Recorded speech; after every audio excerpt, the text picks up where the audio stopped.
Hello, everyone. I hope you all can hear me well. Welcome to the day three of our final day of the HR Tech AI and Digital Transformation Summit. I'm Sneha, Chief Event Strategist at Hacking HR, and I'm so glad to be here with you all today and to be opening up the summit for day three. And if you have been with us across all 3 days, thank you so much. And if you have just joined us today for the first time, welcome to our community. Before we begin, please do drop a message in the chat and tell us where you're joining from and what you do and what's one thing that you really love about the summit in the first 2 days. And as a reminder, if you're joining us with a premium or premium plus hacking HR account, you are eligible to earn a Credly completion badge, a certificate, and a HRV certification credits. And if you're joining us with a free account, you'll still receive the certification of completion for attending. So please don't miss out to grab your certification. And the summit connects directly to our upcoming live 9 week certification on people work and HR technology strategist. If these conversations are resonating with you, that program will take deeper into aligning HR strategy with technology enablement.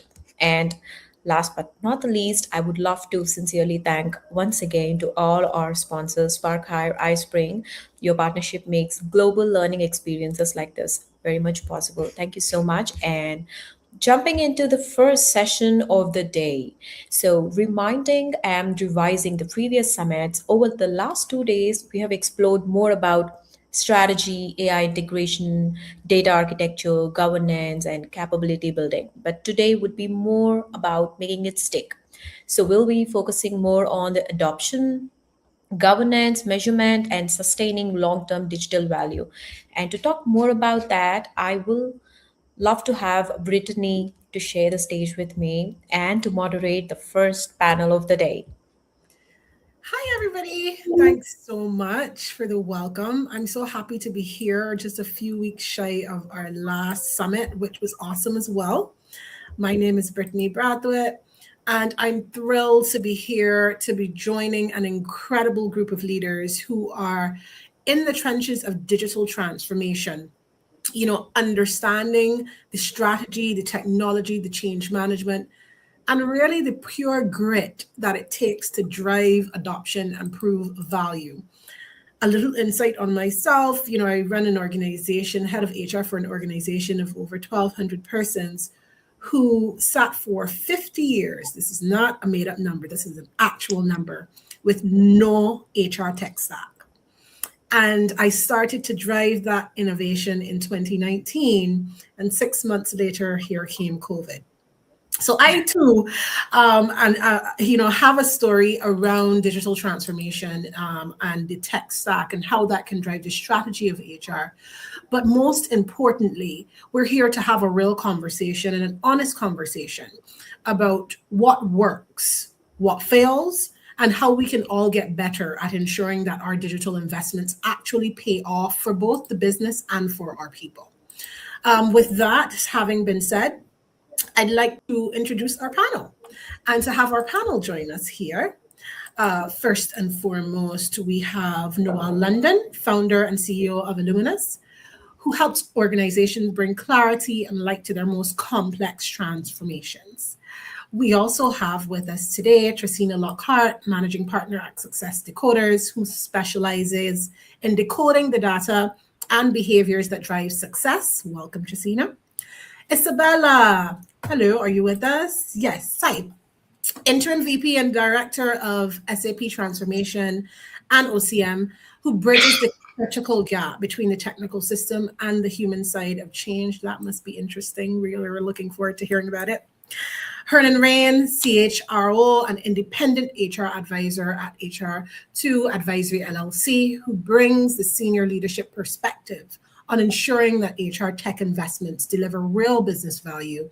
And by no means last, and by no means least, Hannah Yardley, Chief People and Culture Officer at Achievers, who reminds us that at the heart of every transformation are the people who need to feel engaged, recognized, and inspired. Welcome to our panel, and thank you all for being here. and we're looking forward to robust engagements. We encourage persons before we get kicked off with some questions. Participants, feel free to drop your comments in the chat wherever feasible. I'm going to field questions from the participants in real time, but we'll also have a block of time for question and answers because we have such a wonderful panel here today. Hopefully, they will provide all your answers before you need to get to the questions. And I'm going to start off with Isabella, just because this is the first question here. So, Isabella, we spend millions of dollars on HR tech, and that's not a guesstimate. You know, the surveys and all of the statistics are saying our tech stacks and investment in tech stacks are building. But then we hire people to work around it. Why do we keep calling that a training A great question, Brittany. Thank you so much. Welcome, everyone.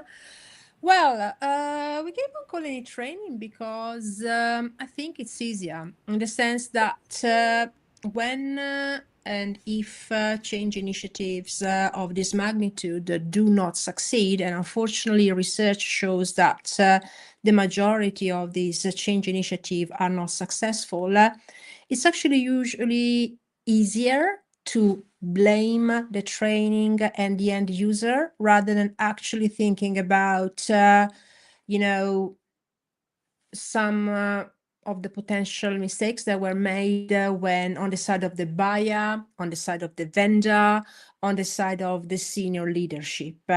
So training is usually the easier culprit of a change initiative and the reason for the failure. One of the things that I notice is that when companies discuss the implementation of change initiatives, usually it's around how do we get people on board. They talk about resistance, but it's very rarely actually focused on are actually, do we really need this? Because sometimes, yeah, sometimes Yeah. the problem is it's fancy. I mean, nowadays, I mean, I can see every year there are different trends. I mean, now we got the trend of AI, and sometimes I really wonder when I discuss with clients, but do you really need this? Is it actually something that is going to make your people in HR, but also the end user life easier? Or is it going to be a burden? And that's when actually the finger goes, oh, the problem is the training. But very often the problem is maybe we don't need it from the outset. But especially, if you want to attract talent, etc., you want to go around and say, oh, we implemented the latest, a shiny toy to attract people, or say, we are ahead of the curve. But this syndrome of the new shiny toy is actually very, I would say, risky, because the new shiny toy might not actually be what you need. I love that. And I think it also challenges us as HR practitioners to think about, because we always talk about strategy, and sometimes we are the culprit of knee-jerk reactions, right? So somebody says, we need an HR tech stack, and we call a couple of our colleagues, globally, and be like, what are you using for this? And we don't think about fit for purpose, right? Is this going to fit my 1,200 employees versus whomever has 15,000 employees? What does the ramp up of this look like? I don't want to ramble though, so I'm going to pose another question that I think kind of skews nicely off of what Isabella was asking. And to Hernan, this is going to be to you. People often, or you've often said, that people, you said that workarounds are often misdiagnosed, right? So how can we as practitioners, or how do you tell the difference between a true, real training gap or whether it might be a deeper design or accountability issue? Yeah, so I think that what you need to look when you go into an organization, it's basically how decisions are being taken, because you need to separate what technology has been installed and where decisions are being taken. So if you think that where data sits is not where decision sits, there is a problem.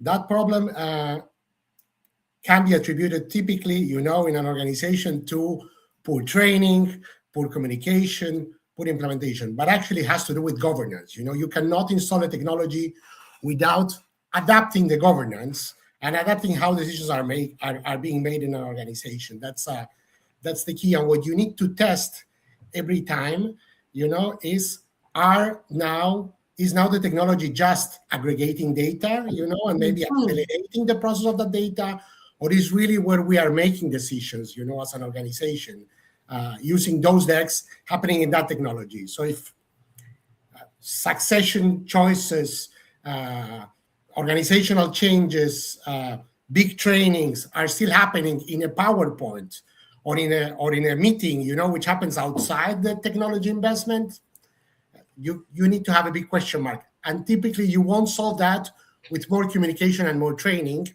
You need to solve that by changing the governance. I think that's an excellent point. And again, it kind of puts accountability back on us to make the best decision up front. So many of us are making decisions, making tech stack investments, and then almost saying like, oopsie, when we are midway in installing. And by that time, the employee experience is marred. The investor experience is marred. Our colleagues at the exec level are wondering, have they not thought about this? Has this not been well planned out? And all of that comes down to us taking about accountability very early in the process. Trisina, Brittany, yeah, I yes. wanted to just say I totally agree with Herman and you. Spot on. I was just thinking one of the things that I think we often miss too is realistic timelines. Having worked in implementation for years and having to set up structures and saying, hey, here's our roadmap. This is how long it's going to take. And we set up a 12-week roadmap. And then, especially in the RPO space when I was there, you get can we compress that to 4 weeks? Well, guess what happens when you compress to 4 weeks? Mm-hmm. What are we taking out, right? Yeah. So I think that that's an important key factor. And it also doesn't give people a real sense of this is completed, this is actually functional. And we as practitioners have to be able to push back appropriately to say, hey, this is why this timeline is put in place. This is why there's an adoption period. How are we assessing the adoption? How are we really understanding the flow of the workflow that we've set? So I agree with Herman there. And Noel, I see your mic unmuted, so I'll invite you to comment. And Trisina, don't mute yourself because I'm coming right back to you with a question. Go ahead, Noel. Yeah, totally. I mean, to build off of, I think, what everybody here is saying, and I heard Ernan, we had a conversation last week and we talked about how we can bring data together during massive change that organizations are undergoing. And I think like the word that I also come back to is alignment. I think prior to starting Illuminous, I was on the consulting side and helping to do a lot of the large HR transformations. And now today, what we do is we help organizations through change, like new HR transformations, like M&A activity. How do you bring all that data together to pull it together to tell the broader story of what may be happening within the organization? And so, I know we solve a very specific part of that problem, which is sometimes like the disparate data that may sit in different places when people are on your team adopting new technologies and they're not talking to each other. You're missing out on just this broader picture of what's actually happening within the organization. And so I would say alignment is like one of the big things that, I've seen both from implementing and now being, a partner to companies that are implementing our technology. It's really, HR is moving fast. You're probably going through an HR transformation because something big is happening within your organization. How do you make sure that if you're adopting new technology that's bringing you these important data points, that it's all coming together so that you actually know how the function is working together? So that's sometimes a lot of what we see is, within an HR team, you've got your recruiters that are running at time to hire metrics. Right. You've got your employee engagement people that are running at, survey responses. You kind of have an HR function that's set up running in a lot of different directions. And so as much as you can through adoption of new technology, through these transformations, how do we actually bring this together to say, how do these puzzle pieces work together? So if, hey, recruiters, I got you this great new tool that you're going to implement that's going to help you on interview recording and note taking and that type of thing. How do we make sure that that's tied into the broader strategy? So I think it's more, if you're adopting these things, how are you creating alignment across the team so that the team's actually running in the same direction, operating off of the same systems? But then I think it's also around creating expectations. Like, if I'm going to give you this new tool, recruiter, whoever's doing talent management, how often are you going to use this? Like, how is this actually embedded in your day to day? And you can also ask that vendor to give you login metrics so that you can go back and say, hey, when I'm putting my budget together at the end of the year and I'm thinking about what's next, you told me that this is going to be embedded in your day to day. Hey, vendor, like, are we actually seeing that people are logging in and using the platform? That gives us the data we need to say, like, am I adjusting for next year? Did this not work out for me? Or is this truly core and embedded into our business? And I think, not just alignment, but our ability to tell stories with metrics and statistics, particularly for those who are either going to approve our spend as practitioners, is absolutely critical. So, when we are able to tell a story through our ROI, what does that look like?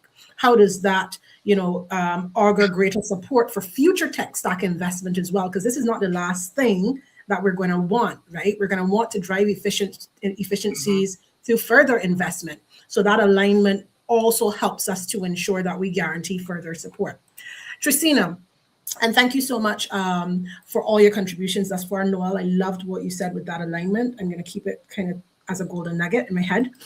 Trisina, I think a nice segue into your role and your company as Success Decoders. Your firm is looking at decoding what actually drives success. What are the key leading indicators or data points you look for to predict whether a digital transformation will successfully achieve value realization before the final ROI numbers are in? Oh, sure. I think this actually ties back to something Isabella said earlier. We know that the average HRS user is only active 32%. 32% of employees are actually active in the HRS. And so that within itself is a problem, right? And so when we think about what key points we're looking at actual adoption rates. We're looking at, where's the friction? Is operational friction stopped? Are we actually in a position where people are actually using the technology on a daily basis? I was thinking about something the other day. A friend of mine is a truck driver, and he was he went into his portal for his benefits, and I was like clapping. So excited. I was like, yay! But it was so easy for him to do, and he said that they'd had an extensive training on it in their organization. So even though we know that training is, sometimes blamed unnecessarily or even inaccurately, we know that the more that people have an understanding of why it's there, then they'll use the technology. There's also, what is the time to proficiency? So how quickly is your team actually saying, I know how to do this job without having to ask for help. I don't have to keep coming back to my leader and saying, now, what is it that we're supposed to be doing with this again? Because that happens so often, right? In HR, a lot of times we're giving them so much information. I'm thinking about a digital transformation that I was a part of a few years ago. That was the full HR team was being lifted out of a business and then taken over, of course, to another business because of an M&A. And there was so when you talked to Noelle about disparate information, there was information everywhere in every corner. And because there was no way to actually funnel that information together quickly, there was all these stop gaps that we were having to create. And at one point we said, should we just scrap the whole thing and start all over? So I think that when you're looking at ROI, you're looking at, hey, do the workflows actually improve the experience for people? You're looking at proficiency, time to proficiency shrinking, and you're looking at operational friction being reduced. Those are the ones that are top of mind for me. It looks like Herman has something. Fantastic. Herman? Yeah. I would like to add that though proficiency is important, again, I want to go back to behavior. I think that most of the times proficiency, it's outlined because it's the easy one, people don't know how to use the system. Most of the times people know how to use the system and still bypass it. And they bypass it because basically we haven't tackled governance. We haven't tackled how decision-making is being made in an organization, and the deployment of a new technology typically changes that because it brings transparency, it brings clear steps, and it changes a little bit where power is distributed, and some people will resist that. So you don't fix that by fixing proficiency. You don't fix that by training and communicating more, which is very important. You fix that by addressing governance, by simply clarifying this is the way now we want to make decisions, if that's the case. That's what I wanted to add. I think that we don't give that time for. I'm sorry. Okay. No. We don't give that time for people to actually acclimate to the technology. It's we finished it. Now you should just use it. And we all know that it's like how you get up in the morning and how you do your routine. If something shifts, you say you get married suddenly and your partner does things differently and you're just like, this is not how I do it. This is not how I do it. You have to give people time for that adjustment. And I don't think when we're building our go live times or our assessment times that we actually build that piece of it in. And Hannah, this is where I am going to lean heavily on you, because now we've gotten, beyond just talking about tech and alignment and proficiency to looking at the people involved in this and having that wider discussion. So, with your focus being on people and culture, how can we leverage the principles of employee recognition and engagement to actually drive the adoption of new digital tools rather than just using them to track adoption after the fact? Yeah, the word I wanted to jump in with there was habit building. Once and done is not the way that we're going to achieve our goals. And I think what makes things like recognition or other engagement activities so powerful is it's about behavior change. Kelly B actually shared in the chat, I can't see where it was, but something along the lines of that we're trying to build a deeper connective tissue here. Yes. Beyond that. And I thought that was really good. And things like recognition aren't just feel-good moments. What they're doing is they're helping to build habits because they're celebrating people's successes. They're shining a light on when you are doing things that are right. It's helping you weed through the things that you might not be doing right or towards the things that you are doing right. So it's really helping you understand what's important, and it's building habit because you're seeing what other people are doing. So you're able to see what's being valued by others. And I think that can be done, organically, coaching people to use things like recognition and other engagement mechanisms. But I think it can be done very intentionally. And when I was, as you can imagine, I work for an HR tech company. So when we support hundreds of implementations every year. So I actually polled our implementation, our professional services team. And they talked about actually the things that rose up to the top were some of the fun things. And they labeled them as fun: activation rates and activation bonuses for logging in, or recognition campaigns, after you've sent a certain number of recognitions. But I actually think I would replace that word fun, tool agnostic here. What they were talking about was building habit. Mm-hmm. Getting people to come back, maybe because they want to or because they have to. Not all tools can be about having fun or engagement moments, but it's about building that habit. And I think that is where the key really changes there. we've got an independent research arm called the Achievers Workforce Institute, and they found that 64% of employees are more open to change when their efforts are recognized. So we know that there are triggers and tools and things that people can do in order to be able to do that. And then the outcome then becomes you're building better habits that stay sticky along the way. Thank you so much, Hannah. I thought there was a really interesting comment made by Guy in the comment section that spoke to Tracina's points, and it kind of also spoke to Hannah's as well. So Tracina, thinking the acclimation you refer to as normalization or settling time, it makes so much sense to have a phase 2 of any innovation process, particularly when we're looking at the implementation of tech stack, to assess results and recommend fine turning points that can make the project a tremendous success versus just the mere outcome.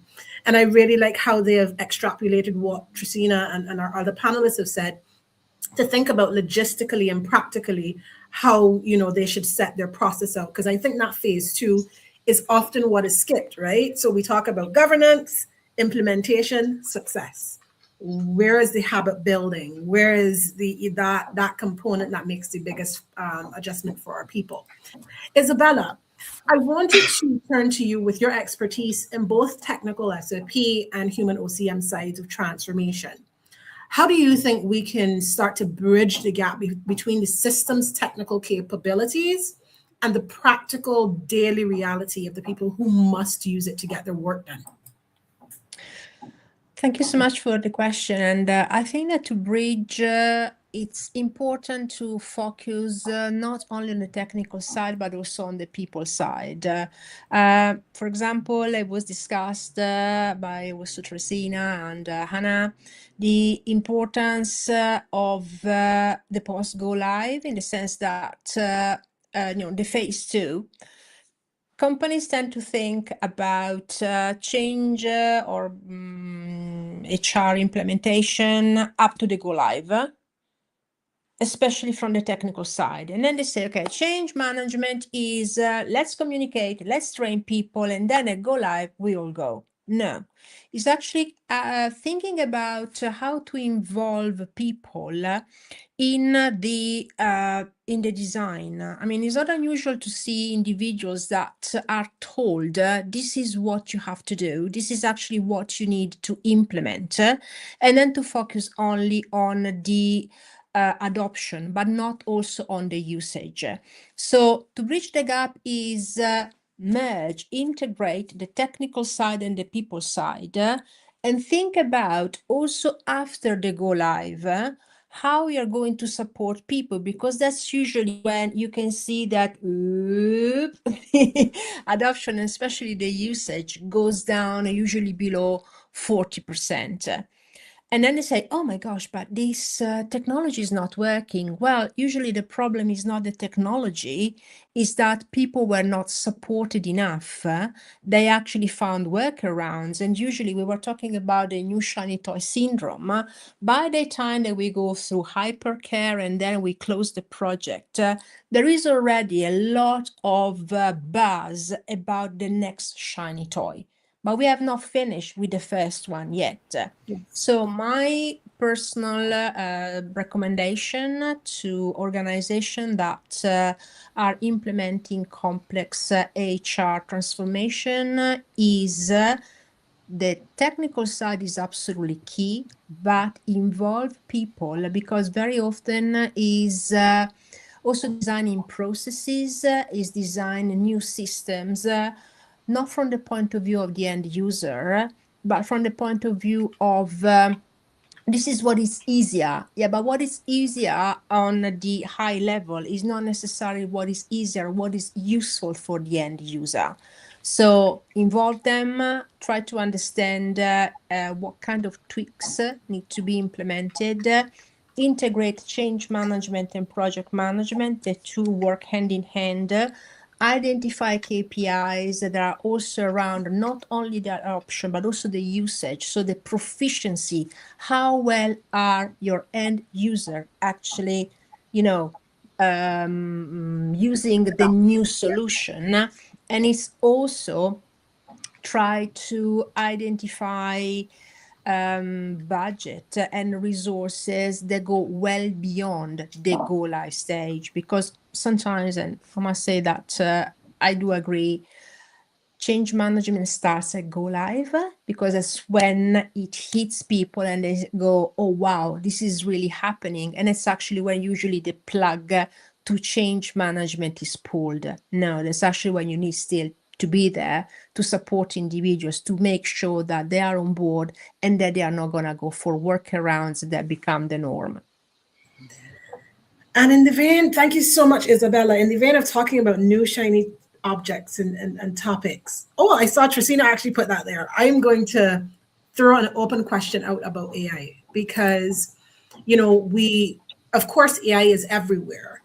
I saw a question, I think, that Hernan had in there about whether organizations are actually changing how work gets done, or are we just like layering new tools on top of old habits? And are we layering so many tools that we are creating greater inefficiencies in the process? So this is an open question. I'm going to start with Noah. Well, Hernan, because it was your question, please answer, and then we can kind of do a round robin, because I think that everybody has something to say about this. It's a good question. I believe that basically what you try to do, if you do the right technological deployment, you're trying to improve the quality of your decision making. You're not just trying to aggregate more data. And that's very important, because I think that there is a lot of noise and a lot of pressure to move super fast. I'm not sure why. Again, I don't think that the first company to install email or the first company to get a website out there has been extremely more successful than any other company that did it a couple of months or years later. So I think what is important here is the quality of how you plan to do it.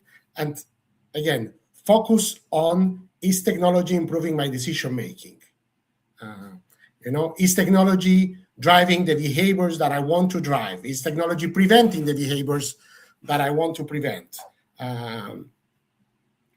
If the leaders are adopting the tools but are not changing the way they are making decisions, I don't think that you are being successful.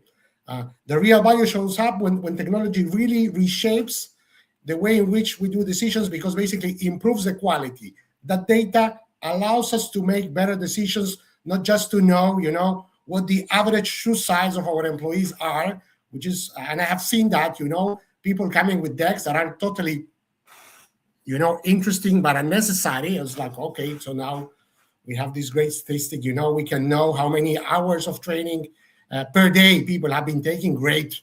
So what do we do with that? So that we're going to take a lot of better business decisions.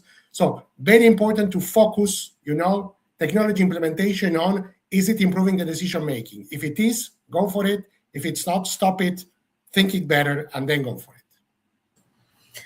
Okay, Noelle, let's hear your thoughts on this. Yeah, it's a really interesting question and something to follow up on. I mean, I think the reality that we see a lot right now is that I totally agree. There's so much tension for HR leaders, because you're getting boards are saying, what are we doing in AI? CEOs are saying, what are we doing in AI? And so you're getting all this pressure to move fast. And on one hand, that's exciting for an HR leader, because you've chronically been under-resourced. You haven't been able to build this strong data foundation because your sales and marketing team gets all the resources to do that cool work. And so on one hand, it's kind of an opportunity where it's like, are we able to do more for less budget than we've ever had before? My CEO is basically saying, here's a blank check, like, let's go and do AI. Like, that's great. But I also think that because of the tension, and not the blank check, I've never seen a blank check, but you know what I mean? But I think that there's this tension of like the now versus next. So, HR leaders, you're all in just increasing responsibilities every single week. You've got more on your plate than you've ever had before. You're told to go really fast. You're told to adopt this technology really quickly. Is this the opportunity where you're solving the now of all the things that are on your plate? Or, as Hernan mentioned, is this where you're actually thinking about next, where it's like fundamentally does this give us an opportunity to rethink the way that the work's been done? And so I'm seeing that a lot right now on, does this give me an opportunity to like solve the thing that I've been asking for budget for years that you've never given me? Or does this change the way that work's being done? I think that that's just a tension that we see a lot happening. Would encourage you to take the moment to adopt new things, but also to be thinking about what's going to get you further down the line. What we're also seeing happen quite a bit is, yes, this is allowing you to do more faster by having a lot of AI implemented, but it's also increasing, I think, the expectations. And so that's something that I'm really sitting with, where like we were told we were going to be able to have all our hobbies again because we were going to have AI. And now it's like very fast. We're seeing that shift of, okay, yeah, and more expectations of now that everything's moving so fast. And you're like, great, I can do all of this so quickly. But it's coming with, okay, now more is on your plate. And so that's something that, we've all been watching, I think, just more and more on HR's desk, especially in the last 5 years. That's the thing that I'm concerned about, is like, that doesn't mean that endlessly you can just continue to put more and more on the plate. So not an answer, but definitely a tension that we're having a lot of conversations about, and that I think that is a real part of the decision-making process. Yeah, I also think what you brought there, Noelle, are life issues that all of us feel in one way or another, but we probably haven't articulated it in a space as practitioners. How do we go forward with navigating that, right? And I also feel that. So my CEO is constantly saying, well, Gemini can do that. But I'm like, okay, it can do it, but it's actually creating, a hiccup in between the alignment of what I want to achieve for the greater outcome. And then I've actually found that it creates a situation where you have to justify the smart utilization of AI versus just AI on top of everything.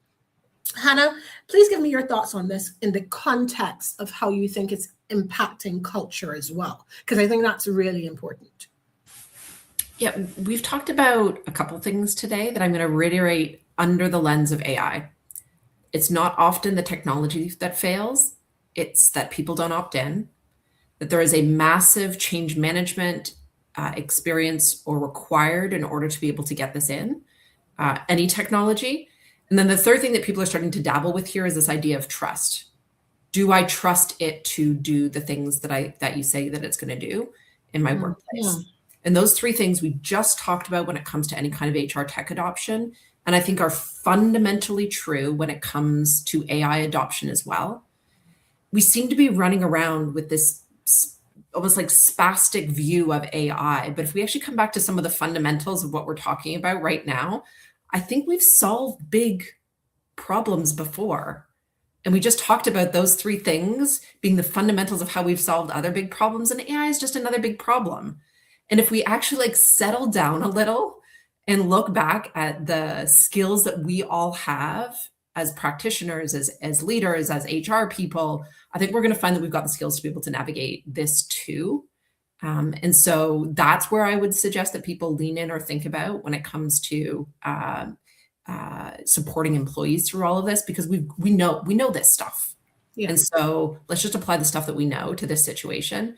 And I think we're going to find ourselves in a much better position around that. Thank you. We just got our 10-minute mark, so I'm going to start some closing questions very quickly. Time flies when we're having fun, because I could do this for another half hour, by the way. Tristina, I'm going to throw my closing question to you. So based on everything that we've been discussing and that we've heard thus far, all the comments, and your work in decoding organizational success, what is one non-negotiable practice that you think every company must have in place to ensure their digital investment doesn't just stay adopted, but it actually continues to deliver value to them?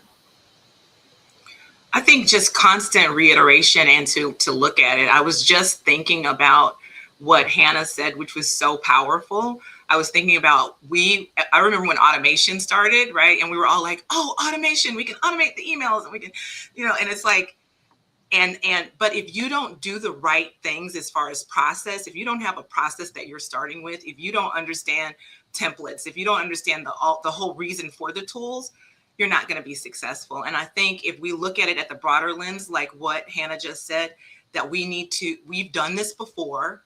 HR is HR, right? It is what it is.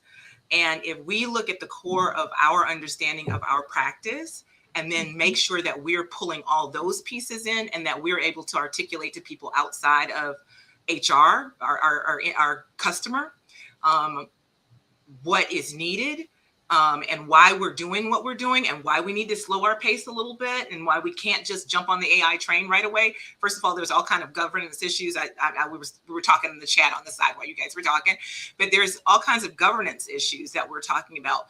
AI is not right, like a good 60% of the time. Sometimes you put things out there and it has hallucinations. It's not 100% sure. It's following what it wants you to believe.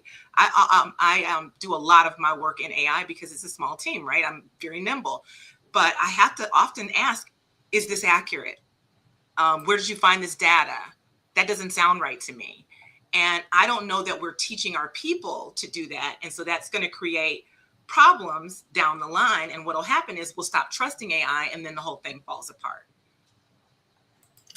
Thank you so much, Tracina, and thank you so much for your insights as well. Isabella, in your closing comments, with your dual lens on both the technical systems and the human side of change, what gives you genuine hope or optimism that organizations can actually get this right, the implementation of HR tech, even when past transformations in different areas have fallen short?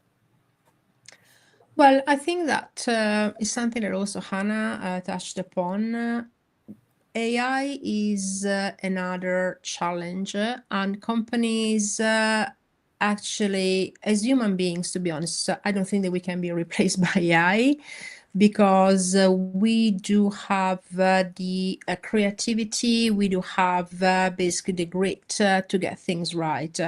I'm also very hopeful in the next generation of leaders and the fact that they will learn from the mistakes of the past. So when it comes, for example, to change management, to actually sit down and say, okay, but why is this not working? Why actually, implementing AI or whatever is gonna be, next year, because we will have very likely the new trend is not enough. What is about people that I need to understand? What is about the culture of the organization that I need to focus on? So I'm very hopeful that things are going to improve, because again, there is a lot of noise, there is a lot of fluff around, again, created by AI as well. And there is also probably more than ever the need for senior leaders to find what really matters. So in this big noise, find the information and find basically the awareness to implement basically change initiatives, whether it is AI or something else, correctly. So I do believe that there is hope. AI is a tool that can help, but is not basically the panacea for everything. It's a partner, but it's not basically a substitute for good old leadership. I like that. Thank you so much, Isabella. Hernan, as we look ahead and we have this new wave of HR tech, whether it's AI driven or not, what's the one question you think that boards and executive leaders should be asking their CHROs to ensure they're focused on real value and not just technological trends? Yeah, maybe we're repeating ourselves now, but I think that, again, it has to do with, is technology changing the quality and the speed of the decision making? That's the key question. And boards needs to make sure that when they decide that, they adapt. They not only take a decision on the technology, but they also adapt the organization to make that deployment successful. So they adapt the incentives, they adapt resource allocation, they adapt organizational powers, and decisions, because otherwise it will not happen. At the end, and I'm repeating myself once again, which behaviors are now tolerated or not? Which behaviors are being stopped? If we get that, we're getting it right. Otherwise, we're just aggregating data, which is a lot of what's happening today, to be honest, and everybody will get frustrated. So I agree with many of my colleagues in the panel. Take some air, pause, reflect well, and do a great implementation and build on that. Noel, if I can, thank you so much, Hernan. Noel, if I could invite you just for a few closing comments. If you had a magic wand, tell me one thing that you could say to eradicate confusion as we implement HR tech?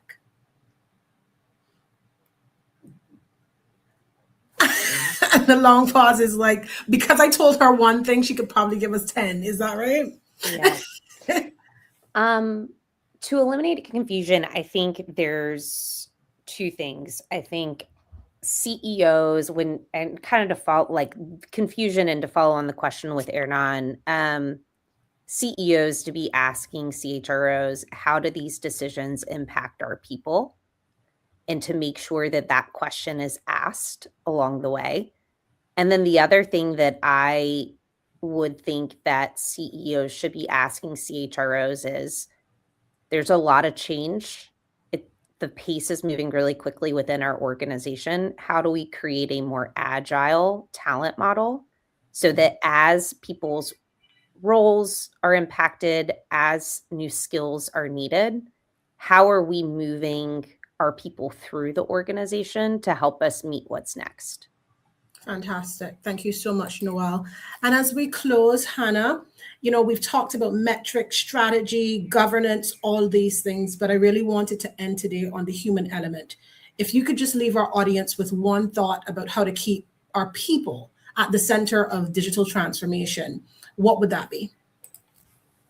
We've talked so practically and tactically that I'm going to share that I think we need to turn up the volume on making this a little fun too.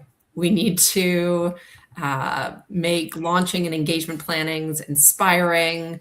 We need to, we really need to make this part of something that's exciting. Not everything can be as exciting as a new benefit. Sometimes it's about, oh my gosh, I gotta, this can now be accessed on my phone. That's something to celebrate and to be excited about. Workday brought Billy Idol to their launch party. I'm not suggesting everybody needs Billy Idol. Maybe it's just cupcakes, but you've got one first impression, and so make it a good one. Thank you so much to everybody, to panelists. I mean, every question, there were so many different insights and thought processes. I saw somebody dropping like golden nuggets. I think it was Guy again, on the things that he took away. And I think that's like a real crystallization of how much we learned today as we went through. So somebody thought some of my favorite quotes related to AI by Guess Who: never, never, never give up. Success is not failure. Failure is not fatal. And as we, really navigate the continuous need for HR as a strategic arm in any business to drive the competitive advantage while centering our people, this is but another hurdle. I think that's my favorite thing that I'm taking away from today. We have hurdles all the time. We're constantly outing fires, or we're constantly solving issues and critically thinking.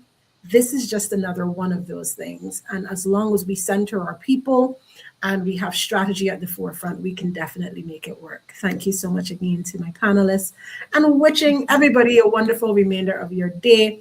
And welcome to the next panel. Thank you. Bye. Bye.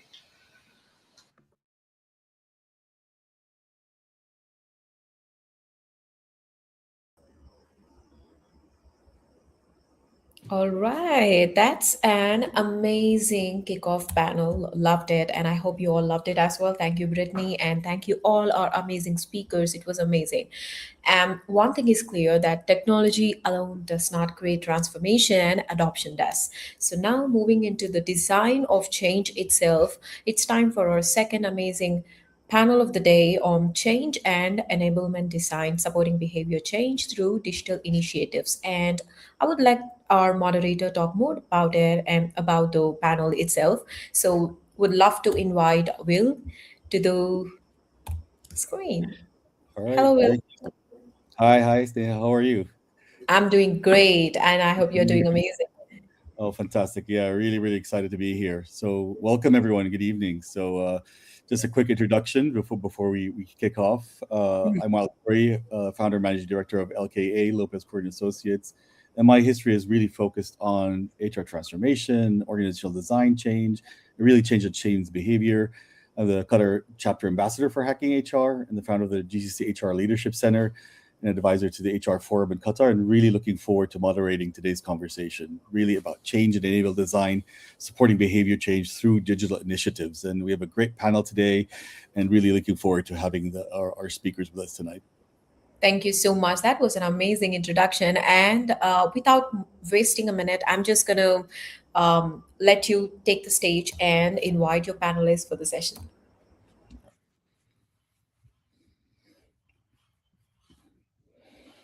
All right. Hello, everyone. Fantastic.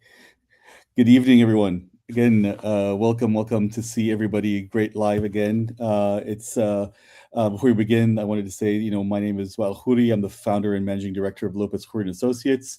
My work focuses on HR transformation, org design, change that really shifts behavior.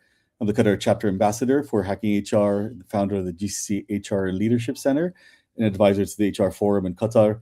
I'm really looking forward to moderating today's conversation, change and enablement design, supporting behavior change through digital initiatives. And so to begin, I think what I want to say is that one of the biggest myths in digital transformation is that technology is the hard part. It's not. Most transformation efforts don't fail because the systems don't work, right? So really, the idea is that they fail because behavior doesn't change. Organizations really invest heavily in new platforms, AI tools, digital processes, but adoption stalls. Workarounds emerge and culture doesn't shift the way leaders expected.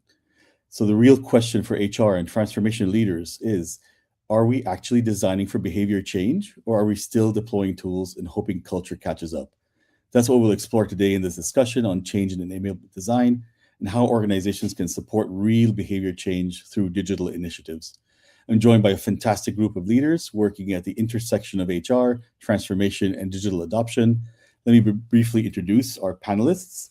We have Melissa Wilson-Hewitt, is an HR leader with deep experience in org transformation, ethics, compliance, and people operations, known for driving programs that align culture, governance, and business outcomes.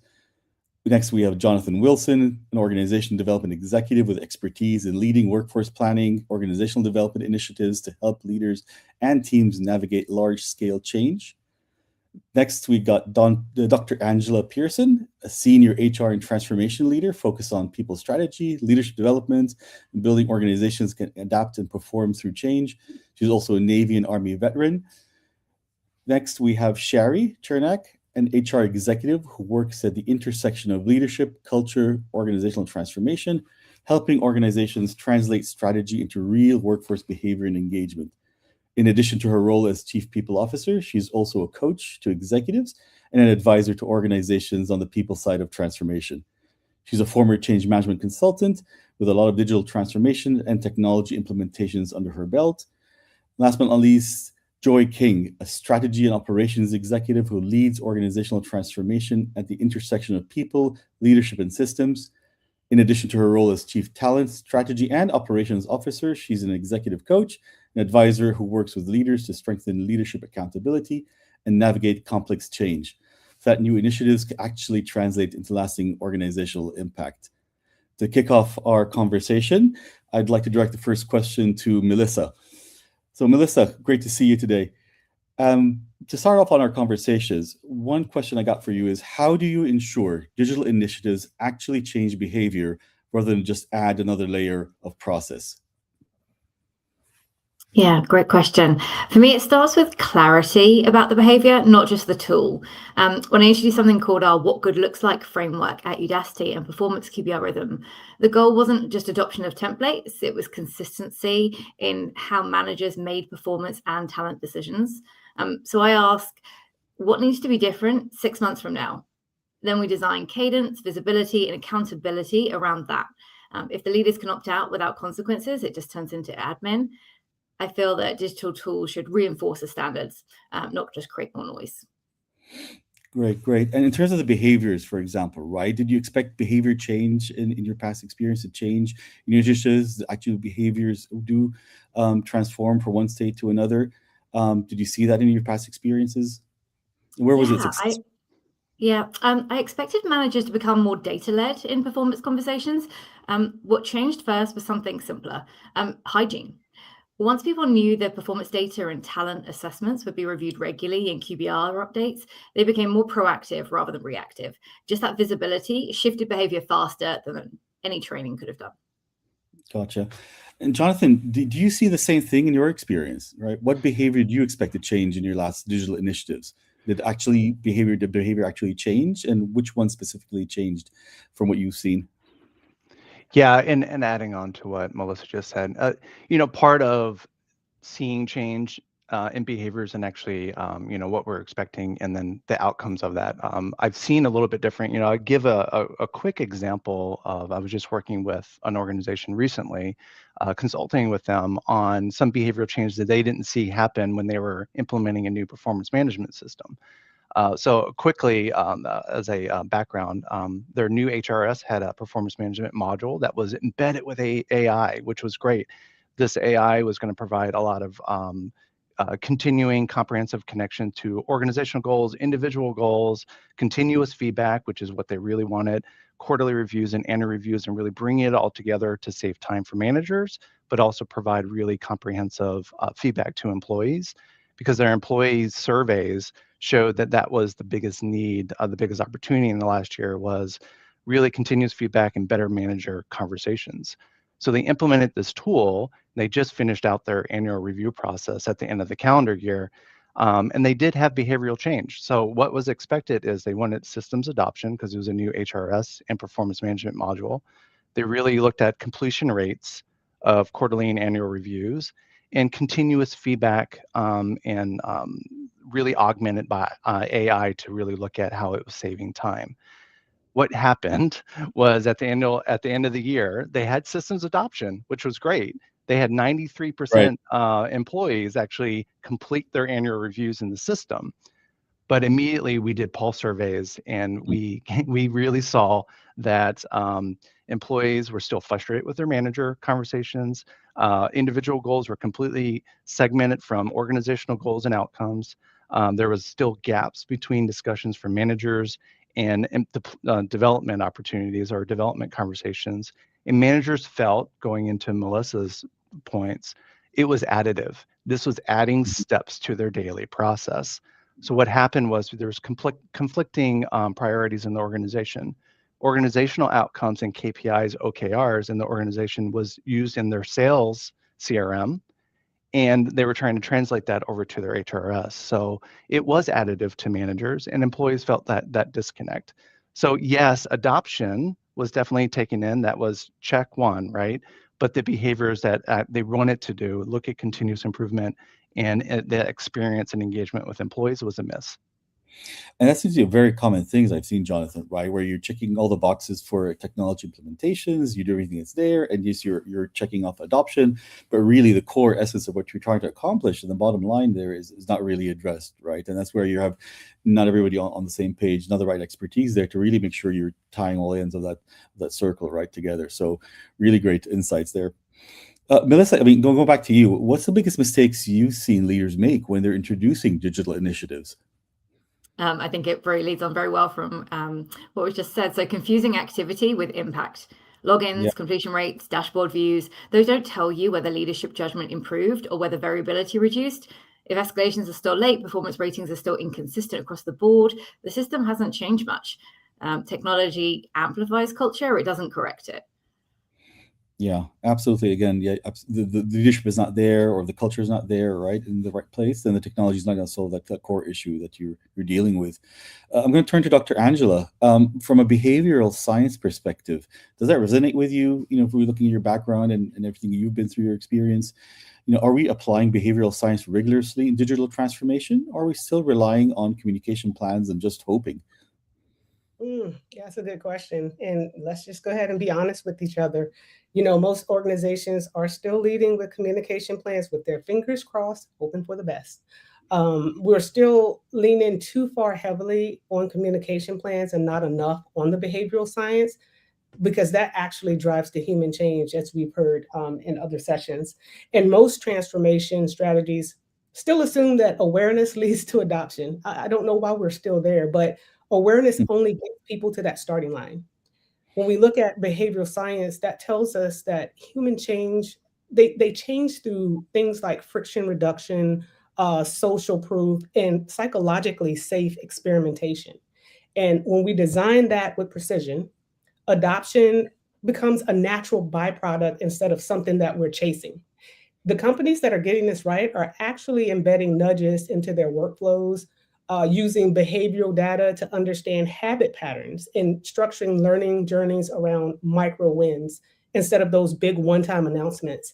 And communication matters. It really does, because behavior shifts only happen when the environment makes the right action feasible and rewarding. So if we want digital transformation to land hard and land fast and land consistently, we need to move from informing people to shaping those conditions and environments that actually help them succeed.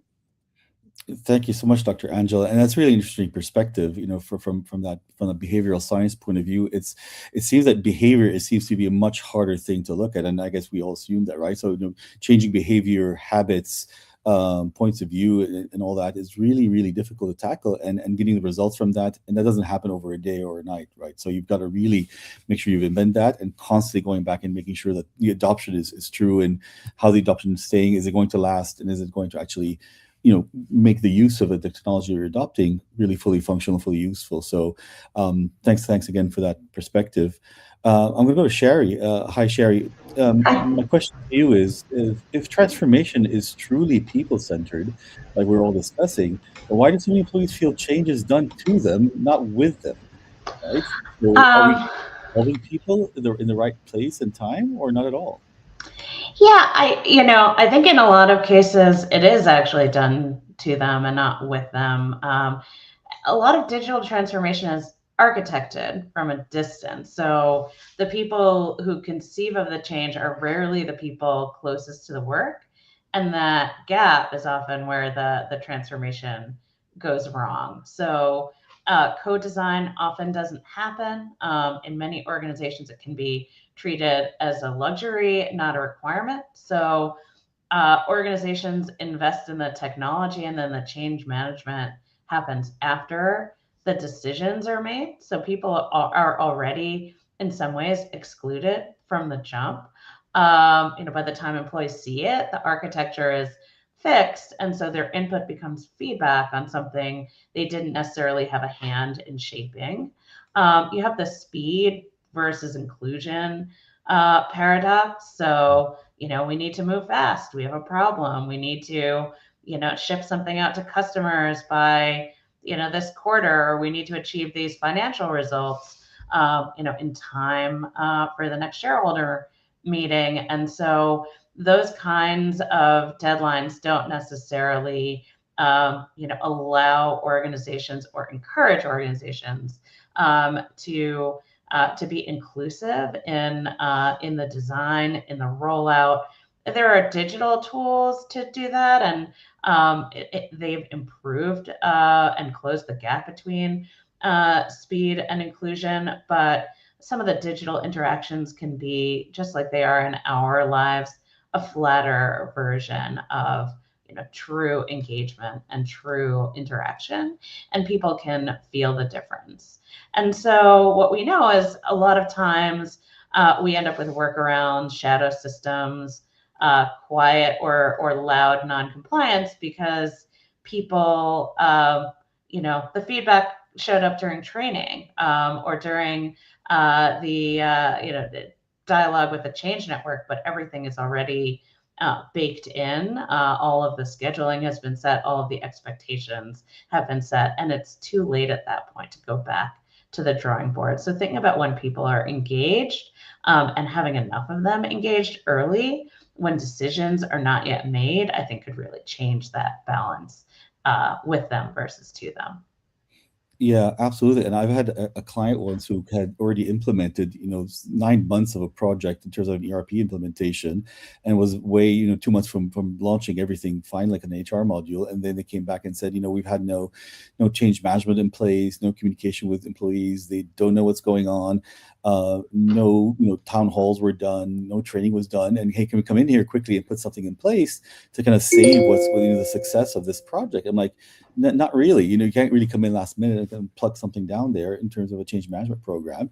You can try and patch up a few things and do some little interventions, but really it seems to be an afterthought in many cases. And it's a surprise to me where people involvement at all levels and all the right stakeholders are not brought in at that point. So very, very interesting, how things are still being done in certain implementations. We're going to go to a few rounds of questions, and anybody can jump in on these, right? So I'm hearing attention. I think what I'm seeing is a bit of tension between technology and behavior change, so in general, if you're looking at leaders who are supposed to be leading these transformations and digital transformations, right, what are leaders still underestimating here? What are the biggest things you're seeing that leaders are underestimating across your experience or projects that you've been working on? And anybody can take that question. I think leaders are underestimating how many different ways that people are doing their job. So especially when you have a lot of roles that many people sit in, what I've found is that people, they have workarounds, they have cheat sheets, they had this worked for me, so I'm going to do it that way. Some of it gets the same results. Some of it is probably in breach of processes, but really getting to that understanding is important. I worked with an organization to implement a customer service knowledge base, and it turned out that people had their own mini knowledge bases that they'd created and step-by-step instructions that they pinned to their monitor that the company didn't even know about. And frankly, some of the things that they were doing out, in the broader population were more thoughtful and developed more painstakingly and after having been through the process than something that was cooked up centrally. So, I think that's always a surprise. What? Oh, you don't actually do it this way that we're telling you that you do it. And sometimes that's where we find things that are not necessarily workable in the new system because the current state was misunderstood by those who are shaping the redesign. Right. And of course, many of those ideas could have come in, right? If they had, brought in everybody at the beginning, right? Who knows what they could have learned or implemented or shaped together, right? Exactly. Sorry, Jonathan, you were going to say something? No, I was going to say the same thing. Going off what Sherry just said, one of the things that I've seen in large digital transformation activities is employees' frustrations that my role or my skills are not seen in this process. So that goes into people are doing workflows differently than what the organization leaders are seeing workflows. So just wanted to add on what Sherry was talking through. Absolutely right. And again, the end user is not brought into the whole process, correct? So they're the ones who are actually implementing that process in reality. And something on paper is one thing, and then the actual reality, how things work more efficiently, sometimes is something very different. I'm going to go to Joy. Hi, Joy. My question for you is, where does leadership unintentionally get this wrong? So we've talked about, sometimes leaders are unaware of what their role is in their involvement should be in these transformations, right? Have you seen senior leaders unintentionally sabotage digital adoption? And if so, how? Hi, everybody. Yes, and most of the time it is unintentional. I think one of the things that, just to kind of go back to the last question for a quick second, is that leaders underestimate that technology doesn't change the organization, the behaviors do. So if leaders aren't designing for behavioral shifts through incentives, workflows, and expectations, people simply just layer the new system on top of old habits. And so I think to some of the pieces that Sherry was mentioning, right, like folks have workarounds. They have figured out how to do these things. Not necessarily, it's not necessarily what they need to be doing. I think the biggest way I've seen leaders sabotage adoption is by modeling a different behavior than what they're asking of everybody else. So if leaders are still asking for updates outside of the system, if they're relying for anecdotal information instead of sharing shared data, or allowing exceptions for themselves, then the organization reads that immediately. I think another common issue is kind of overloading the organization with change. So, leaders introduce new tools without removing anything from people's workloads, which signals that adoption is sometimes optional or that there's an expectation of burnout. So culture follows leadership behavior much more than messaging. Yeah, absolutely. I think leadership again is so underestimated in the value of it. So I've seen that where the leaders, they kind of check the box. Yes, you got our blessing. Go ahead and go with this, and they've got no active involvement, and they're kind of doing workarounds and not really being visible in this entire process. Or being visible at the beginning and slowly kind of withdrawing from that. And usually these transformations take months, right, and a long time, and they step away. And then people, I guess, realize that oh, anything goes at this point, and things start to slip, right? So I don't know if any of you have experienced that in your professional work, but I've definitely seen that on our end in this part of the world, and really not getting that top management sign off on it and active involvement and making sure that they're always actively involved is really detrimental to these huge transformations. Melissa, I think going back to you, in terms of behavior change, right? What signals tell you that behavior change is really truly embedded?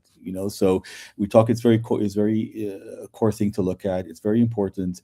Not the easiest thing to do, but how do you really make sure that behavior is really changed? It's really embedded, and it's going to last throughout the expected projects or transformations that you're undergoing. Yeah. When I as HR don't have to chase. When my managers are using the shared language without prompting, when data is being updated before a forecast call, when coaching's happening earlier, not at a PIP stage, and importantly, like when the quality of decisions improves, not just the documentation. If outcomes are more predictable and fair, something's shifted.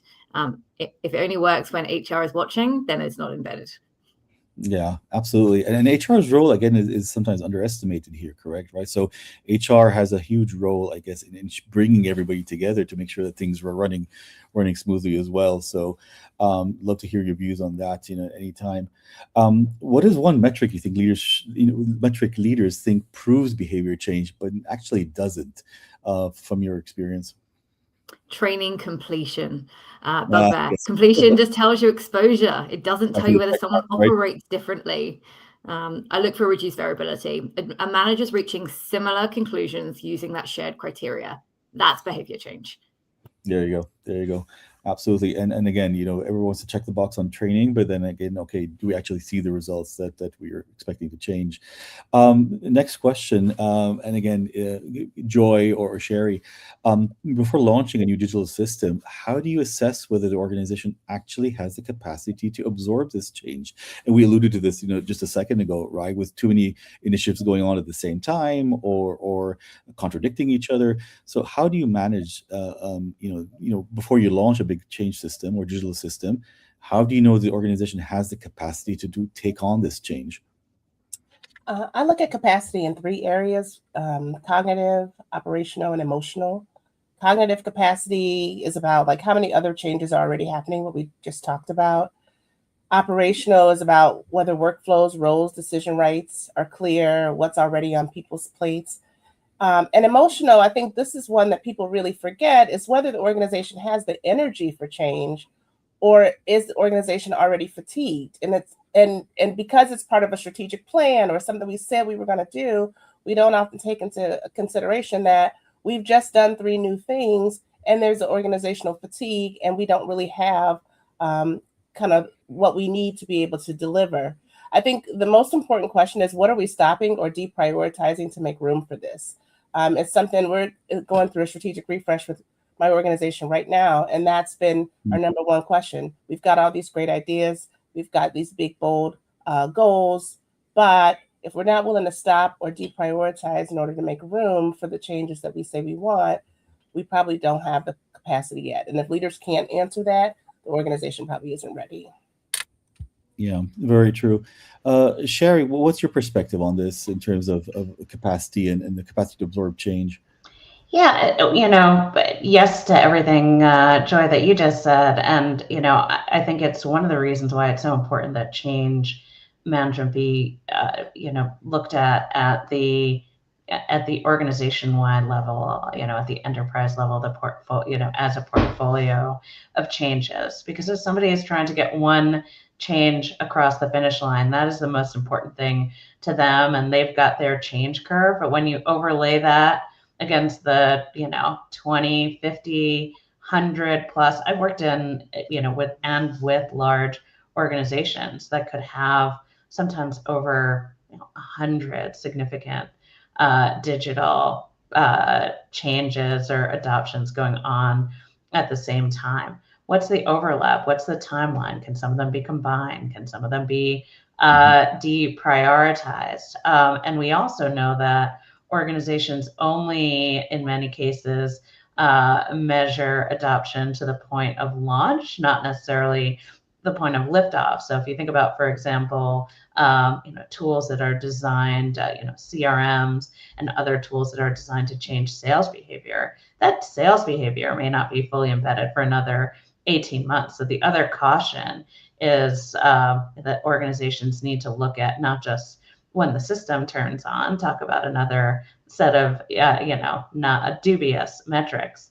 Did everyone log into the system? Yes. Okay. Well, nobody should get a bonus based on whether people logged into the system once or even multiple times, because people can get cynical and they can log in and do none of the other things and make none of the behavioral or work shifts that an organization requires. So thinking about all of them overlaid and thinking about how much time it takes to actually get to the real behavior change is important in that regard. Exactly. And it goes back to all that is, are you measuring the right things there? Oh yeah, I logged into the system, everybody attended the training, and then day one happens, and then, no results start showing. So very good perspective there. In terms of organizations, I guess, right? Again, Joy, how should organizations think about AI adoption as a behavior, right? So, and a governance shift. Is it not just a technology upgrade, right? What leadership guardrails should be in place from day one? This is the big question, right? As we're all navigating this AI world. AI changes more than tools. It really changes how work is produced and how decisions are made. I think it means that organizations need to approach it as both a behavior shift and a governance shift. So from the start, I think leaders need clear guardrails around data security, transparency about when AI is used, bias monitoring, human accountability for final decisions. It's a question that we're currently examining as well. We learned that, interestingly, everybody was already using it in some way. We're just not all using it the same way. We're not sharing what we're using. And when the question was asked by leadership, well, should we just purchase ChatGPT for the entire org? People were like, well, I already have my own personal one, and I don't want to make changes to my personal one to move into the organizational one. So it's just such an interesting conversation.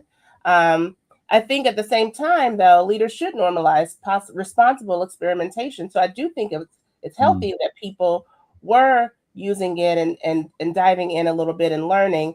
I think the danger right now isn't about just misuse, but unmanaged use, where employees adopt AI informally without some shared standards. And that's where we're really kind of in the thick of it right now. What are those shared standards? So I think good governance early helps organizations capture the benefits of AI while maintaining trust. And I think this is where some organizations are struggling right now about how to fully implement it.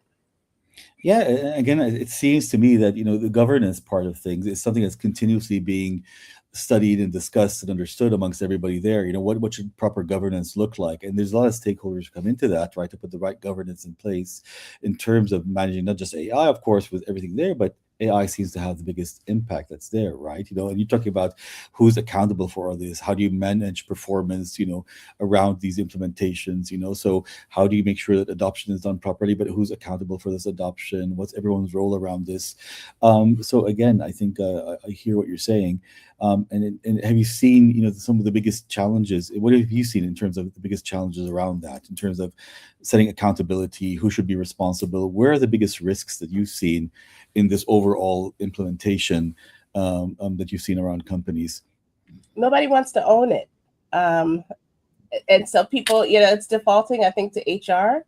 HR leaders, I think, have come a long way with AI because it's we're really finding ways to like embed it in our work and help for some of us that are, you know, single people in a role, right? Like it's helping to add to our capacity.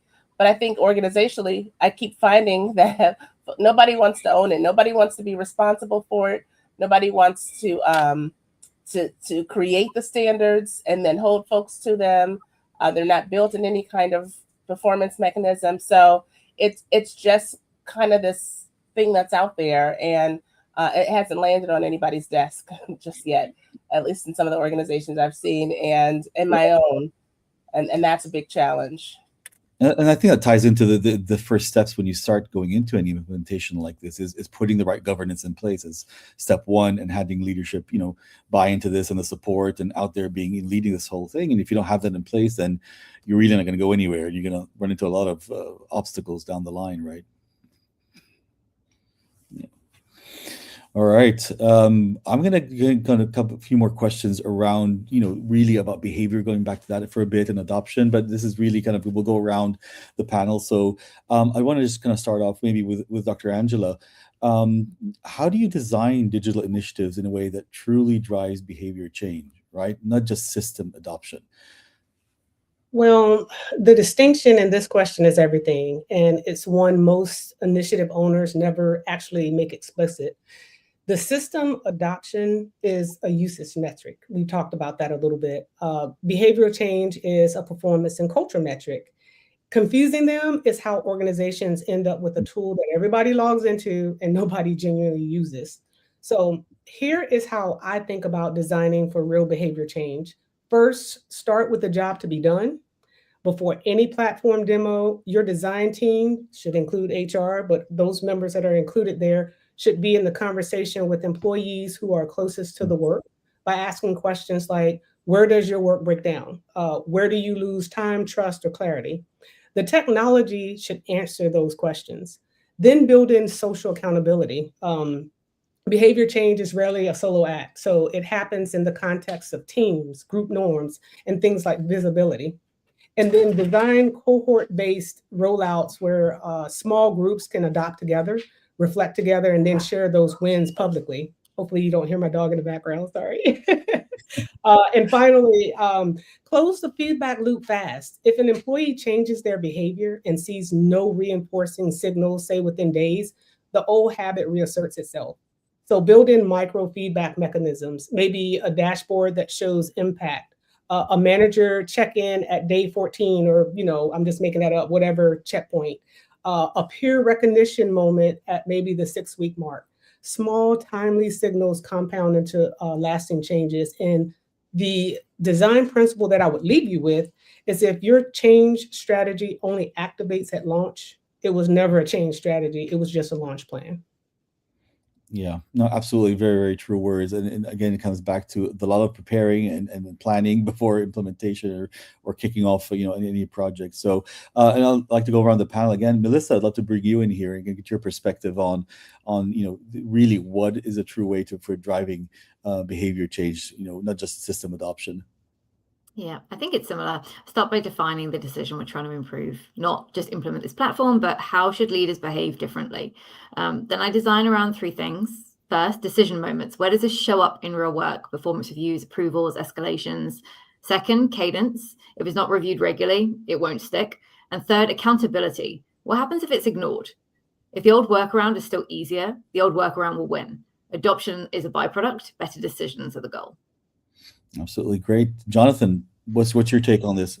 Yeah, add on to Dr. Pearson and Melissa as well, you know, all that and incentive programs. So this really has to be embedded with all your talent strategies as well, because that's when you really start seeing the need to embed and connect all your different systems together. So incentive, and making sure Alani said it in the chat, making sure your incentive systems are aligned with it, making sure mid-level managers are having some buy-in, not just senior leaders, but mid-level managers are actually seeing this and using it as well. But going back into that accountability, making sure that you don't have competing priorities. That's huge in organizations. If you're going back to my example of performance management, if you're looking at performance management from an HRS standpoint versus your sales system, what's the organization prioritizing on that? And that's when you really see behavioral change. Exactly, and who has visibility on all these priorities across the organization, right? So, Sherry, what's your take, please? Yeah, I think the social component is really important as well. So, what do people see happening around them, and then who is who is maybe expending their credibility and influence in meaningful ways to make this change happen? What kinds of effort are going into it beyond the mechanistic change management? Where do you see people actually leaning in? Where are some proof points that you can that you can find and harness earlier in the process? Because people respond to what they're seeing around them, in addition to all the things that we've talked about in terms of what they individually need to be successful. So making it a social experience, having people with credibility on the front lines is important. Great, fantastic. Joy, quick. We got 5 minutes left. I'll get a couple more questions in, but what's your view on this? I could do a quick ditto to everything that's been said.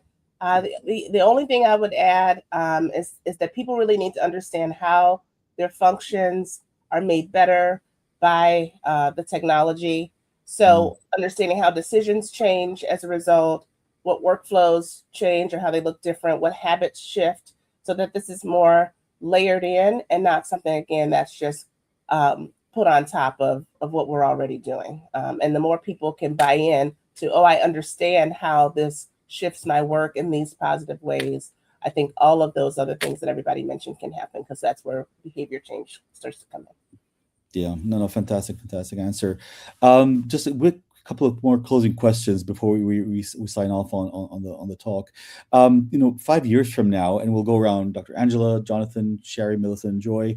5 years from now, what digital practice will we look back on and say we misunderstood this completely? Dr. Angela. What did you say? All of it? No, I'm just kidding. I believe that we'll look back at early AI implementation and realize that we misunderstood augmentation. Many organizations are currently framing AI as efficiency technology. And so 5 years from now, we'll see that the greatest impact was cognitive partnership, like enhancing leadership judgment, reducing bias, and enabling more strategic thinking. And also, as Joy mentioned, understanding what technology is needed for the work that we're actually doing. Yeah, great. Jonathan? Yeah, to add on that 100% agree. Part of it is going from adoption, like adopting AI in our organization versus really embedding it as a co-pilot in the organization. So I think that's going to be the misunderstanding that we have. Good. All right, Sherry. Yeah, I think how we rely on what organizations call data-driven decision making versus sometimes having the internal compass to know what is right. It sometimes can result in in hiding behind data and reluctance to take a stand, and and people see that. We've all talked about the emotional connection and what needs to happen to drive behavior change. And so, hiding behind our over-reliance on the data is going to be, I think, seen as a mistake in some cases. Great. Melissa? Yeah, I don't think people wake up every day wanting transformation. They want clarity, fairness, and to feel competent. So if digital initiative reduces ambiguity or improves workflow, the adoption follows. But if it adds complexity or feels like surveillance, then resistance is rational. Yeah. Yeah, very true. Joy, your take. I think we'll look back and realize that we treated digital transformation too much as a technology implementation problem. And really that the organizations that are going to succeed are the ones that are investing equally in leadership behavior, governance, and organizational design. Technology is going to keep evolving, right? That's never going to change. The organizational behavior takes more intention. And in order for those two things to partner, I think we've got to look at the whole picture. Yeah, fantastic. We got maybe about a minute left, so we'll do a quick rapid fire, starting off with Jonathan. Digital transformation fails when? Culture is not clearly defined. All right. Dr. Angela. It fails when leaders prioritize technology over people. There you go. Sherry? It fails when the go live date is treated as the finish line. All right. Melissa and Joy. Leadership behavior doesn't change. She stole mine. We can share. We can share. But yes, that.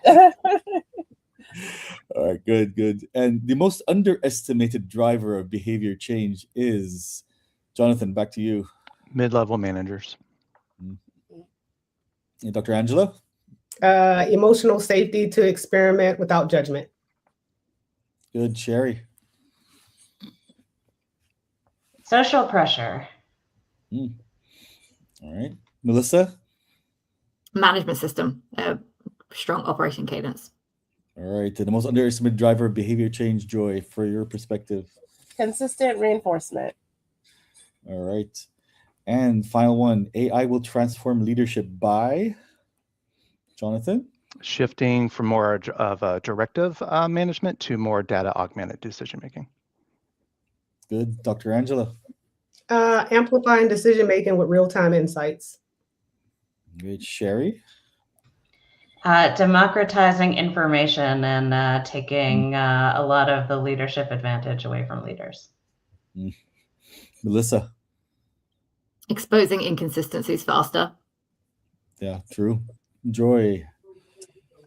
Also agree. Accelerating decision making and forcing leaders to develop stronger judgment and governance. All right, fantastic. Again, thank you all for your insights and your honest discussions today. Really enjoyed it, and your experience has been fantastic. And thank you to everyone who joined us today for this conversation, and keep it going. All right, thank you very much. Thank you. Bye. Bye.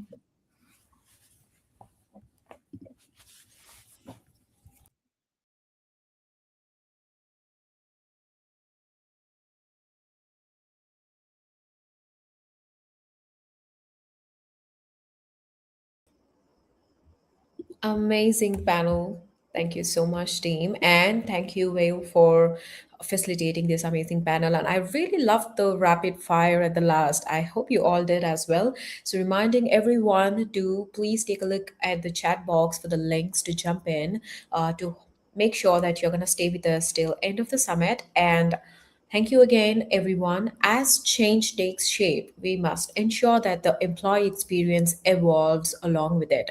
So, discuss more about this. We do have like an exceptional panel coming up on technology enabled employee experience. And this panel is going to talk more on designing seamless digital journeys, supporting performance and engagement, aligning experience with organizational goals. And I'm not going to talk more on the topic because I just wanted to get that excitement from the panelists and the moderator. So I'm not going to waste a minute, and I'm going to request Jasa to bring Ali on. Hello, everyone. Hello, Ali. Thank you so much for being able to moderate this panel. And I would let you have the stage. Please do introduce yourselves, and it's all yours. Okay, thank you so much. Well, good to be here with you all. I am saying hello from the middle of the night down here in Australia, but I'm excited about this panel. We are going to be having a discussion around absolutely what is an employee journey, what does it look from a digital perspective in right now at this time, and what's changing around that as well too. So my name is Ali Nguyen, founder of Kickstart and the Circular Economy, or Circular Workplace. So my mission has been to make sure that we don't waste intel, lessons, mistakes and new misses. And we are actually, hang on, just pump up my volume a little bit. Let me just see, hopefully that is better. You can hear me now. I'll talk up a little bit. But to make sure it is, okay, so someone's saying it's a little bit difficult to understand me. Is that a volume issue before we go too far? Just tell me if that's a volume issue, Jessa. An echo, okay. A bit garbled, an echo. All right, well, hopefully we will be able to sort that.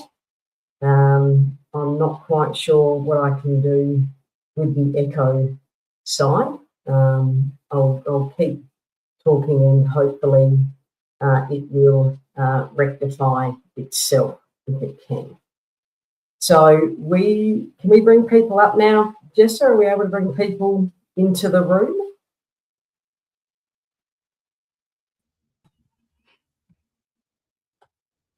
Welcome, everyone. Good to see you all. Hopefully the echo will go maybe a little bit, but it's a little bit difficult. I don't want to wake everyone else up in the room. So bear with me. So how about we go around? Sanjeev, can we start with you? Do you mind just give us an intro into your role and what your why you're here on the panel, and then we'll get started. Very happy to, Ali. I'm so glad to be here with this entire team, and I had a chance to listen to just the previous session. Very, very inspiring. My name is Sanjeev Sehgal. I work for Assurant, and I work from India in Hyderabad right now. But I've been associated with this space of employee experience, shared services, HR technology for quite some time. And when I saw this topic, it's very close to my heart, and I wanted to be here to share my lessons and then also learn from the panel. Great, thank you for being here. Vinay. Hello, hi everyone. So I've been working. I'm coming to this conversation also from a transformation perspective. So I've been working with IT services and processes for the last 20 years.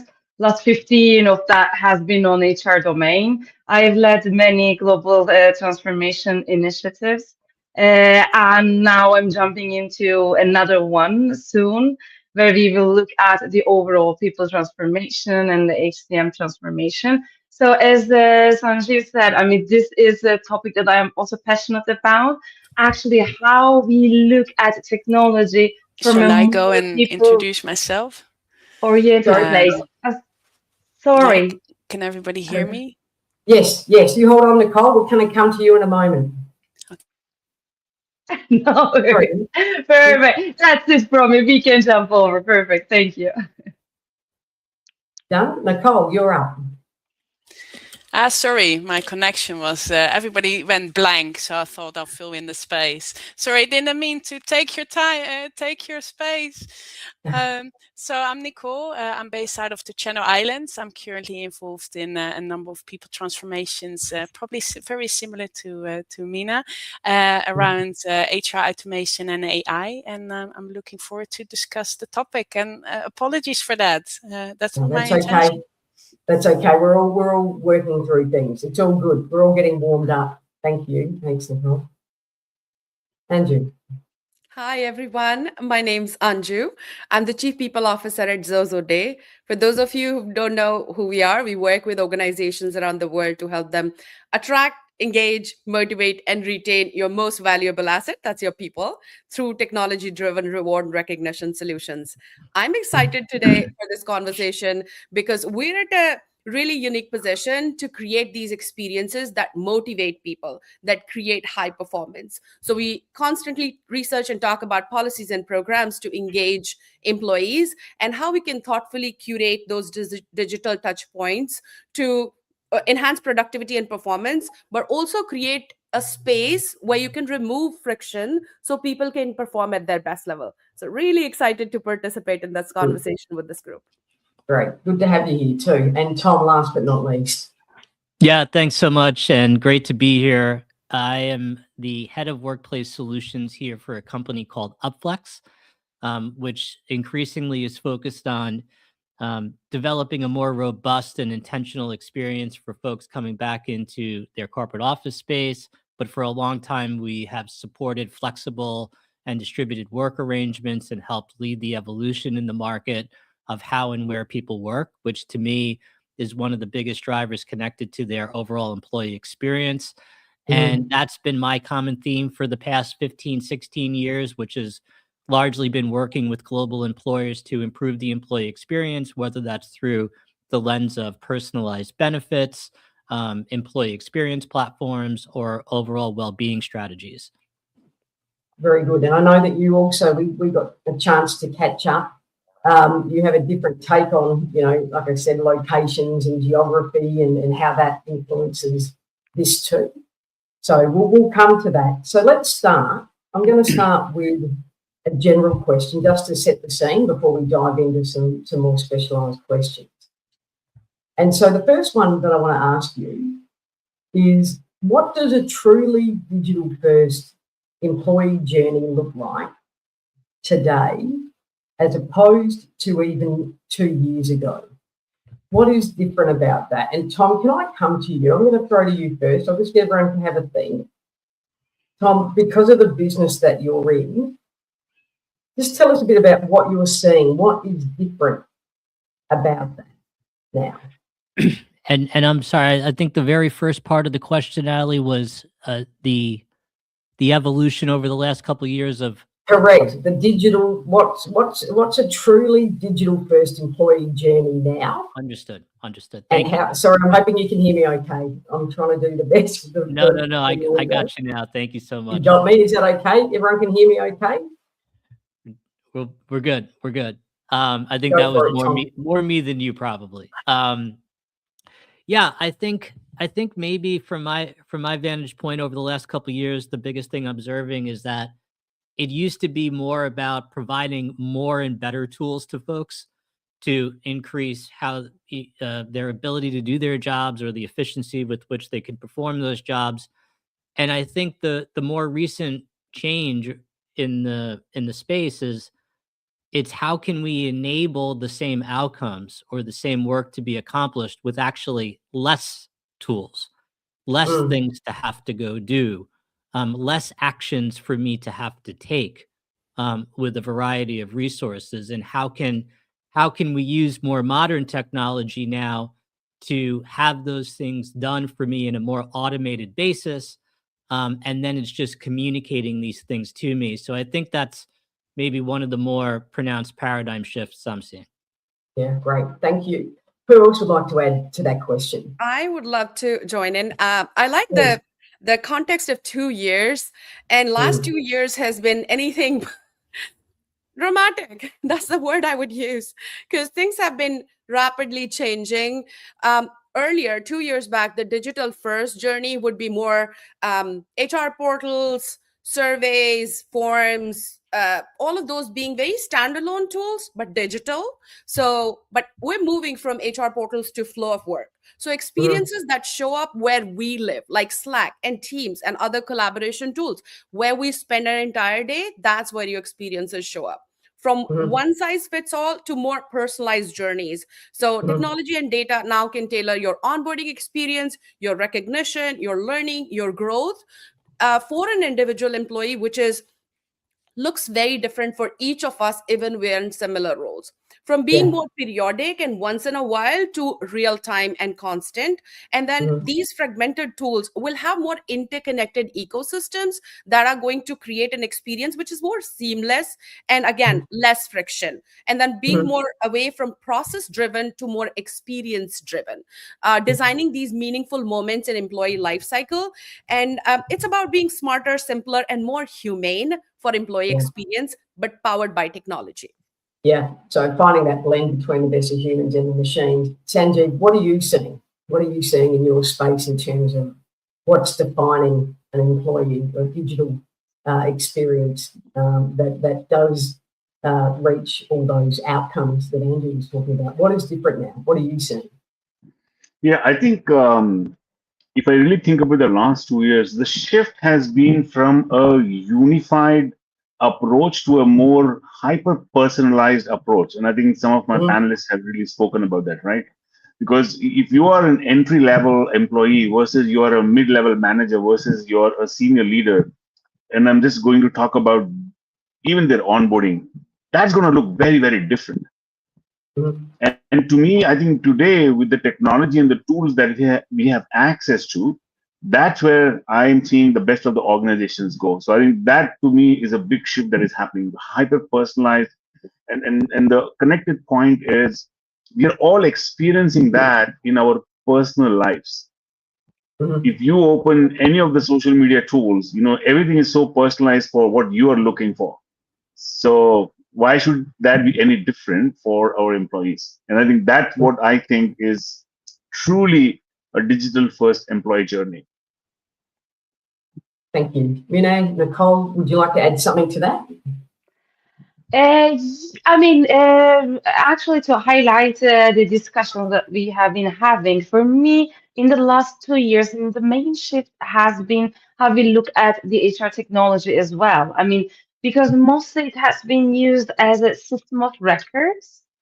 Where we have the employee core data, where we were doing reporting activities over it. But later on, as discussed now, it started connecting with the other systems in the overall ecosystem, right? So start engaging with the collaboration tools and start engaging, proposing development programs or learning paths. And this is where I think the shift has started.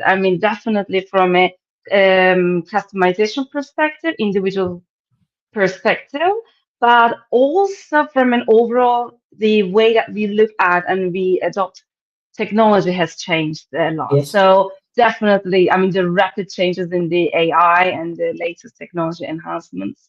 Especially, in the talent acquisition, right? So where we have, in the last 2 years, have seen talent acquisition activities more automated, more than automated, being handled by AI. So these, for me, that has been the main changes. So HR systems or HR technology, first of all, does not stand alone. It is no longer a system of records for me. Yes. Yeah, we're going to have that conversation in a little while too about who owns this as well too. What departments, what functions, how do they work together? So we're coming back to that. Nicole, before we move on to our next question, anything that you'd like to add around your own observations that you've been seeing in regards to this? I think it's been very manager dependent, right? You can't move forward without approvals and decision making from somebody higher up. And I think the slower response time is something that at least I'm seeing is changing a lot. We're actually kind of autonomizing a lot of the decision making within the employee journey, and I think that's the awesome part of all the technology that's moving forward. Beautiful. Thank you, Nicole. So let's talk about roadblocks before we get going. Yeah, so we can't talk about what can be unless we're going to talk about where some of the roadblocks and barriers are. So what do you think we need to be adult about and have an honest discussion around? What is getting in the way then of being able to take HR technology and really make it a proper personalised enabler, or not enabler, but a developer of people, of being able to aid that performance, be able to take that to the next level? What gets in the way? What are going to be some of those roadblocks, some of the risks, some of the challenges to actually making that a reality? Who wants to start talking about that? So we can set the scene before we get all excited and positive, but what do we need to be also mindful of as we charter this through? I could start with our black hat thinking. I love doing that, figuring out what the No, so do I. So do I. Where That's those lots of gaps opportunity in this. This is opportunity too, right? So we're not being negative. We're finding the opportunity where others don't look. Kick it off. Let's go. First and foremost, Ali and team, my understanding is there is a lot of tendency for us to look at the next shiny thing and go for that. And there is like, if only we would show them this slick, really amazing tool, how excited are people going to be? But it's not about tool, it's about experience. And then, so the biggest barrier is the mindset, not the technology usually. Yes, of course, there's huge changes every day with AI, new things are coming up. But many organizations are still thinking HR tech as a digitization of the process. If only I could digitize the onboarding experience. If only I could figure out how to connect these. But the challenge is, instead of technology first, to think employee first. How does it serve our people? What employee problem are we trying to solve with that? And then too many disconnected systems that we all struggle with. It's still so much manual work that happens, pulling data from one place, trying to tell a story from other place. And in that process, there's low adoption by managers who anyway are struggling. They're trying to fulfill these gaps in terms of managing teams, going with strategy, helping execute, operationalizing these new things. So managers are biggest drivers for engagement, but the tools aren't very intuitive. These aren't like a iPhone that you pick up today and you install, and then it takes you from the process and it feels more natural to you. Our tools aren't that easy. And then recognition and feedback is not embedded into the work. And it needs to be faster loops of feedback, whether that's for tool or for performance, both needs to come in pretty quickly. Yep, Yeah. thank you. I could jump in on that. I agree very much. And I think this has been one of the struggles I've had over the years, is that so much of the HR tech solutions that we've put in place have been for the purpose of solving the business's people problems as opposed to the people's business problems. And a lot of the onus has been placed on the employees to have to operate these systems to help the business in some way, shape, or form, depending on the tool. And that's where I agree very much with you, Andrew, in that I think we need to start increasingly thinking about how do we use technology to help solve people's, ability to do the things they need to do day to day.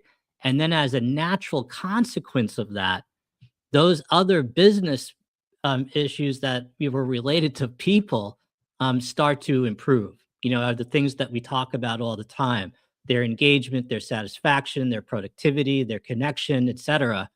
All these things naturally improve when you make people's jobs easier and fundamentally, better in some facet. But we've approached it from sort of the other angle, I think, more often than not. And so I'm excited to think about, again, how do we ask less of folks?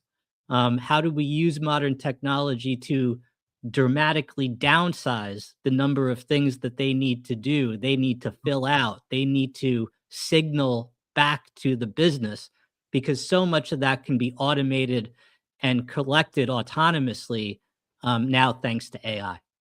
You make a good point around really what is high value work as well. I want to come back to that, but we'll come back to it. But let's talk other pertinent roadblocks, challenges that you were seeing that we need to really flag if we're going to really make this work and create an experience that people want to be part of as well. Yeah. So Ali, one of the things that I am noticing is, it's about the mindset. We are actually developing the systems, the new AI systems, still with the constraints of what we did like years back, right? From a digital transformation perspective. And to me, I think we need to really reimagine how that process is going to look like. And I think that to me is a constraint. Obviously we are thinking about improving processes, but we are still not thinking about redesigning the complete experience.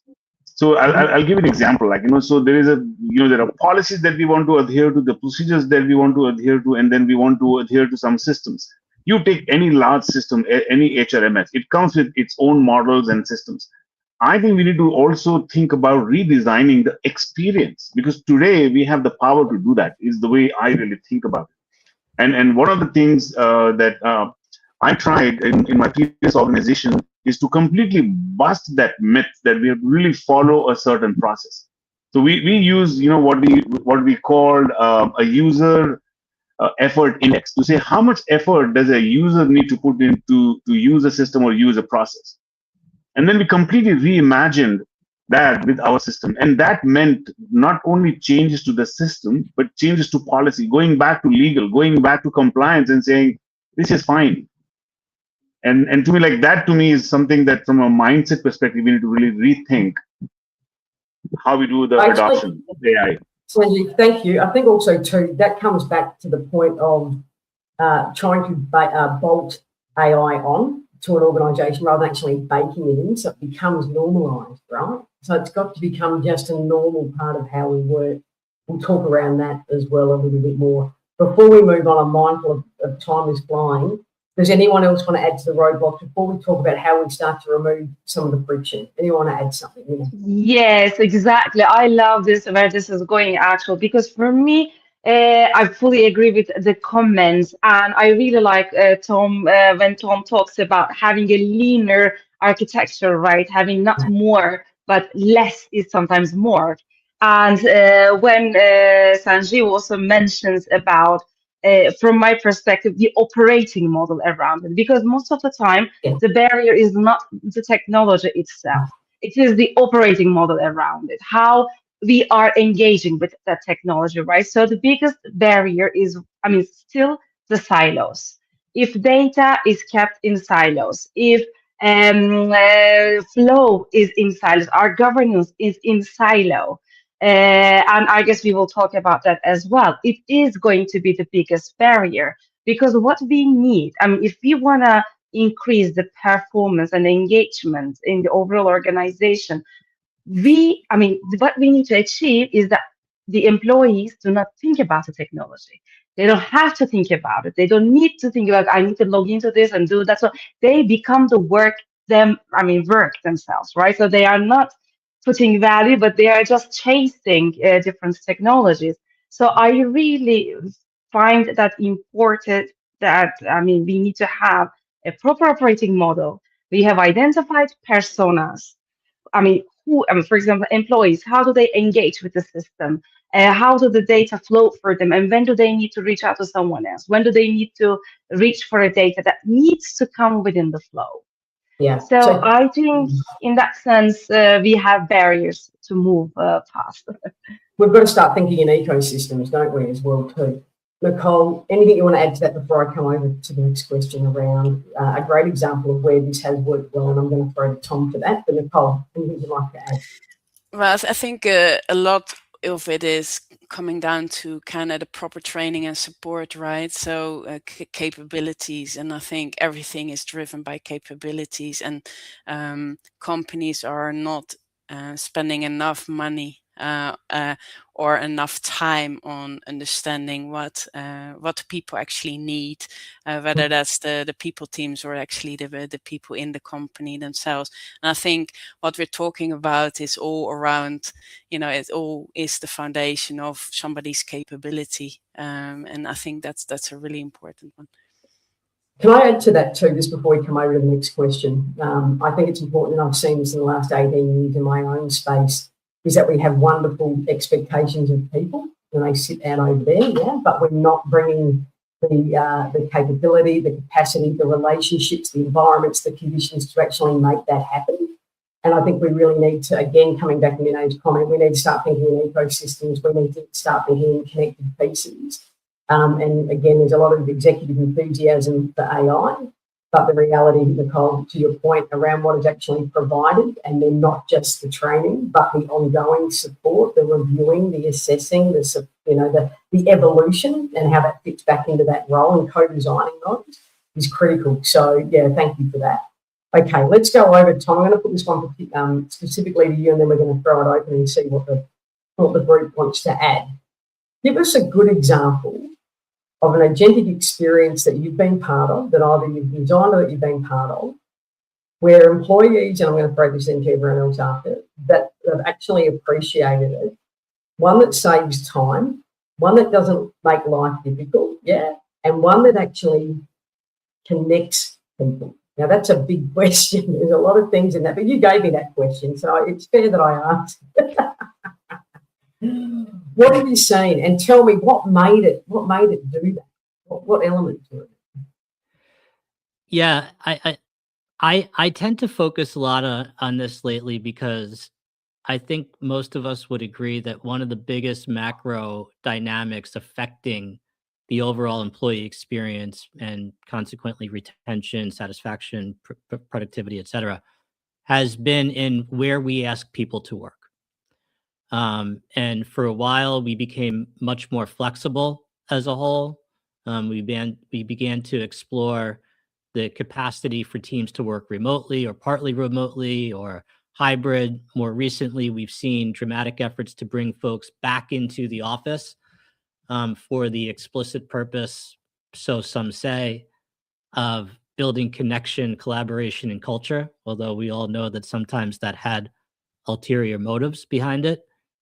And in doing so, we have put a tremendous onus on folks to have to figure out how to self-organize and orchestrate themselves with their key collaborators and partners in work.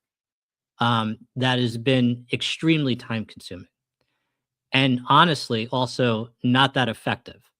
When you tell people that they have to say when they're coming in and pick a space on where they're going to be, there's a tremendous amount of brain energy and time that goes into doing that.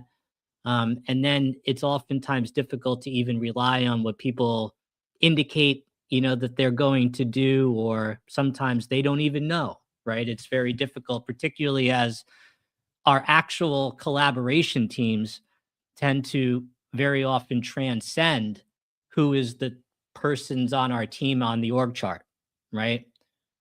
We tend to work beyond those stated on paper team structures in a day-to-day practical way.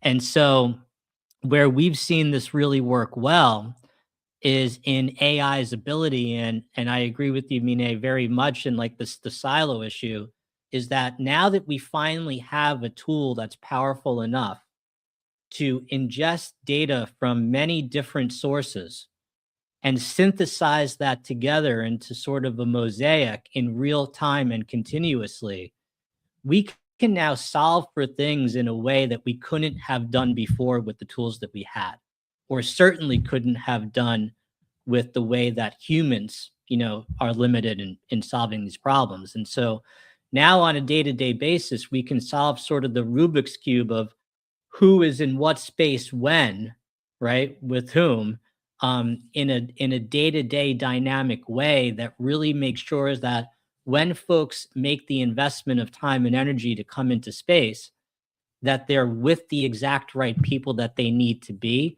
to do their best possible work. And I often go back to the statement, it's not what you're doing, it's who you're doing it with, right? That's an age-old idiom for a very good reason, is because being with the right person at the right time actually has a very dramatic impact on my employee experience and my ability to fulfill my job requirements, probably maybe only second to the experience I have with my direct manager, right? Which we tend to think about as maybe the most impactful force in those areas. And so this is just the type of opportunity that AI is purpose-built, is perfectly designed to solve for. And we're seeing some pretty great results in some of our customers that we work with, and the amount of time that we can give back in people's day, and the improvement in the quality of experience that happens when they show up and they just happen to be with the right people. So in more esoteric terms, we talk about co-location and co-attendance being solved for autonomously behind the scenes without them having to had to book a desk, without them having to had to indicate where and when they're going to be, without them having to try and slacker teams a million different people they're working with to try and coordinate an event. These things can be engineered to happen autonomously and almost serendipitously for folks today. And I think that's one of the most exciting areas that we're seeing. Thank you, Tom. I just want to come to another question. I'm mindful of time, and as I said, time flies when you're having a good conversation. I'm going to throw open this. It's on the back end of Tom's question. It's one that Sanjeev put forward here, and I want to just throw this open to the broader group as well. So to your point, Tom, when we're working in so many different places, Sanjeev, I'm going to give this one to you first. And we have obviously the ability to be disconnected. We have loneliness, we have isolation. I work from home a lot, I understand that firsthand. How do we actually use this technology then to actually enhance human connection rather than continue to erode it? Yeah, so we've been, people have probably never been lonely. We could give lots of data around that. How are we using it? How are you seeing it being used? What are some of the elements of that recipe to make that work? And then I'll throw open to everyone else. So, Ali, you're asking me that question, right? Sorry, I lost you for a minute. Oh, that's okay. Can you hear me okay? Yeah. Yes, absolutely.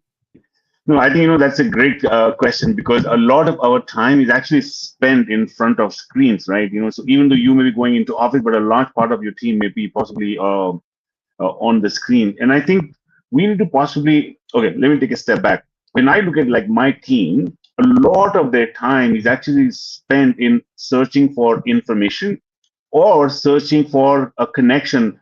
Who is the right person that I could go to for this question that I have? Because we are so interdependent today. It's like, HR is dependent on technology, technology is dependent on info security. And I think somewhere we spoke about silos. So in an organization which is constantly reimagining and reinventing itself, reorgs are happening every second day. It's very hard to figure out who's the right person to go. So to me, I think we need technology which can tell me if to in my workflow, and not that I need to go and search somewhere and ask who should I go and talk to about this problem. If it can understand from the work that I'm doing and say that, hey, Tom is the person who can actually help you with that specific problem that you're working on or on that project. I think that's the kind of technology which can drive greater connection, and it completely eliminates the issue of us being remote or hybrid. Thank you. Who else would like to add to that before we move forward? We've got about 10 minutes left. So who would like to add to that before we, I know, it goes quick. Andrew, do you want to add to this? Yeah. I wanted to add another practical example. So Yes, thinking of please. AI as this additional support system, not one, but multiples of those with deep expertise in certain areas. So think of I'm a manager who's about to go feedback or goal setting and things like that. But if I'm a new manager, of course, it's overwhelming. It's really hard. So no matter how much you train and enable them, there's going to be a problem. But imagine a scenario where I could practice in a safe environment, get feedback, act like a coach. Then when the right time comes, I get these updates to say, hey, remember, you're going to have this conversation. Here's a resource chart that you can look at. So we're trying to make those experiences even better every day using agentic part of the AI to support us perform at the better level. So if I have 100% of my capacity, I'm going to think of, let's say, if I can eliminate 30% of the tasks which need to be automated, those now can be more intentional and more strategic. And that's where agentic AI can be embedded. And that ratio then continues to grow. And I can be more creative, collaborative, and efficient, and productivity is not the only area we should be looking at. It needs to be looked at another way. It's not a tool, it's a support system, almost like additional workforce now you have at your disposal. Mina, Nicole, anything you would like to add to any particular examples that you've seen? Nicole?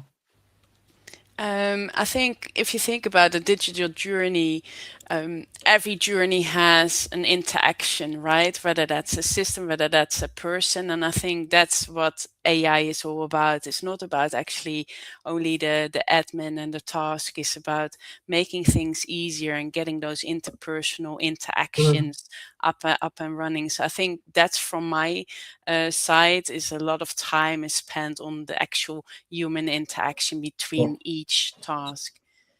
I think too, that's a great point when we're rushing it too, right? Like we're on on this sort of hurry to an end that we don't even really know what that's going to look like. Not all types of slow is negative, as I say. Yeah. So, Mina, I'm going to come over to you before we sort of come to the final part of this. We talk a lot about who needs to own the digital journey. Yeah, we talk about HR and legal and of course IT and data and whatever. But what's the employee's role? What do they own in this? How do we need to actually involve them? Where do we start with that, right? Because we're talking about all these other departments, but hang on, what about the person that's going to be impacted by this, right? Where do they sit? I love that. That's a great question. That's off the cuff. Exactly. And I saw a similar question on the chat, on the comments as well. So thank you very much for touching over that. So for me, when we are looking at from an employee perspective, what is really important is that the user experience journey design, right? So we are always talking about user experience, but what that user experience is. So from my perspective, we use the basic design principles, right? So from a customer journey perspective, understanding, okay, what do they see? What do they do? How do they interact? But when we look at it from an HR perspective, when we identify our employees as the people who are engaging with our systems, I think the first thing that we need to clarify, why are they going to engage? So what is the objective, right? I mean, why are they doing this? And for me, afterwards, when we know the objective, when we know the why, then we start thinking about, okay, what are they trying to achieve? To whom are they trying to reach out? And like Sanjeev has said, no, and what kind of information do they need right now in this flow? Because to move forward with this sales offer, now I need the most updated cost in UK market, right? So that they need that flow of information directly in front of them. But the thing I think that I wanted to actually underline is that this is not something that we can do from where we sit. This is where the co-creation for me gets into place, right? So we are talking about the customer journey. In this case, our persona, our customer is the employees. So we really need to understand, when do they log on? When do they log off? What do they need to achieve? What do they need to do? So really design that digital journey together with them. I think that for me is one of the key points. Thank you. Thank you for that. Yeah. Yeah, and no, 100%. Such a big piece of work. And I think that's why we've got so much disconnect as well, too. People are not involved. They're not shaping it. They don't own it. So there is a lot of resistance and friction right from the beginning as well around that. We've got 5 minutes. If you want to add something briefly to that, let's do that. If not, we're going to finish up with a couple of quick fire round questions. Yeah. I'm going to go around to everyone, right? So really, really quick, succinct responses if we can. I'm going to start with you, Tom. One non-negotiable that needs to be in any digital journey that aims to support performance and well-being. I'm going to go around to everyone and you're going to give me one really quick one. What is it? One non-negotiable. One non-negotiable is that, it's not another system, that it's embedded in the tools I already use. Yeah. Yep, beautiful. Thank you so much. It doesn't sit out there, it's baked in. Beautiful. Thank you, Andrew. I'll go around. Keep people in mind first. People first. People first. Not always easy when the profits and the stakeholders and the shareholders are there, but we can do both. We must do both. Thank you, Nicole. Probably similar. Employee-centric design. Prioritize the user experience for each person and each part. Yeah, great. No homogenization. Minnie. For me, a cross-functional governance body when we are thinking about employee digital journey. Yep, great. A whole nother topic on its own. Huge. Sanjeev. I can't hear you. You're muted, Sanjeev. Yeah, okay. sorry. Thank I said, I said the non-negotiable. It should really make people visible, not invisible. So visibility. Okay, so big question to finish up on before if there's any other final things. So we're 3 years from here. Yep, 3 years from 2026. What will differentiate organisations that successfully transform their workforce through technology as opposed to those who are just simply playing around with new tools? Tom? I think they will largely, it'll be the ones that have done basically every answer that we just gave on the last rapid fire, the ones that have taken that right approach into building, systems for people that have the right governance, that are designed with, the employees' pain points first in mind, as opposed to starting, top down is where we'll see success. Thank you. Andrew? I think who have a clear why of what they're doing, why they're doing, when they have a clear indication of that, instead of Anthropic now have a plugin, we got to use it, this company is doing, competition is doing, so we should just do it. Once we clarify the why, the companies that have been able to articulate that for themselves, for their customers, for their employees, they will sustain it much better. So we'll see a consistency and a discipline in practice that we're not seeing either as well too, yeah? Yeah, thank you, Andrew. Nicole? I think it's all around fostering a culture of adaptability, right? Change management, integration. Yeah, and being able to, I suppose, make opportunity from adversity as well. And that's a new skill set that we need to start seeing as well too. Minay. I think the companies that will differentiate are the ones who are investing on leadership capability as well, because at the end, the technology is not going to transform the organizations. It's people will do. Yeah, beautiful. Thank you. And Sanjeev, bring that home, my friend. What have you got? Yeah, I think organizations that will successfully transform their workforce will have greater credibility with their clients and customers. So they will win in the future. So big conversation, huh? It's gone quick. It's gone quick. And as I said, I think, as we've said, right throughout the whole conversation, I want to thank you all. I want to thank the people that are watching us. I want to thank you for joining us on the panel too. We're all coming from different, parts of the world, and it's in the middle of the night for some of us. So I do appreciate that we're here to share this intel and not to do this alone. And as I said, let's keep that conversation going within the community and in our own workplaces. Again, it's important that we start to be, as I said, excited, but also considered in how we move forward. So lovely to be here with you all. Enjoy the rest of the summit, and let's keep that conversation going. And more than conversation, let's start to take that action. And again, people, business, tech, and humans, bringing the best of human ingenuity with what tech can do. That's the beautiful blend that we want to aim for. So thank you, everyone, and have a great rest of the day. Enjoy. Thanks, everyone. Thank you. Thank you. Bye.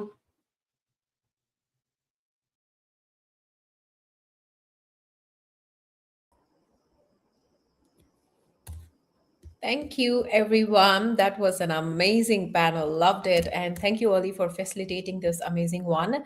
And I would love to remind again that this summit is recorded and you can access all the recordings in the Hacking HR Lab. So you can just get into the Hacking HR Lab, go to your learning, and then access your recordings of this one and also any of the previous sessions that you really wanted to have a look into. And thank you again to our sponsors for making this happen. And quickly moving on to the next panel, I would love to say that experience must always be supported by structure, if you all agree. And that means using governance. So that is more about our upcoming panel, which is data and technology governance. And we are going to learn about establishing structures to support trust and accountability. A little bit of more key areas that you could expect from this particular panel would be governance models, accountability structures, trusted digital systems. And just to give you more idea and glimpse and also align with the panel, I would love to bring our moderator for this panel, Kate Marshall, to share the screen. And here she is. Hello. Hey. How are you? I'm doing good, and I hope you're doing amazing. I am. I'm excited for this topic. Yes, I'm excited for this one as well. So I would let you take on, and the stage is all yours. Okay, great. Do we have the others popping in? There we go. Hello. Good morning. Good morning. Afternoon, evening. Yes. How is everyone? Good here. Okay, so I would like to just start with some quick intros and then dive right in because I have a ton of different questions for you all. So wanted to start off with Kelly. Kelly has been doing this work since before governance was cool, honestly. And she's scaled HR through acquisitions, defense contracts, global life sciences.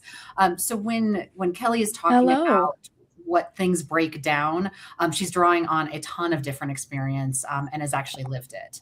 And Doing well. We have Olga. Olga has spent years inside of highly regulated institutions leading HR transformation. And then she has stepped out to build her own organization. So she knows what it looks like from both sides. And then we have Sharon. So Sharon is the person that CEOs call when organizations are in motion. So she has led HR through a ton of acquisitions, helped companies grow exponentially, has built people infrastructure across like healthcare, government, and a lot of high growth sectors. So very excited to have you all on this panel. And my name is Kate Marshall. I run a fractional consultancy where I support AI education and adoption inside of organizations, all with a cybersecurity framework and background. So talking about data governance, which is rarely the coolest topic on the agenda, but it is certainly having its moment. Data governance really used to be an IT problem. And now it is certainly more of a leadership problem, a human resources problem as well, because now that we're looking at all of the data that is going through organizations, that your data, it can either protect or expose things. And most executives still don't know who owns it, still don't know how to manage it, maintain it. And so I'm excited to talk through this because it's getting messy. I'll say that. So I wanted to start, Olga, with you. So when we're looking at data governance structures, what do you believe is most effective in supporting trust, and what makes it stick versus just sitting in an AI policy, sitting on paper? Oh, we just lost Olga. So Sharon and Kelly, either of you want to take this one on? Sure, I can start. Yeah. So what I've learned when implementing this type of structure is that organizations often focus on the sophistication of the algorithm. But in reality, trust in AI is really created by the governance structures that ensure decisions remain explainable and accountable. So when I'm advising CEOs and leading HR transformations across very regulated organizations, in healthcare or government, the global engineering type environments, there's three structures that consistently make a difference. Clear ownership of the data domains, the decision transparency within the documented authority, and the accountability built into the operations. Yeah. And in the world of when we're bringing in AI agents into the space, I mean, I cannot even imagine what that transparency and accountability looks like there. But in those three buckets, what mechanisms have you seen to actually move trust to enforcement? Like how are you seeing that function in real life? So in organizations where governance actually works, that shift from intention to enforcement happens when the governance becomes operational discipline rather than just policy language. So one mechanism that works well is decision gates that are tied to a risk level. For example, when we implement AI tools that influenced recruiting or workforce analysis, those tools have to pass a 3-stage governance review that involve HR, legal, and IT security before deployment can even happen. Okay. And does that look like a scorecard? Or how do you see that function without taking months and months and months of time to funnel through? Or does it still at this point? Yeah, it really just depends on the organization and their readiness. Sometimes you run into a CEO that says, hey, I'm ready to hit the ground running. And, then I kind of give them this little exercise where I'm asking what they truly know about it and how it works and where they're positioned to take that governance authority to it. And it comes back saying they need a lot of things put in place at the ground level before you can even get there. So it can be quick. It can take many months. It really just depends on the readiness when you're starting. Yeah, absolutely. And Sharon, where do you see organizations commonly confuse transparency and accountability? Because those two words are interchanged quite a bit. Yeah, and anybody can jump into this one as well. Well, organizations often believe that transparency equals accountability. In reality, transparency only means that information is visible. So transparency shows you the data, accountability shows you who owns the decision. So accountability means someone's responsible for acting on that information. And I've seen organizations publish workforce dashboards, diversity metrics, or AI model outputs and call that governance. But if no executive owns the outcomes, that transparency becomes performative. So an example would be a multi-state healthcare organization where we had detailed workforce analysis showing that turnover risk by department. Everyone could see the data. However, once we assigned turnover accountability to operational leaders and integrated those metrics into performance reviews, you would expect change. So true accountability actually required three things: the ownership of that outcome, the authority to make changes, and that's a big one, and then that consequences are tied to results. So that transparency supports governance, but that we allow accountability to actually enforce it. Great. Can I jump in really quick? Can you all hear me? Yeah, somebody else talk. Sorry, I had some technical difficulties logging in, but I think I'm good now. I missed the introduction, so I don't know, Kate, if you introduced me or if I should introduce myself. No, I'm not. I did. Yep, just roll on. Yeah. Okay, great. So I just wanted to add a little bit to what Sharon was saying. I was working with an organization that had rolled out Copilot over a year ago, and no one was using it. Like no one had even looked at dashboards or seen usability, and the CEO was furious. It costs a lot of money. So for us to, say, hey, we're gonna give you this tool and not use it, it's just I could see why leaders would be upset. But when it came down to it, he wanted to know why. Why are people not using it? What's going on? And what we were talking about trust a little bit, what creates trust, and it came down to they didn't trust the system. This was a financial organization where anything they did they could get in trouble for. So they didn't. It's not that everybody knows AI now. Everybody has it on their phones. People know how to use it. But if organizations are not clear about how not to use the tool and what the framework looks like, they will not trust it. They don't trust to put the data in there, especially in HR. Like the HR department was not using it at all. They did not want to put employee information in there because they didn't know where it was going, how it was stored, who had access.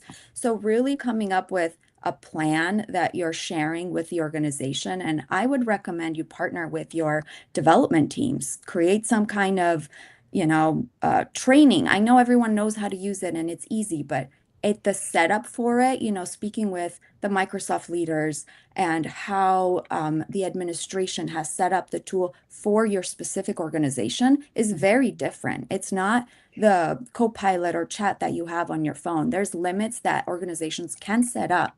And if people don't know those limits, they're not going to trust the tool. Yeah. Oh, Olga, you landed on something that I think most organizations are struggling with right now. But when you give someone access to the tool, I think of it as like a car, so we are giving everybody a car, but we're not teaching them how to drive it. And is that on the organization to, teach them and show them how to use it? Is it, on the person themselves to spend the time and understand? And I think that's a big part of that conversation as well, as we are giving so much access to these different tools and leadership is frustrated, but has not always created the time and space for their people to learn these things. And then to your point, to understand what's okay and what's not, and what's part of policy. And these policies are lost in a SharePoint file somewhere that's 5 steps in that people barely know how to find as well. Well, I think that's where HR can step in and shine. We know people, we know how people learn, we know what their abilities are, and we can train them and we can help shape the organization for that future. We can hire consultants, hire me. Little plug and I think you hit something there. It's the learning, where we're actually out training people. It isn't just saying, here's a policy. It's here's how it applies and here's how we're going to use it. Can you use AI in your day-to-day work. You know, aside from building agents and building bots, some companies allow people to use it for writing emails. Okay, great. Some companies allow it in their sales department. But then they also have to understand that there's different state laws as well as bigger picture laws, especially if you're dealing internationally. But for instance, in Utah, if you're using AI to assist with like a sales proposal and you send it out to a customer, if you have not put a disclaimer on that document saying that it was partially written with the use of AI, there's a law saying, nope, now you've failed to notify them, and there's fines attached to that and repercussions. And it's even bigger once you're in the international level. Yeah. So, you know, it's more than just a policy that's written. We truly have to get to the heart of helping people understand, here's all the great ways it can help you, but here's the requirements, here's the boundaries that you have to operate within. Yeah, absolutely. And Kelly, you come from a background where the highly regulated, you know, global environments. What's your take on this too? I think I'm going to back up a step and say, even before the AI is introduced and the training and all of that, which I have tons of thoughts on, I think the trust piece, you know, a lot of that goes to your underlying data and the data readiness of the company. You know, where I've seen trust fall down is executives are looking at the data and they're like, this is not accurate. The whole thing is now thrown out because there's a piece or two of data that they're like, that doesn't look right. I didn't have this many terminations in that month. I can tell you exactly why. And then they'll just say, I'm not using this thing at all because it's crap. And it's like, no, hold on. And so the first thing for me that I've learned really works is, first of all, you've got a partner outside of HR. One of the sayings from Dave Ulrich that I love is HR is not about HR. HR is about the business. It's about supporting the business, driving those business outcomes and impacts. And in the case of reporting and data, it's the insights you get out of it. So, you know, there is the whole idea of garbage in, garbage out in AI that's amplified a lot. And with the groups that I've worked in, what's really worked well is partnering with IT, legal, finance, and any other stakeholders that have their own systems and compliance pieces. In life sciences, that might be your clinical groups because there's different regulations around how to handle quality management and things like that. But it's getting a group together that's sort of your master data governance committee and identifying those key things we said at the beginning. Who owns the data? Who's accountable for it? And then you've got that layer of the transparency that's added on top when you're surfacing the data.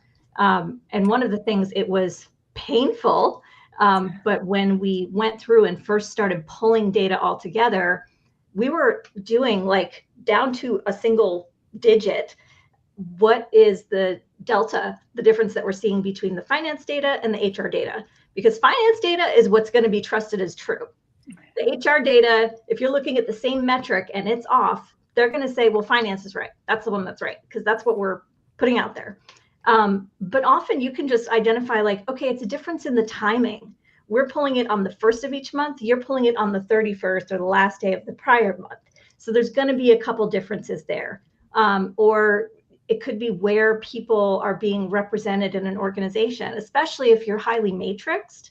If you have people who are sitting in a specific legal entity, let's say outside the US, maybe, you know, if you've got different businesses running in the UK, we had 5 different legal entities in the UK. Well, they were in 2 business units, and some of them were support, HR, finance. Where are they sitting in your dashboards? Are they sitting in HR or finance? Are they sitting in the legal entity? Are they sitting in the business unit?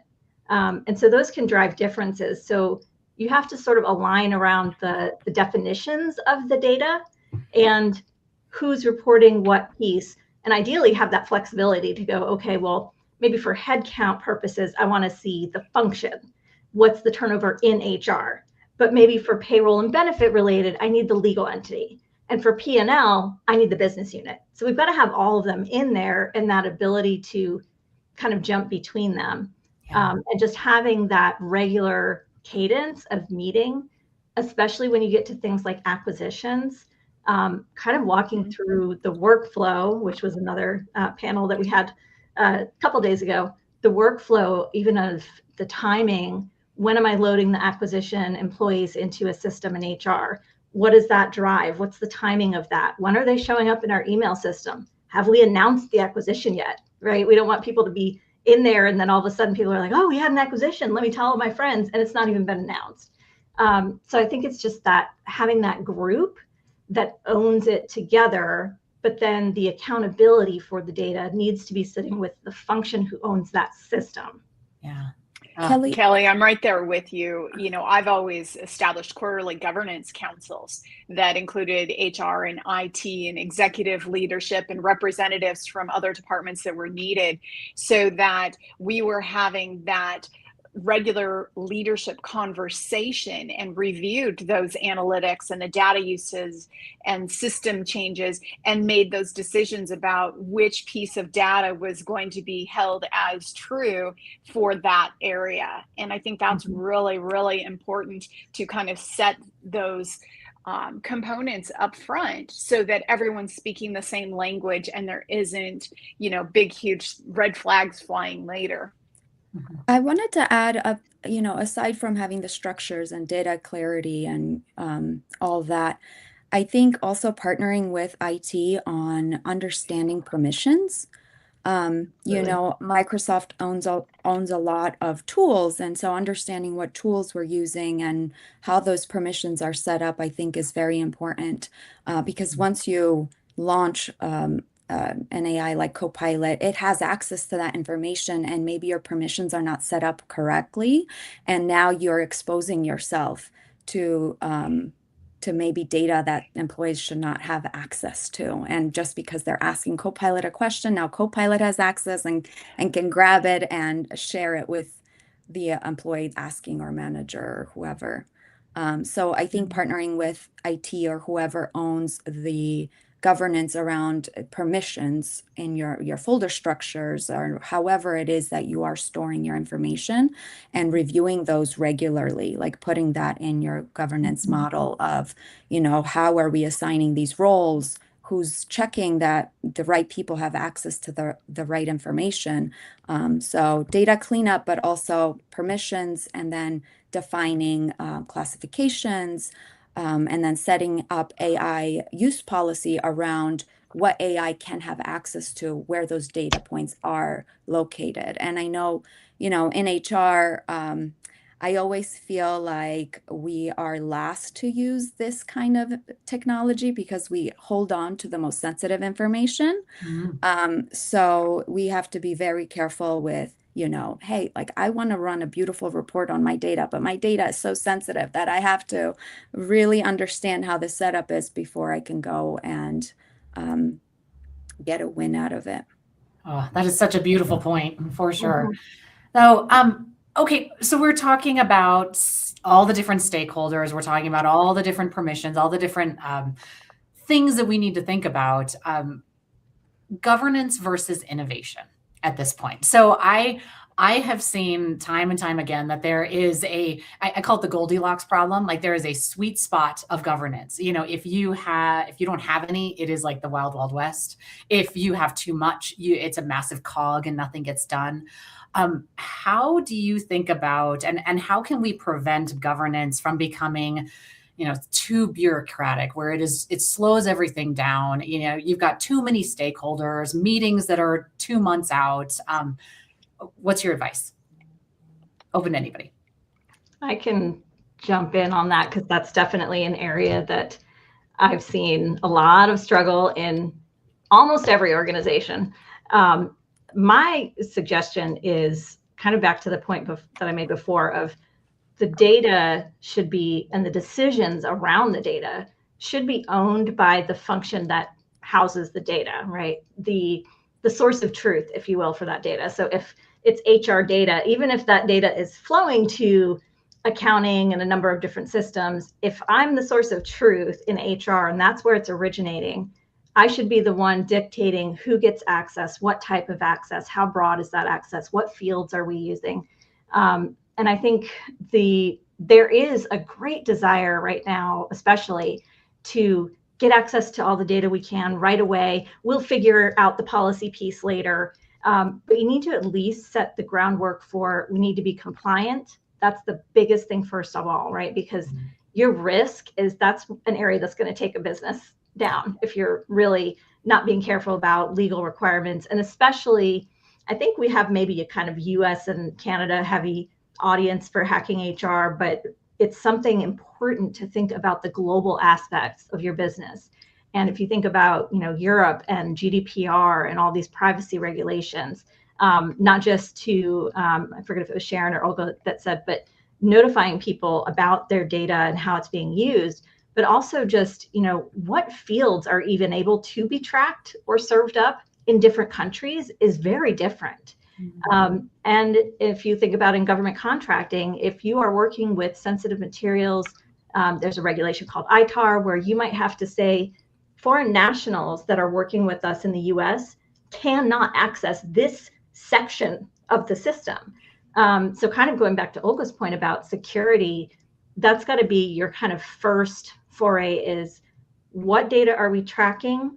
What's the compliance behind it, which is absolutely partnering with your legal team, whether that's internal or outside. And again, legal in the different countries, not just your US attorney who knows US, but also looking at those security permissions. Ideally, in a perfect world, you have a fancy system where every system has its own rules that are role-based on who can see what, and then Copilot knows all those rules and won't serve up information it can't.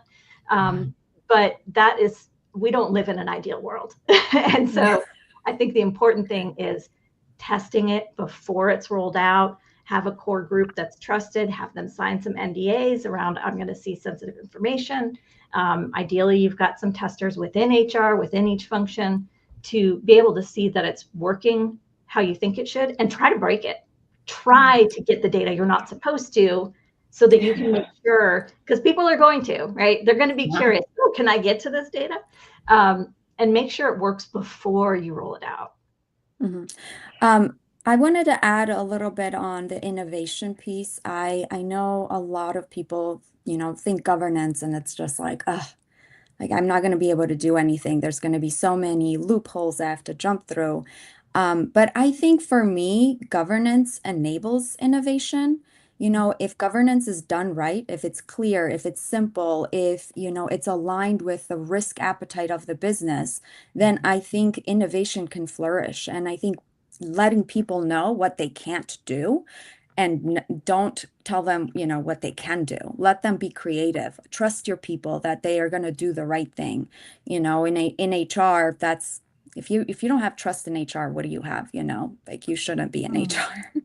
But I really do think that it's an enabler. If you have clear governance, if you focus on governance first, then letting innovation flourish on its own, and letting people do what they want to do with the tool they have, giving them some freedom with it.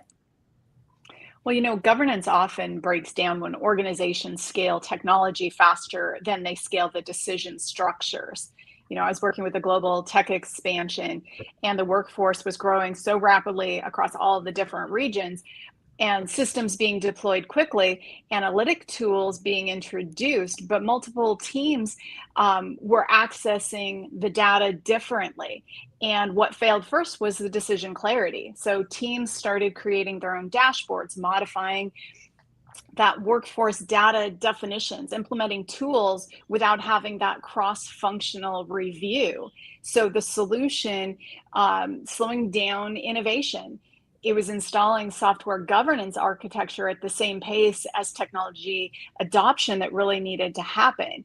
So I always say that data ownership, decision authority, auditability, really need to be scaled together. So what governance structure should scale at the same pace as technology adoption? Yeah.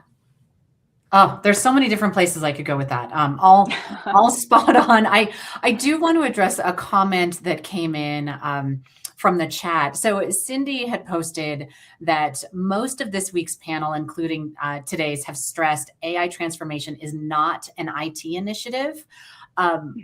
can you all address that perspective of AI is not just IT, what that means for all people, all training, how their job descriptions are going to change based on, accountability and based on the access that we're giving them, and just give a sense of this is not an IT problem, it is a people problem, and what does that mean for what we're talking about with governance? Yeah, I'll jump in on that first, and I'll say that what I've seen organizations do is they'll pick their highest technical person and they'll say, make this work for us, right? And this technology is not an application. It's not something you roll out and you understand what you're doing. It's very new to all of us, and it's impacting the entire org, not just the IT person setting it up, right? The decisions that this person has to make, they have never had to make before, And so I think, Kelly, you mentioned that everyone has to be included. Like you have to broaden who is the decision maker for it. You almost have to create a work stream around this technology and bring everybody to the table to make those decisions of how it's going to be impactful to the organization, and then creating a roadmap for that, right? Like who's going to be involved, how are we going to measure success, and then sticking to it. If you don't have that and you're just going in blindly, like it's going to fail. It's not rolling out a new HRIS system. This is beyond that. Yeah, but I think about your comment of how we're measuring success, and if that measuring stick is changing every 2 or 3 months based on what we're seeing, with AI evolve so quickly, I think that's why we're all so tired, Well, and here's my perspective. IT plays a critical role in AI governance for sure, particularly around that security, the architecture, the system reliability. But AI governance cannot sit entirely in IT, because AI increasingly influences real business decisions, including workforce decisions. So when those algorithms are affecting hiring, compensation, performance evaluation, customer outcomes, governance must include HR and legal and that executive leadership component. So the strongest organizations treat AI governance as an enterprise responsibility, not just a technology function.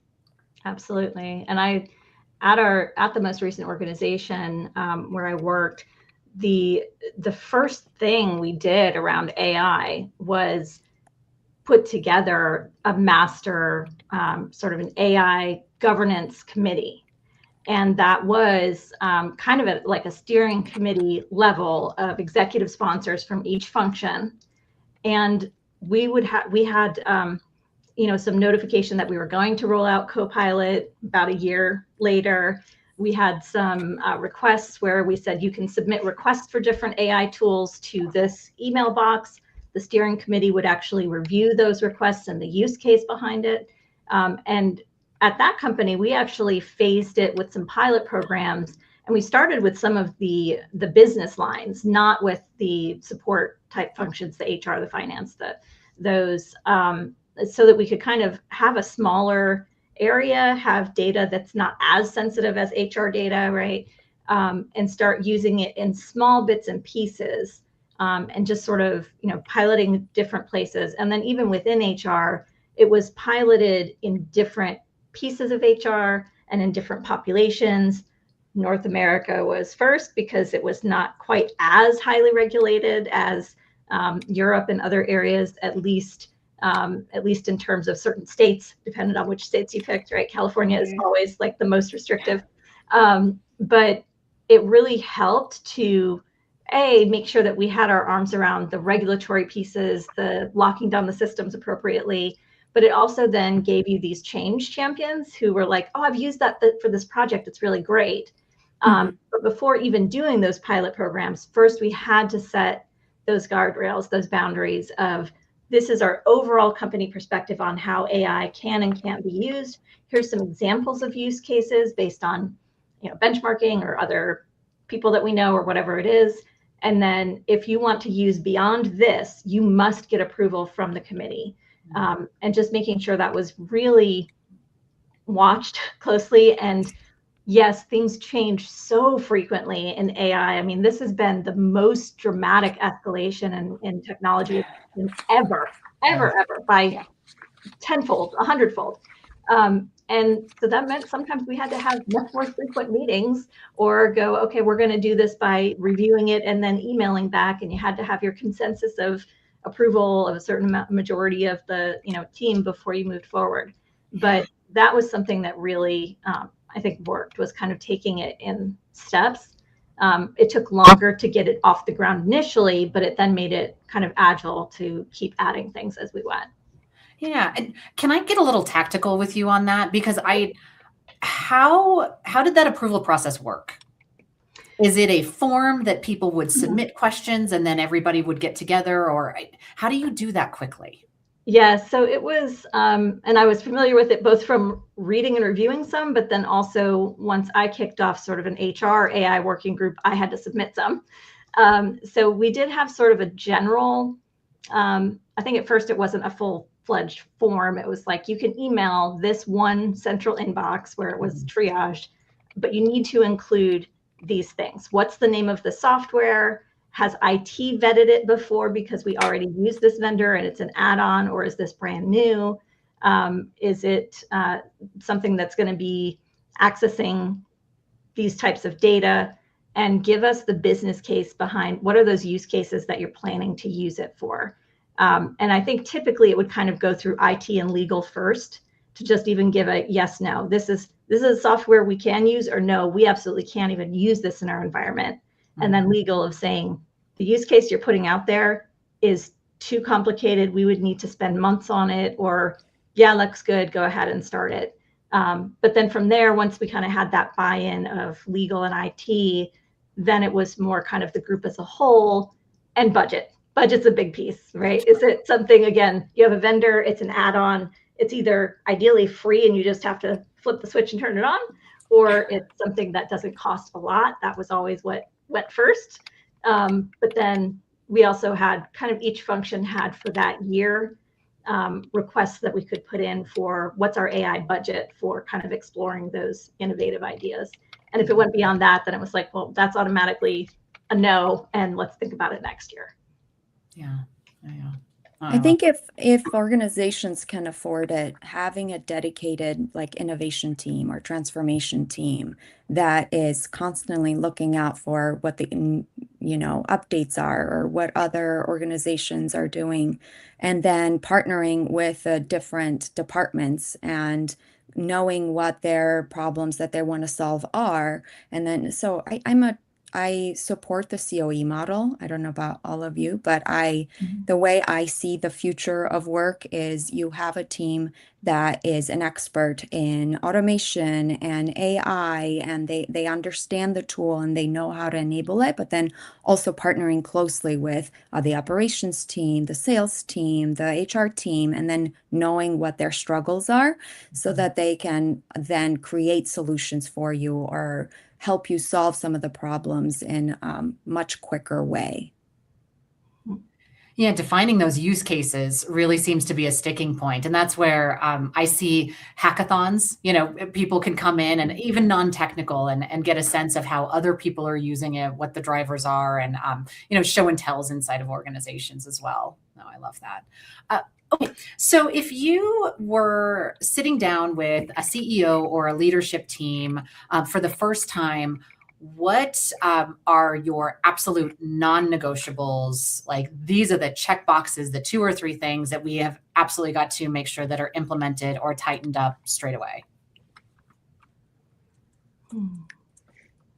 From an HR perspective, Kate, like as an HR leader? Yes. Yeah. When we're talking about governance and our people and this whole transformation.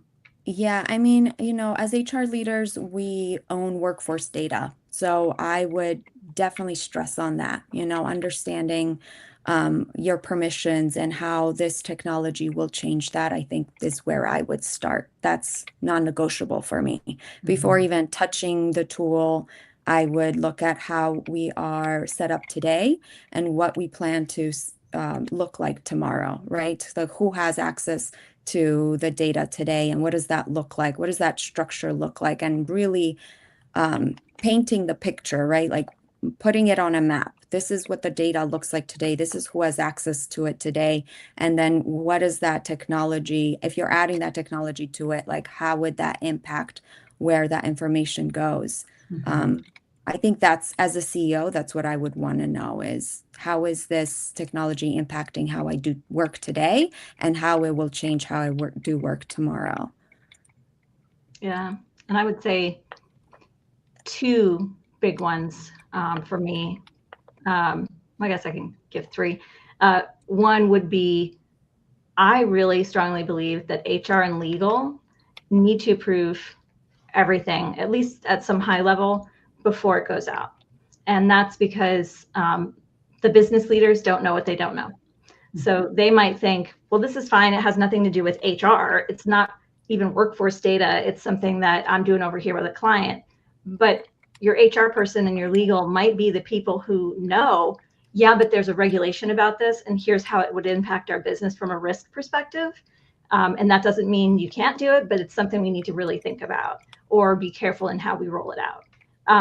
The other piece, and that goes for the other functions as well, but I really feel like that risk part is so huge. And whether that is HR and legal together, or if you have a center of excellence that's really around just kind of regulatory compliance in general, something like that I think works. The other piece I think is making sure that any final decisions, AI is not the decision maker. AI should never make your decision about something. It can make recommendations.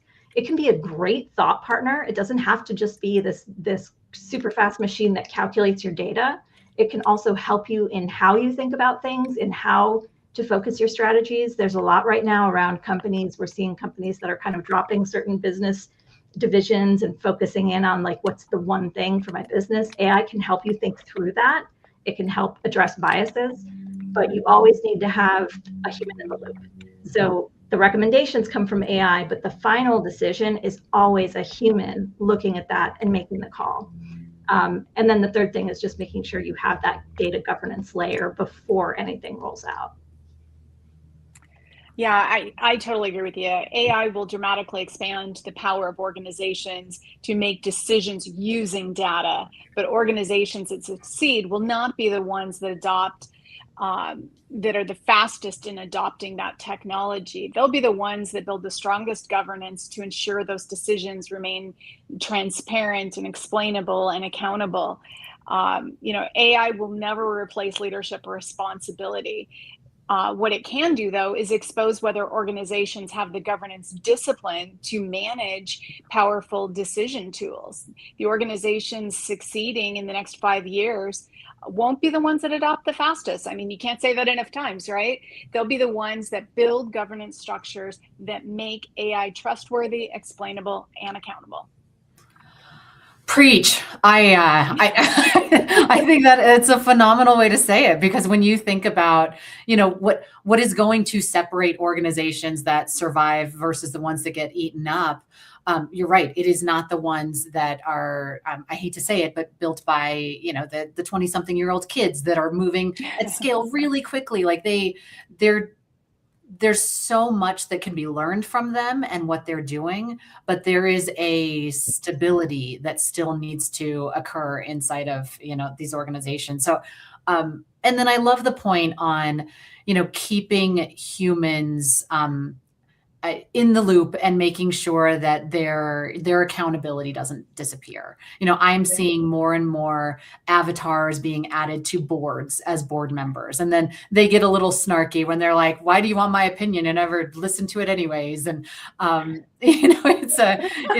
it's gonna be a strange time here, but how we can make sure that as they are starting to influence more of the decisions on how we're doing, like making sure that there's still humans accountable. So we only have a couple minutes left. I'd love just a closing remark of, what are you most excited about, or what are you screaming from the rooftops that you want people to know or hear or just say? I would just like to add that I'm kind of tired of hearing what AI is taking away. And I would love for us to focus more on what we can do now. Yes, AI and automation's taken away these mundane tasks or how we think about work, but that kind of is also freeing in the sense that like we maybe have not come up with what else we can add. Like maybe now the humanness of HR can come out and shine, and we can, give people these personalized experiences and white glove experiences. You automate your onboarding process, but that doesn't mean that your new hire doesn't want to feel appreciated or seen. So I'm just hopeful and excited for what other things we can add to work that we haven't thought of yet, like I'm good with saying goodbye to these boring tasks. Like let's be creative. Let's make work fun and purposeful. Yes, I love that. Yeah, I think something that I want to leave with people is for those who are old enough to understand the reference, AI is not, we're not at Skynet yet, right? We don't, this is not the Terminator. AI is not taking over the world. I know there's a lot of fear out there, and there's fear in every function. And I had a lot of fear about AI prior to 2-3 years ago. My boss gave me as one of my big goals for the year, go figure out AI for HR. That was the entire goal. And I was like, what does that mean? She's like, I don't know, but you're technical and you're good with this stuff. If anybody, good luck. No one knows. We're figuring it out together. But I took a lot of courses, and I think, the best starting point is just, what is AI? What is it today? What is it going to be in a few years? What can it do? But also, what can it not do? And I think from a lot of conferences and courses and books, everything that I've been looking into, I'm hearing the same thing. AI is not going to replace all of our jobs. People who know how to use AI as a tool are going to replace them. So if you want to be in that group of people that is staying informed, staying employed, not having to worry about it, just get yourself knowledgeable on AI, how it can be used, just even some of the basics. I really strongly think that you should have at least one person in each function who's fairly knowledgeable about AI, so that then you have kind of that champion in each area that can say, oh, no, don't worry, it's not going to do that. That's not something it's going to do, or at least not right now. Yeah. I love that. And Sharon, we're past time, but 30 seconds, 20 seconds. Okay. Every major technology shift in history has created both opportunity and risk. What's separating strong organizations from the fragile ones really is that governance clarity. So if leaders cannot explain how decisions are made, who owns the data, and where accountability sits, the technology will eventually expose that gap. So governance is not a constraint on innovation. It's what makes innovation sustainable. Yeah. Oh, I love that. Ladies, I want to go another hour. This was so great. Thank you all for your perspectives and your insight. And I really appreciate you taking the time. Thank you, Kate. Thank you all.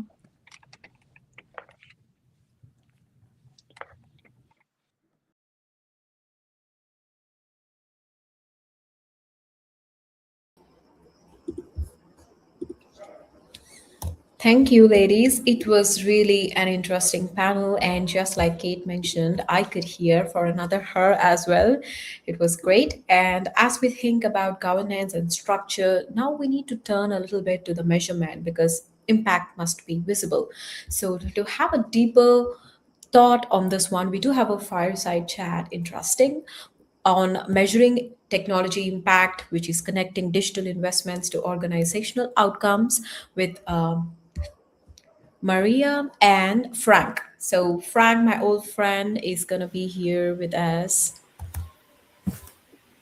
Hey there. And just like Frank, it's been a while. How have you been?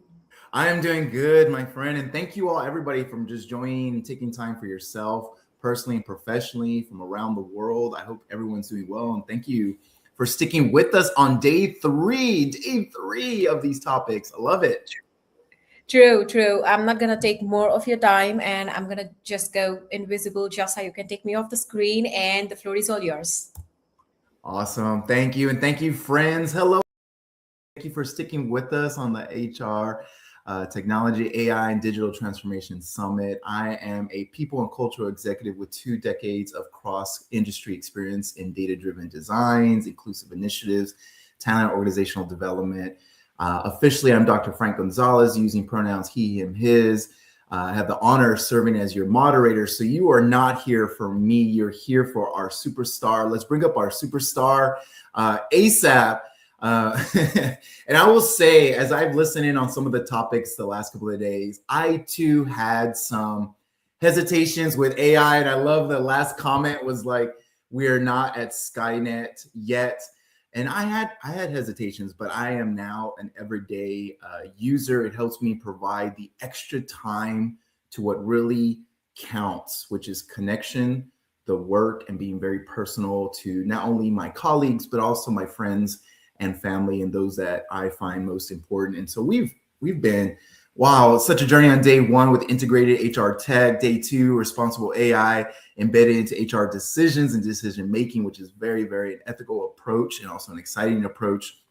And then today I have a chance to speak with Maria, and one of our sponsors. Is amazing. We've had some time to chat a little bit before, and measuring technology impacts.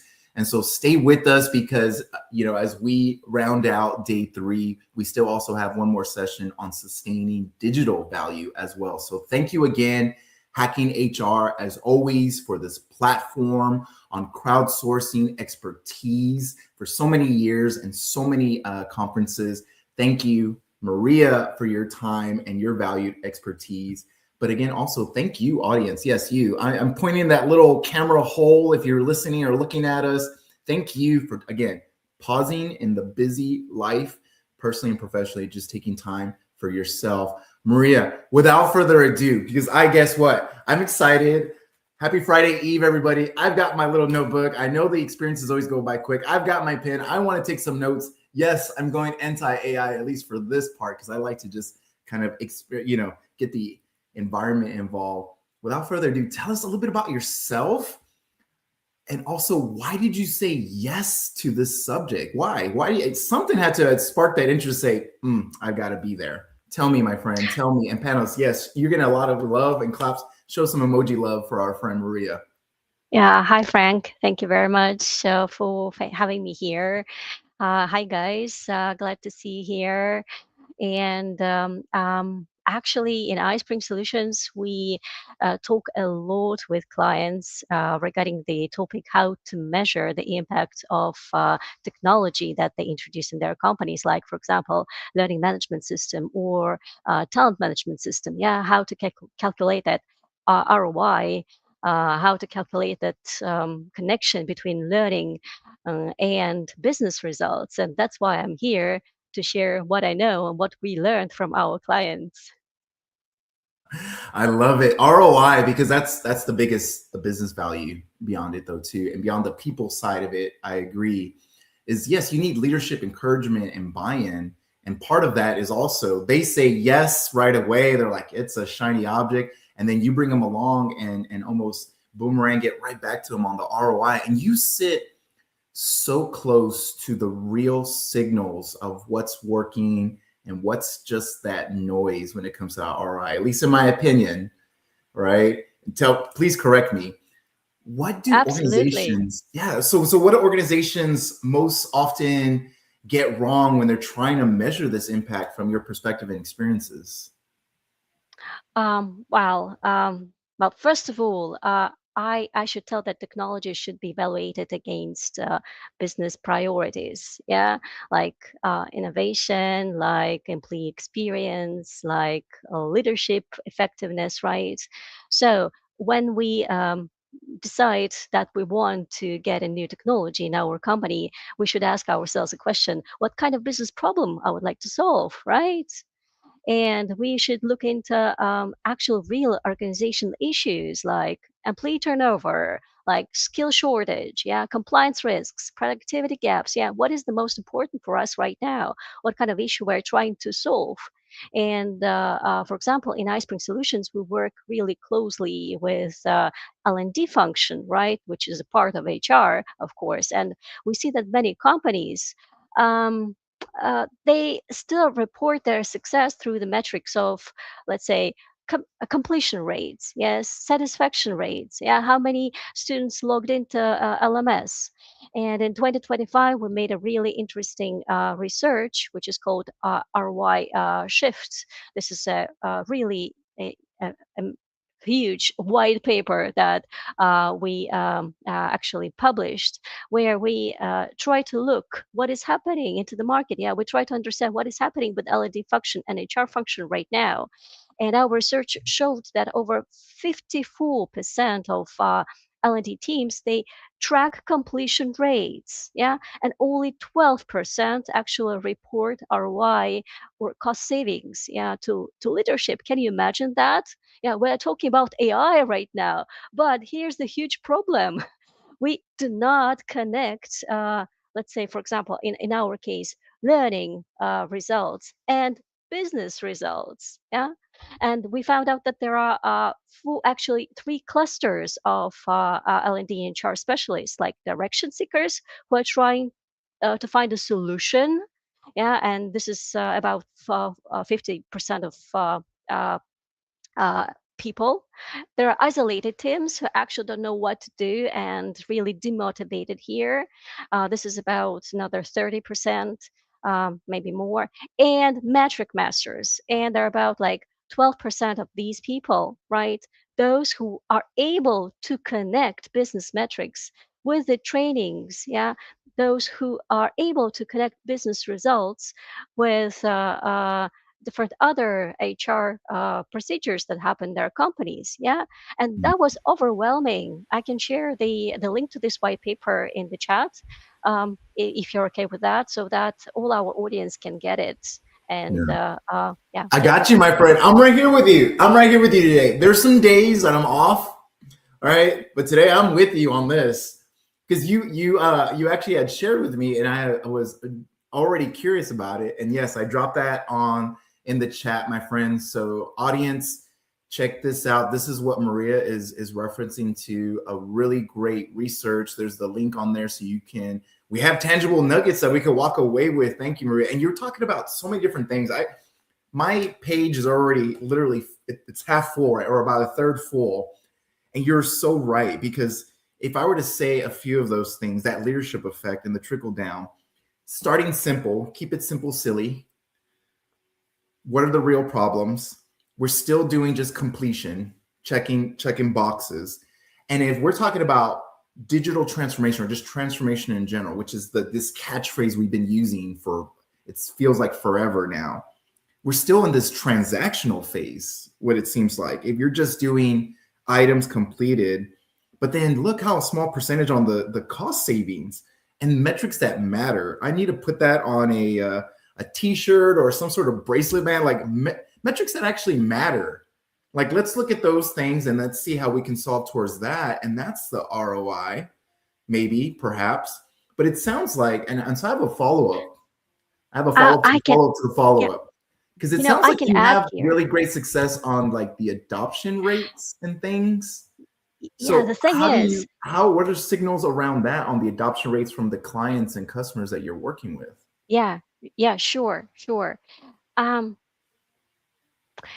The problem here is that many L&D specialists, many HR specialists say that it is really hard to calculate ROI, and they are absolutely correct here. But there are intermediate proxy metrics that you can use, right? And when we're talking about new technology, right?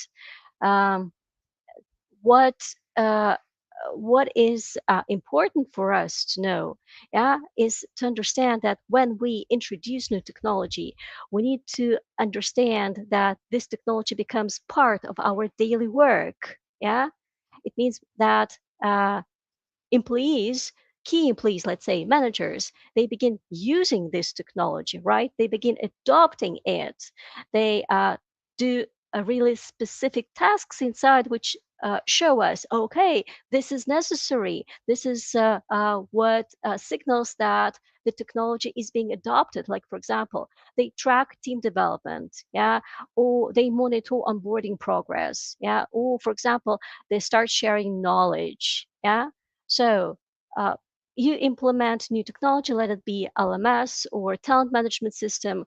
uh, what is important is to see that it starts helping you automate some stuff, yeah.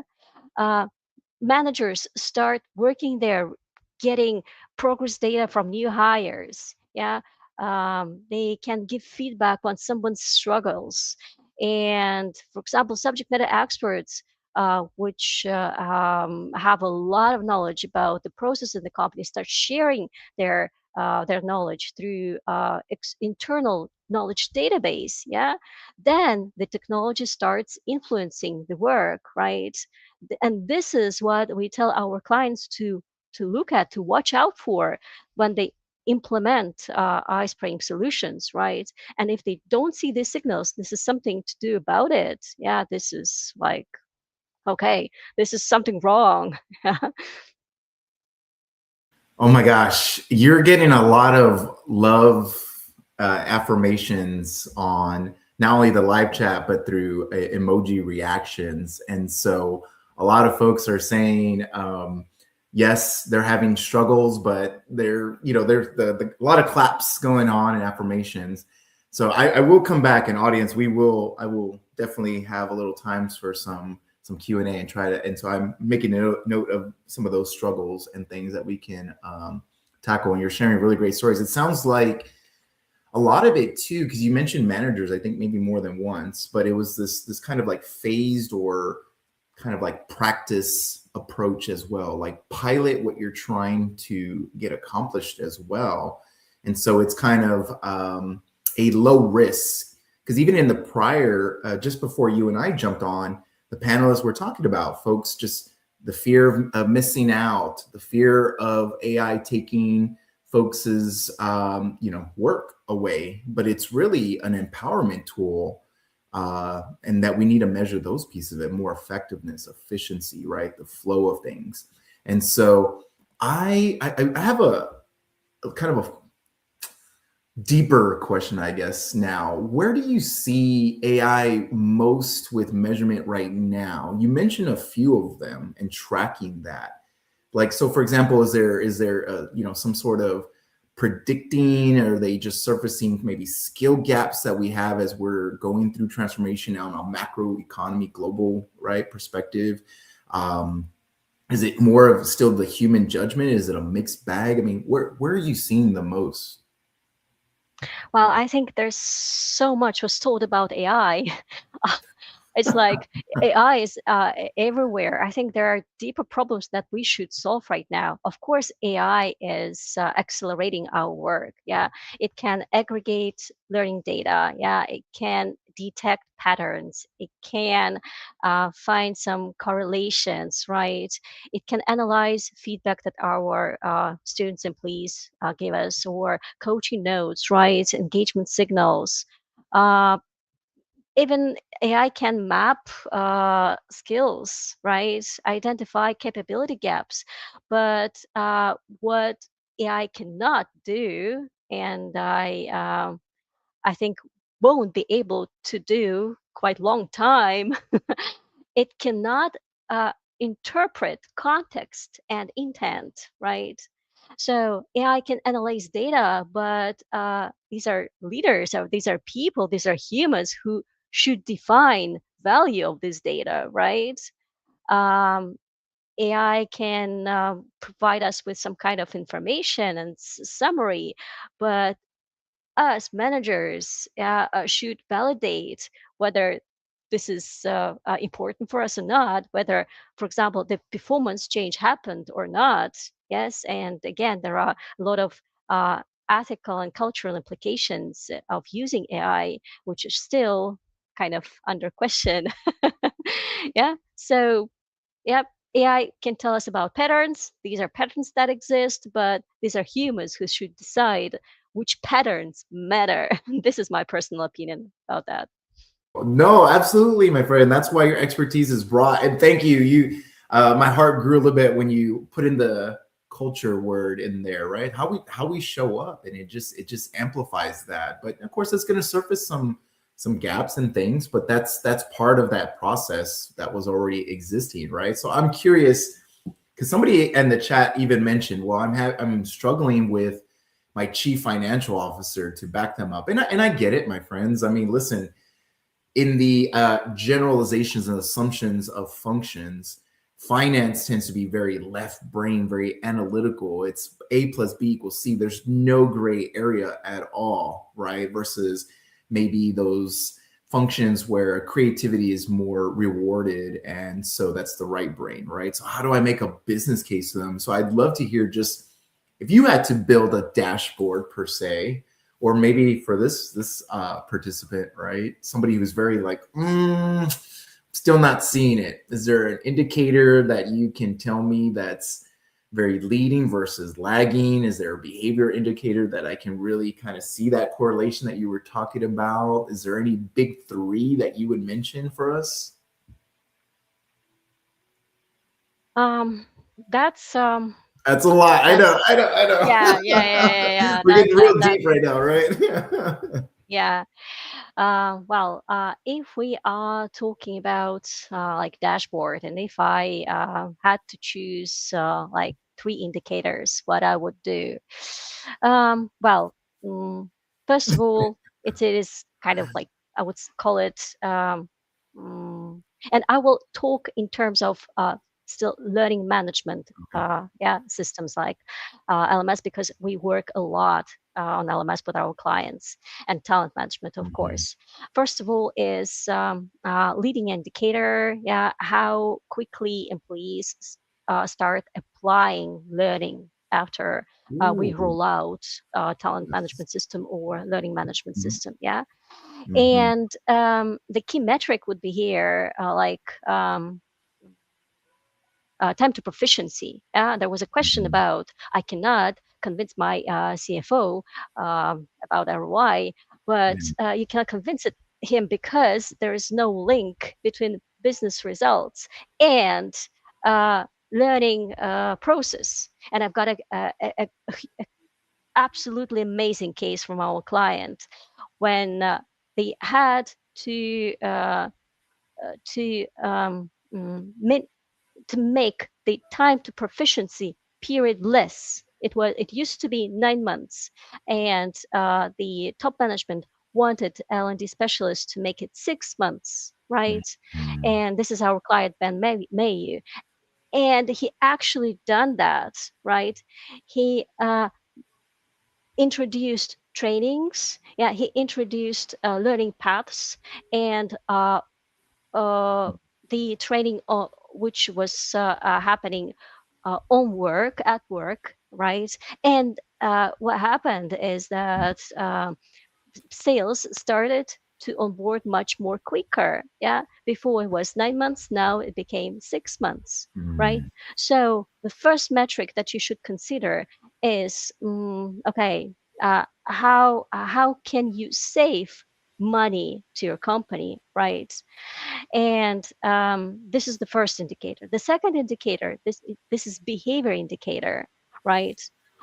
So for example, what you can do is you can understand what exactly managers or your sales people should be doing in order to demonstrate the change in behavior.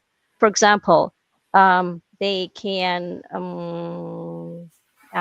complete trainings and show specific results after these trainings. So you measure the situation before the training, then the training happens, and you measure the situation after the training. And this is behavior indicator. And finally, the outcome indicator, right?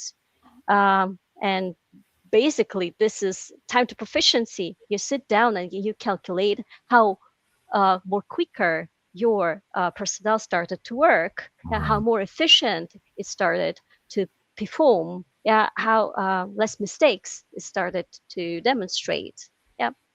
Yeah. These are 3. Woo! Okay, I'm almost on my second page. I mean, I just got to take a quick little, mid-experience moment. And oh my gosh, my friends, participants, please, audience, show some love, a little round of applause, poetry clap, catch a bottle clap, whatever it might be. Okay, golf clap, perhaps something, or just a pause of wow, because that you started by saying what is the problem, and then as we're deepening the indicators, it's just okay. Well, let's talk about cost savings from the project, but then just something simple, the behavioral, and then just the outcome, the before and the after. And you're absolutely right. We don't spend a lot of time we're so stuck in what is the experience, and let's put in the AI. So what is the experience? And you still look at it from a learning outcome. What's experience? Oh, you liked it. Okay, 5 out of 5. Great. Yeah. Right. And then it's like, did you really enjoy it? Yeah, 5 out of 5. And then after, hey, what was that experience again? What are we doing? It's like, again, that's that behavioral and cultural piece. Like, how do we show up after, and how do we almost validate that those indicators, right? So that is absolutely crucial on those things. And you're getting a lot of affirmations again. Very impressive statements has been said, so thank you. And then yes, we are in day 3. Somebody had mentioned, what day are we on? We are in day 3, I know, but luckily for you all, Hacking HR does memorialize and catalog all these that you can watch back if you missed out on day 1 and 2. And hey, don't miss out on the next conference on the entire experience as much as you can. So I really appreciate that. You actually, I'm gonna double down on something here. You mentioned to me when I had chatted with you before, you all actually do an experience internally, some sort of summit. Can you mention a little bit about that, Maria? Yeah, sure. We are actually going to have the iSpring days, which we have annually. Yeah, and this time it's going to happen on the 15th, 16th, and 17th of April. And we're going to talk a lot about this, about calculating ROI, about connecting learning and business results.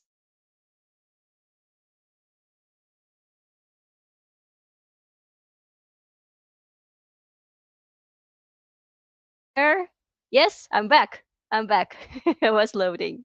It was actually perfectly timed because it was like pause for effect. No, that was work. Yes, we're back. And we're back. You were mentioning about that you all are focusing in this on in your actual own summit at your workplace. So you're actually modeling what we're talking about. Tell us a little bit more. Exactly. Yes. And we'll be running iSpring Days. We do it annually. It's a free conference, and this time it's going to be 3 days, April 15th, 16th, and 17th. And this is our biggest conference for L&D and HR professionals. And we're going to talk about ROI, AI, how to create really engaging trainings for employees, how to focus training investments on real performance gaps, and how to move from completion rates to executive level learning metrics, and manage stakeholders, because there's another topic when L&D and HR professionals sometimes don't know how to start a conversation with C-suite, right? How to talk with main stakeholders.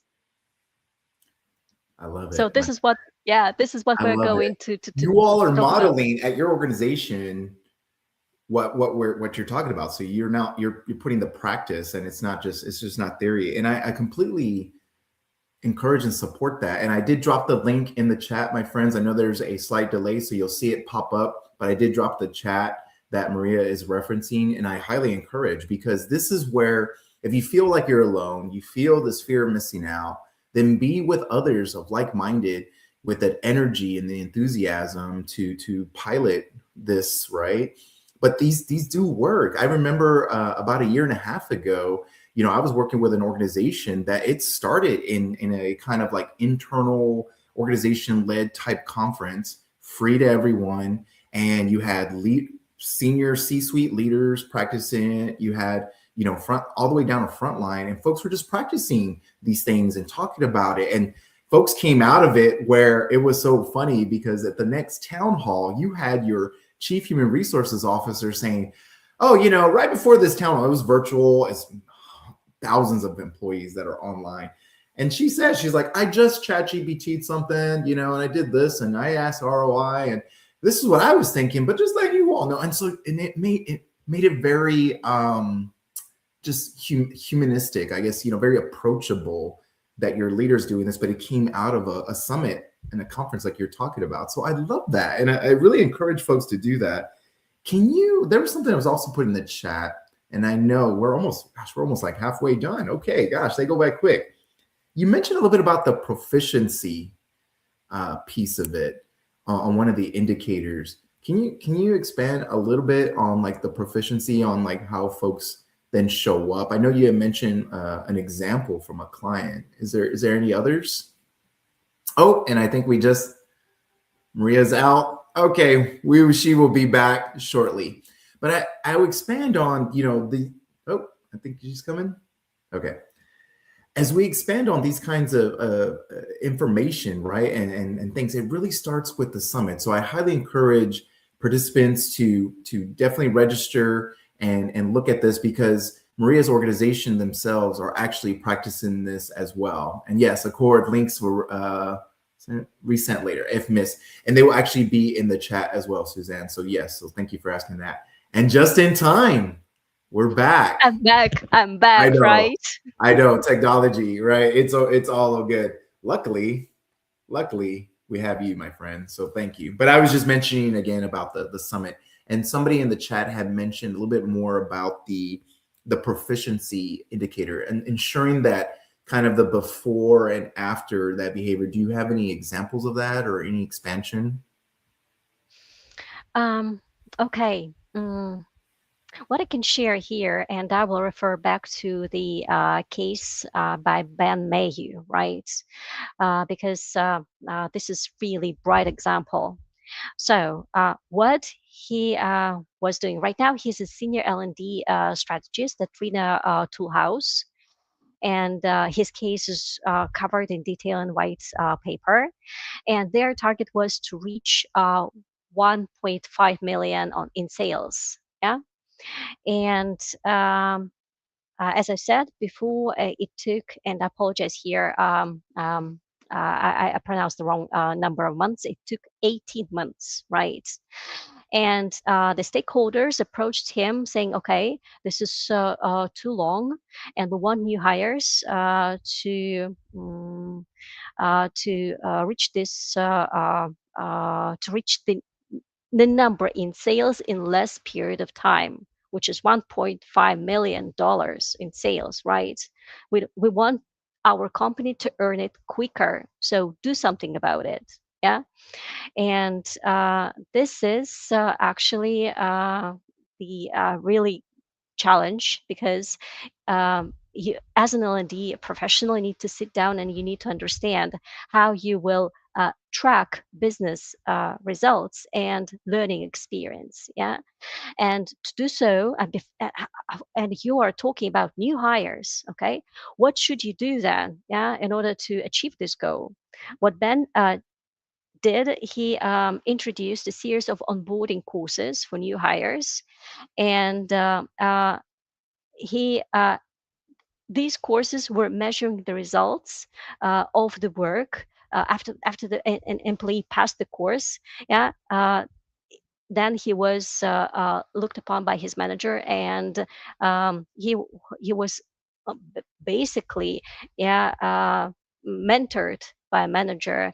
That was called on-job training feature, where a manager confirmed, okay, yes, the learning has occurred. Yeah, we are reaching this results. And then a sales manager was getting another training. Yes, and again, a manager was confirming based on real task results, yeah, work results, where the learning has occurred, not by passing any quizzes, not by I don't know, some kind of assessment in a like AI assessment. No, real people were assessing new hires, right? And because of this job training program, and because of this mentorship program, and on-job training, yeah, and continuous feedback, Ben managed to reduce time to productivity for new hires from 18 months to 12 months. And that was a huge success because basically by uh, uh, making the time less, he saved money to his company. Yeah, he increased ROI by 33%. Yeah. Yes.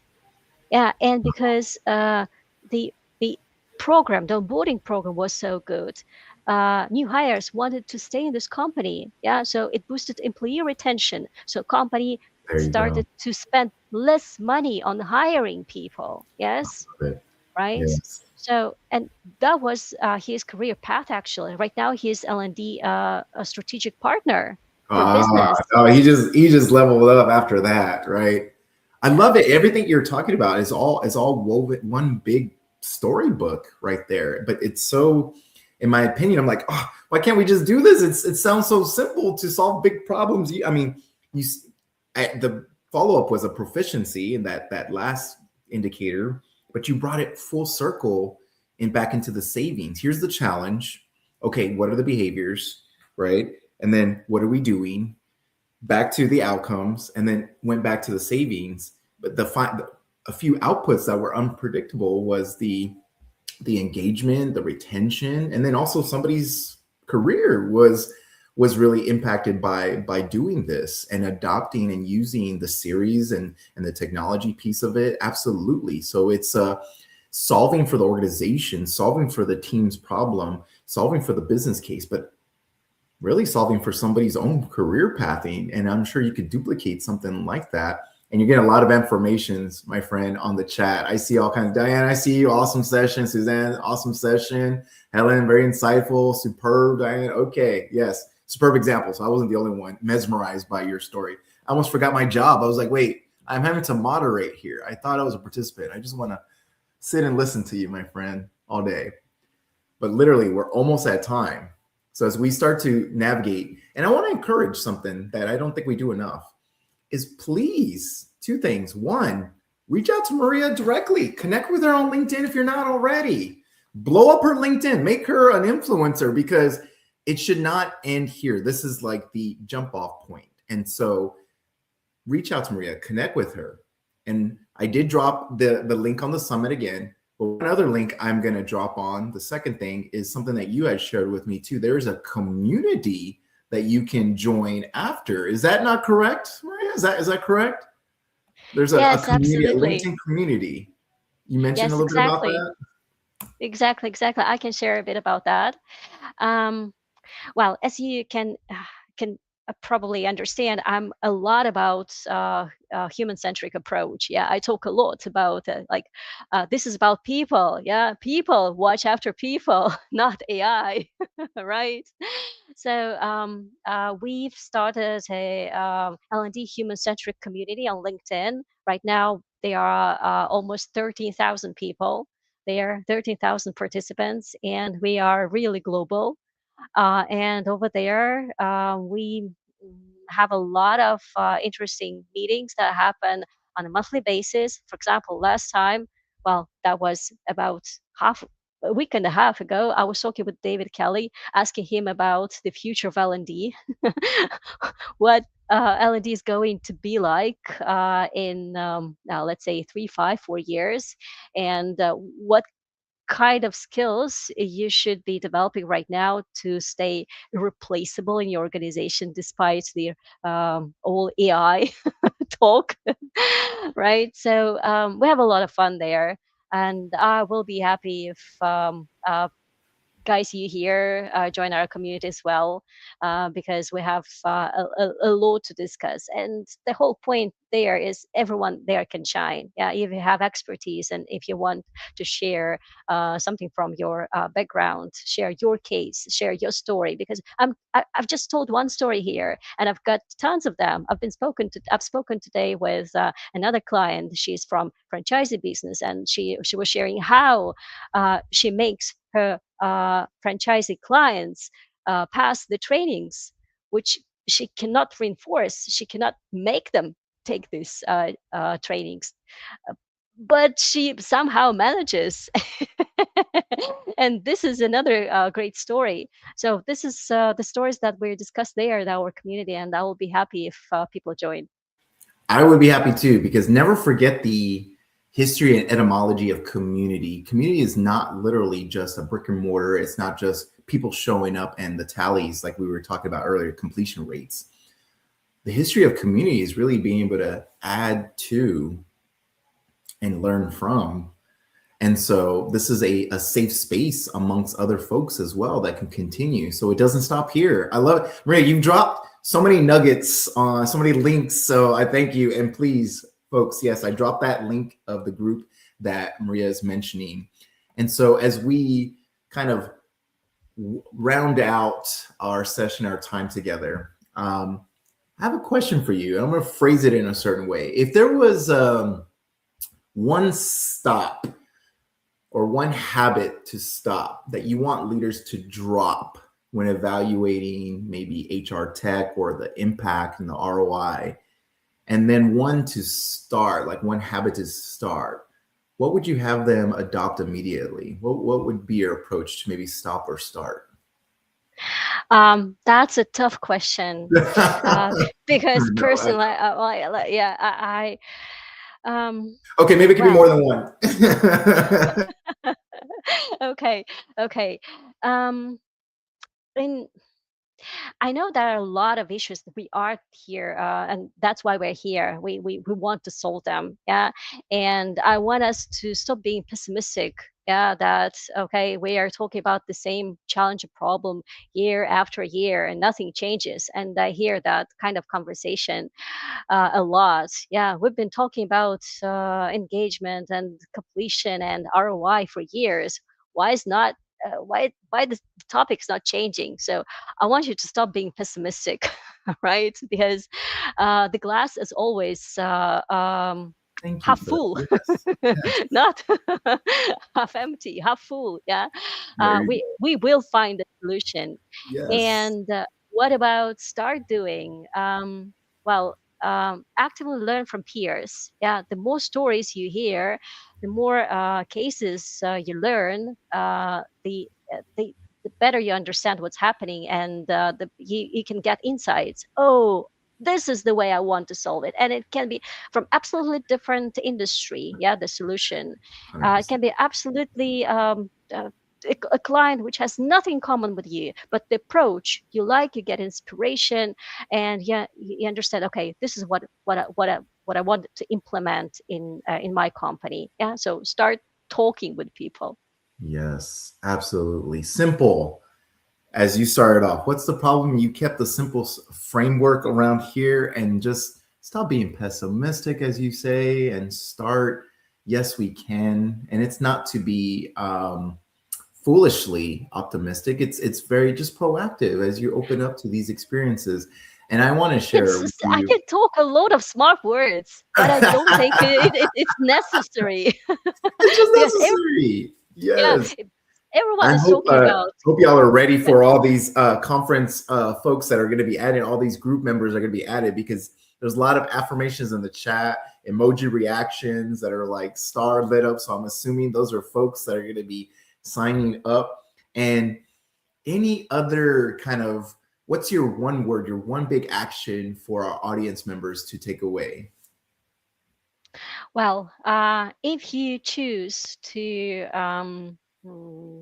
implement some technology, yeah, if you choose to make a digital investment, yeah, so make sure that it changes how people in your company solve problems and how they build skills. Yeah, I think this is the most important for us to understand, that we are not implementing technology for technology. We're doing that to change the situation in our company.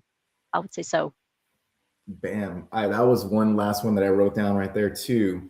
If you're going to implement something, regardless of whatever technology that's been proposed and what we're talking about today, make sure you know how it's going to change and basically the downstream impacts. Oh my gosh, Maria, we can talk all day, my friend. You're getting a lot of love. You're going to become an influencer if you're not. Oh, you already are. right? But I mean, you're going to also probably get all these LinkedIn requests for connection and follow up. So be ready for that, my friend. And please, audience, as you've shown that love, give another virtual round of applause. Give her some love for her time and her expertise and just the powerful simplicity of what you're talking about. And she's got tons that she's talking about case studies. We've only heard, but just the surface of it. And again, if you want, run, what I'm hearing is run a 30-day sprint if needed, track the adoption, track the behavior, track the outcome, not just logins and completion rates. That's the transactional things of the past. We're stuck in this transformation that we need to get and push into the future and be optimistic about it, not pessimistic. Let's do it. And Einstein actually may have said this, but not everything that can be counted counts, and not everything that counts can be counted. Oh, whoa, let me say that again. Not everything that can be counted counts, and not everything that counts can be counted. And I love that you sprinkled in humanity throughout. So Maria, thank you so much. Thank you, audience members. Again, thank you, Hacking HR, for this platform that we've successfully been going on. But audience, please stay with us because we have one more session for this summit as we round out. All right. So thank you again. A round of applause. Thank you, Frank. So much, You're my awesome. friend. Thank you, guys.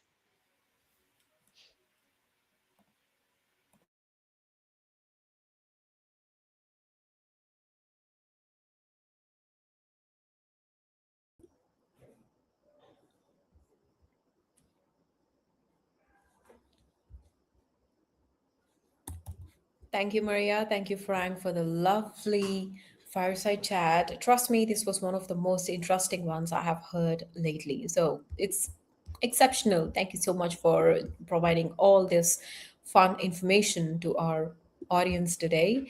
And our final conversation today focuses on sustainability, ensuring that digital transformation is not a one time initiative, but a very lasting shift. So, to discuss a little bit more about the context, we have our final session on sustaining digital value, and this will be moderated by Marina.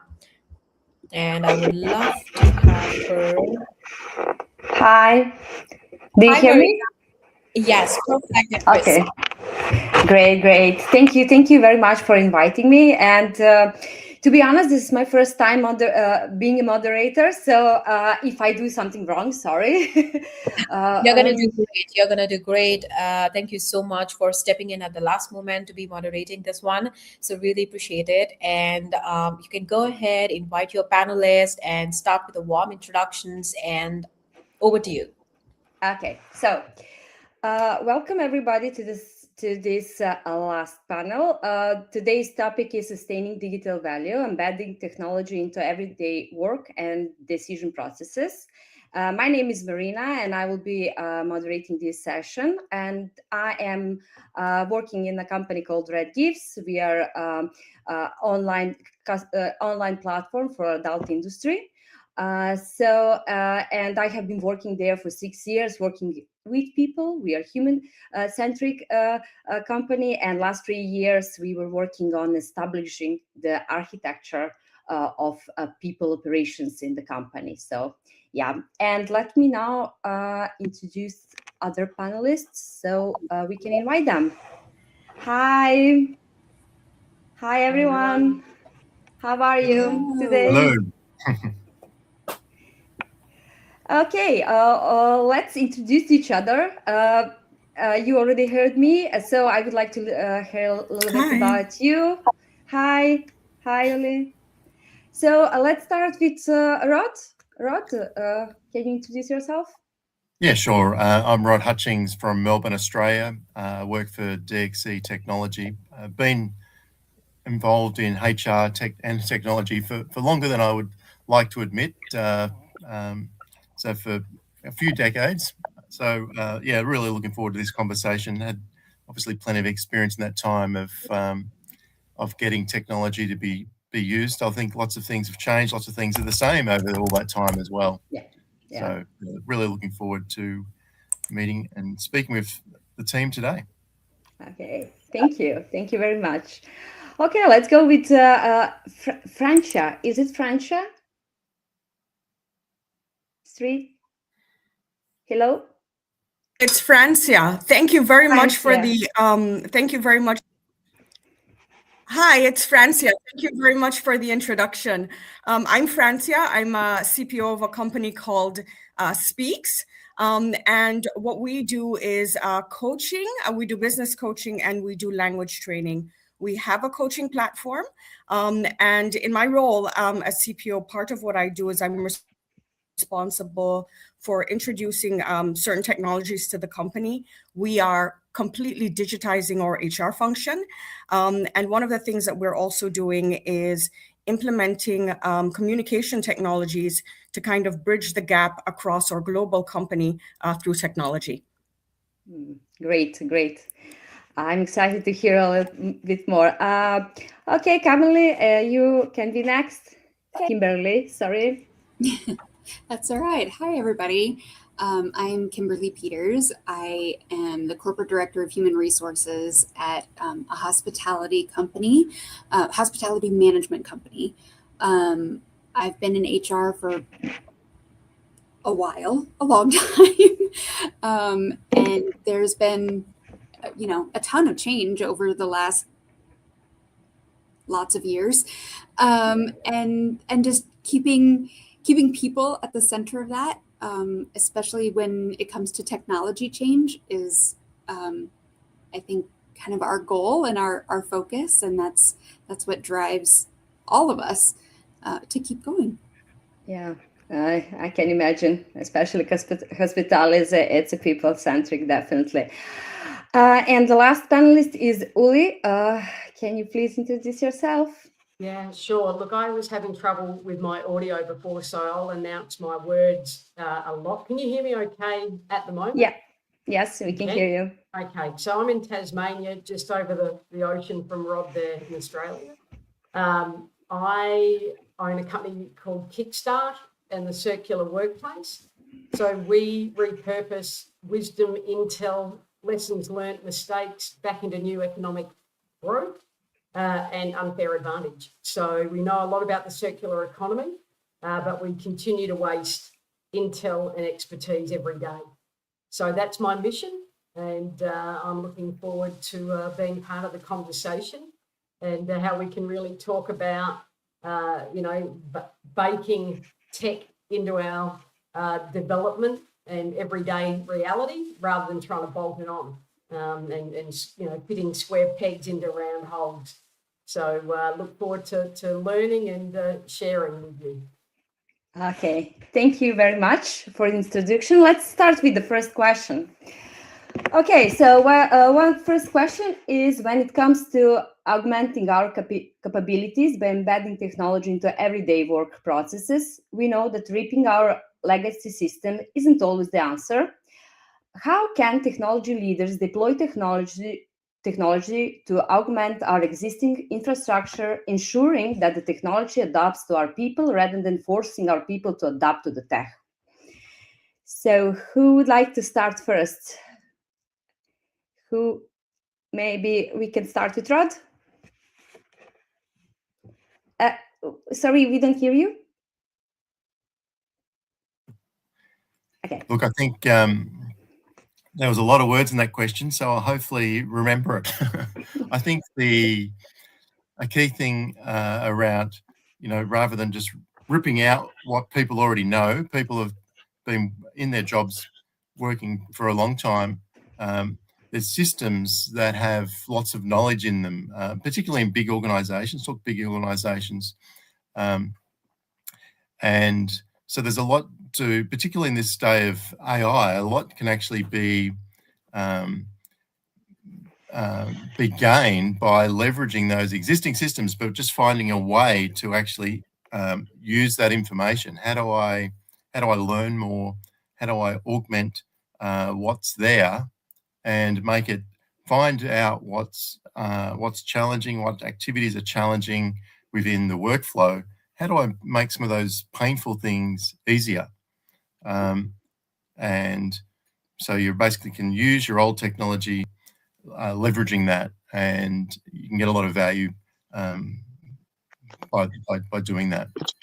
Yeah, I have I agree with you because sometimes the existing people are literally, we maybe not need to change the existing infrastructure. We just need to find the patterns where we can enhance them. So not the change should be complete. All this complete changes, new things that are coming global, they are a little bit scary, and maybe they're not so needed. So first look at your infrastructure, what you have, and try to improve it or add a new value to it, and find the problem, what didn't function, and replace it. So yeah, that's my opinion on it.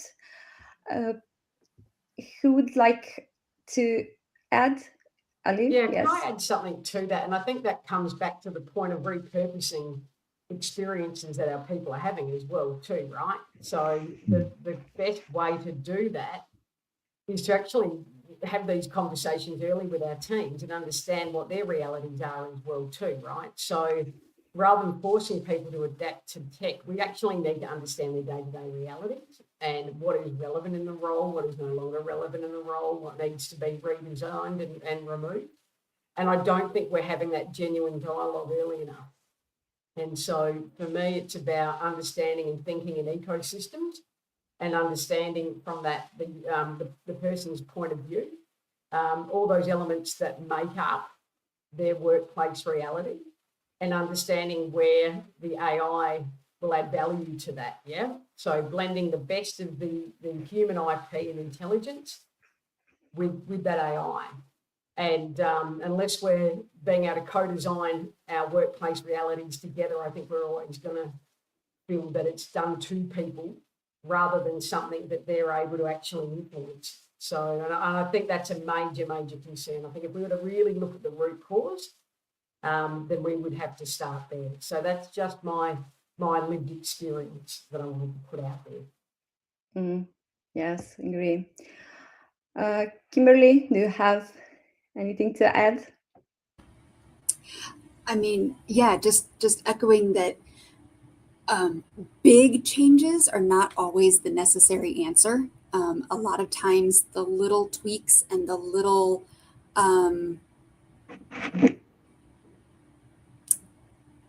like redirects are what make the big difference.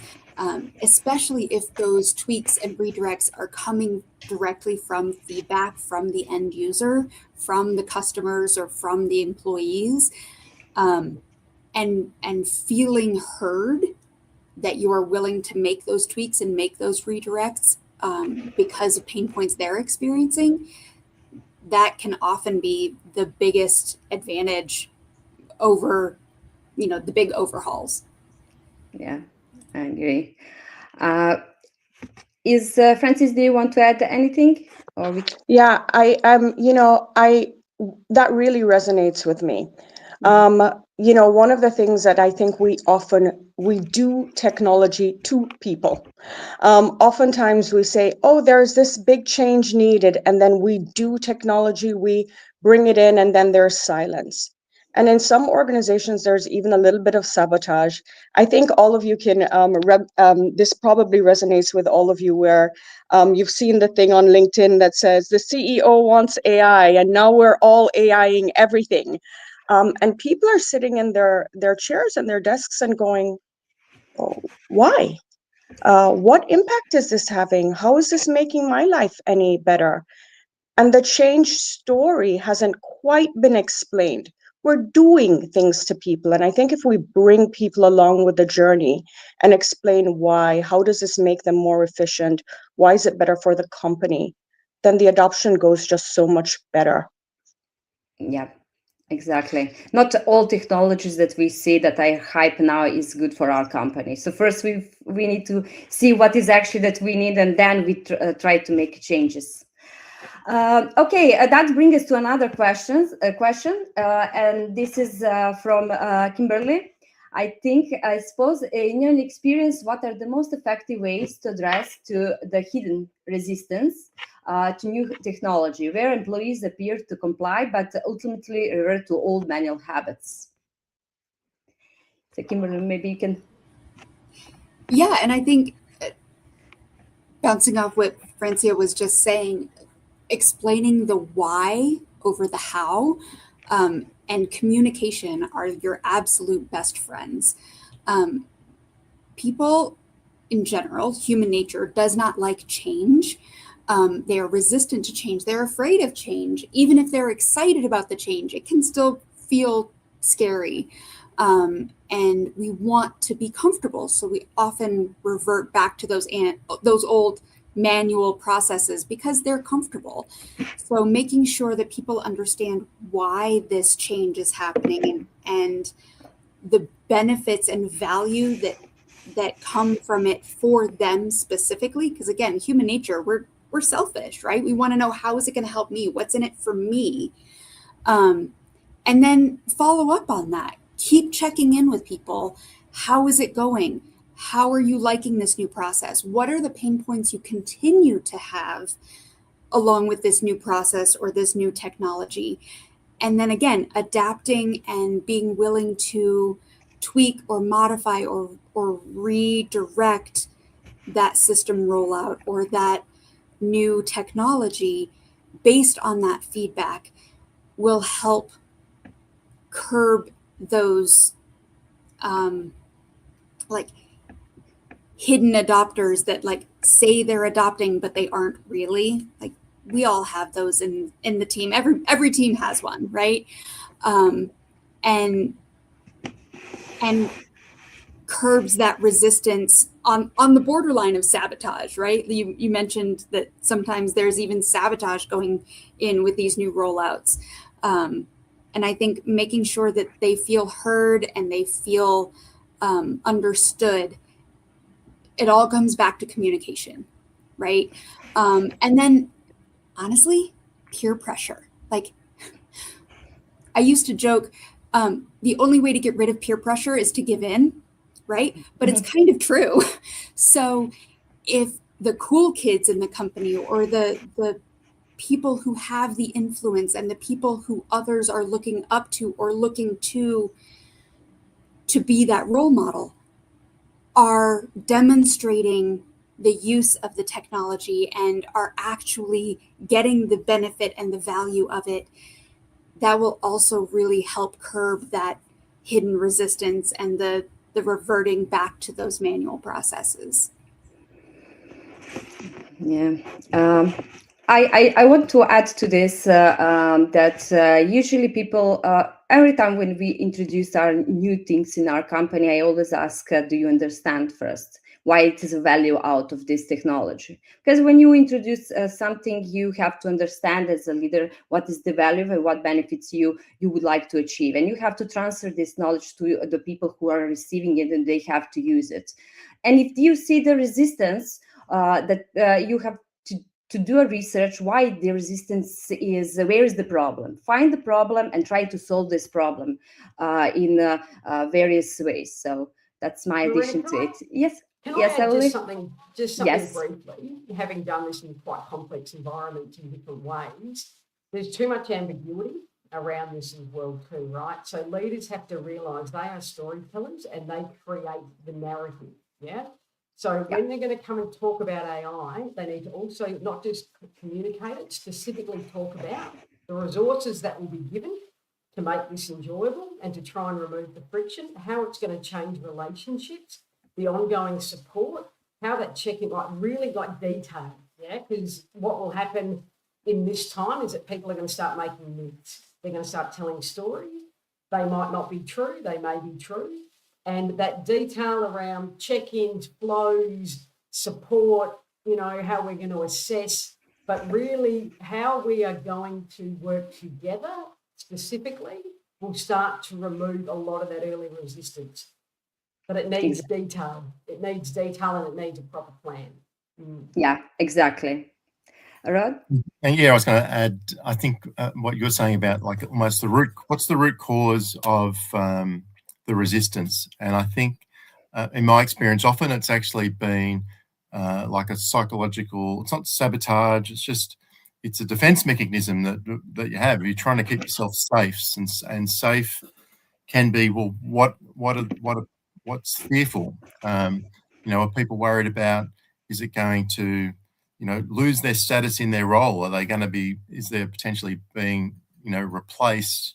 Is there expertise? They might have spent 20 years doing one thing and you're looking at changing that. So there can be just fear of what's the technology going to do and what does it mean to me? So it's really important to actually find that out, because then you can actually address that. You can build awareness, about how it's going to actually benefit others, benefit the individuals. That's what's really critical.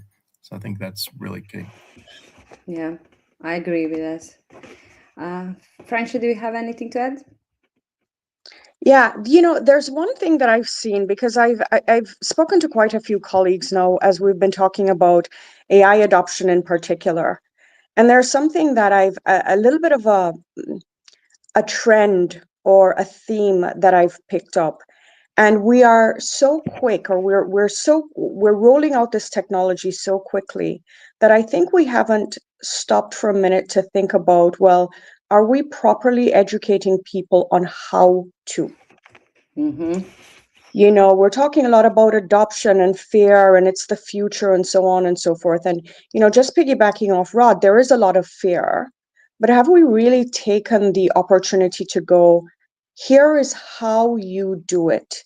In many other change initiatives that you have, there is that really super conscious, do this, here's step 1, here's step 2, here's step 3. In the eagerness to just get to the finish line, I don't think we're properly enjoying the journey.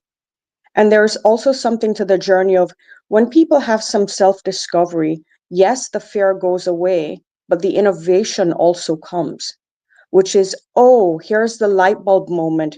Here's how this is going to change my life, or here's how this is going to change my existence. Really just the basic with them. I mean, a lot of us are in HR, and we've talked for years and years about, all the mundane things that we don't want to do. But have we taken a moment to talk to our teams about, hey, new technologies, AI and so on, takes away all of that mundane stuff, or could take away all of that mundane stuff that you don't want to do and frees you up for the more interesting stuff. And I think it's really bringing that kind of eagerness, that kind of tell me more and tell me how, that we're missing a lot with the everyday adoption and everyday implementation of technology, AI, and other programs. Yeah, I completely agree with that. Let's continue the next question. If the technology provides the data and the insight, does the leader's role shifts from the decision maker to the facilitator of collective intelligence? How do we train leaders for that loss of figure? Did you guys have this? Hello, are you here? I'm seeing the freezing. Okay, so how did you have that experience about leadership change? Ulis mentioned that is the leaders the one who actually has to enable the change and to live with the change as well. So basically, this is also the shift. If we have a technology and we have the solution that provides that, this leadership roles is also changing, and leaders sometimes they just don't understand it. They don't want to give away their old tactics of doing business. So what do you think about how it can be? How we can train our leaders to be more accept the change and be more facilitated, listen to others than just providing the decisions when we all have now new technology implemented that give us solutions, propose us solutions. So, Uli? Yeah, I'm actually writing. I've done a lot of work in this space, and I'm actually writing about it at the moment as part of some AI that I'm creating as well and taking out to the market. So with facilitation, we're not talking about facilitating a workshop or something, right? We are talking about a higher level of it's quite a sophisticated mix now. So it's actually even more challenging. So we're getting people to move from directors of information to facilitators of ideas, of intel, of lessons, of experience, right? And I do talk about that a lot, but this is particularly relevant to what it means to facilitate now. So they are going to be, as part of that now, if we just think about the changes from an AI and technological perspective, leaders are facilitators of making sense, of people being able to make sense of their role, of what they are doing, and then how that feeds back into the organisation for new value. So when I'm thinking about leadership as a high value facilitation skill, as a facilitator, and that's what my work is focusing on at the moment, that is exactly what we're talking about. So they are now sitting in an interesting space between the development of people and the business development, and connecting all those different dots, of all the daily experiences and making them land into something that will have continual value and become ultimately an asset for that organisation that will also differentiate the brand. That is not simple. That is not easy work, right? And so, but that is, honestly, and I've talked about it a lot, I started talking about it many years ago, will be the differentiator, not just for individuals, but for organisations. So this is a very hot topic, and I better mute myself or I'll...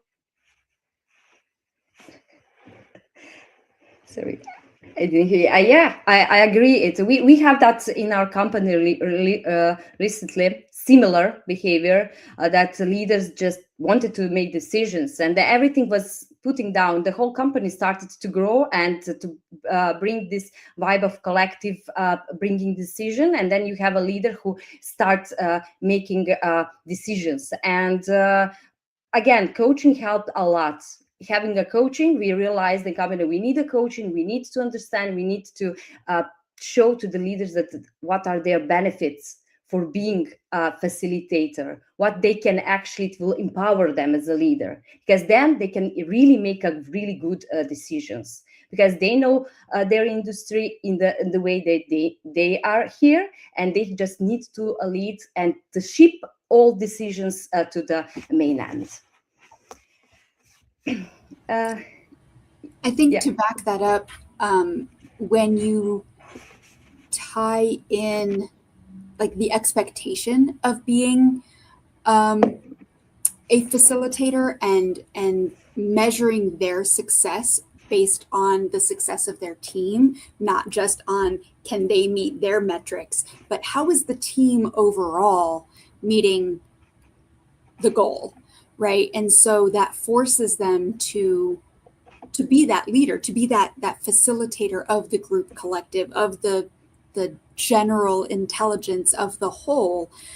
And then if you are holding them accountable to that, if you're putting those competency expectations into their performance evaluation or into their bonus structure or into something that motivates that leader to then become the type of leader you want them to be, that helps kind of tamp down the ego side, right? It's not about me, it's about the expectations the company has for me. That can help soften the blow. I agree. I better add a little bit. I think one of the key things that I found, and this is relevant, just even for myself, is actually when with decisions, is actually breaking down what are all the tasks that lead into those decisions. Because when you break it down, and you find that there are steps in that flow that actually are worth augmenting, are worth using technology, changing the way that you do works. But it really takes that decomposing, what makes up making decisions, and it depends on what context you're in. But you can find things that leaders actually do want to leverage technology. So it's actually finding that, again, the root cause, the root benefit, and bringing that to the awareness to the front, and then you can find a way to make things, make it simpler, make it better, and that can bring adoption.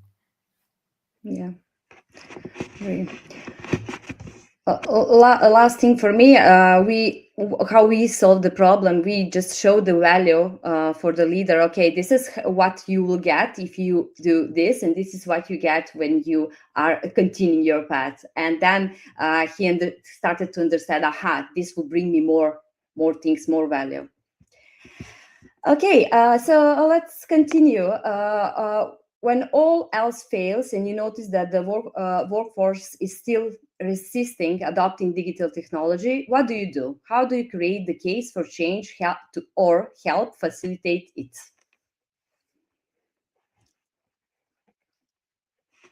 It was okay.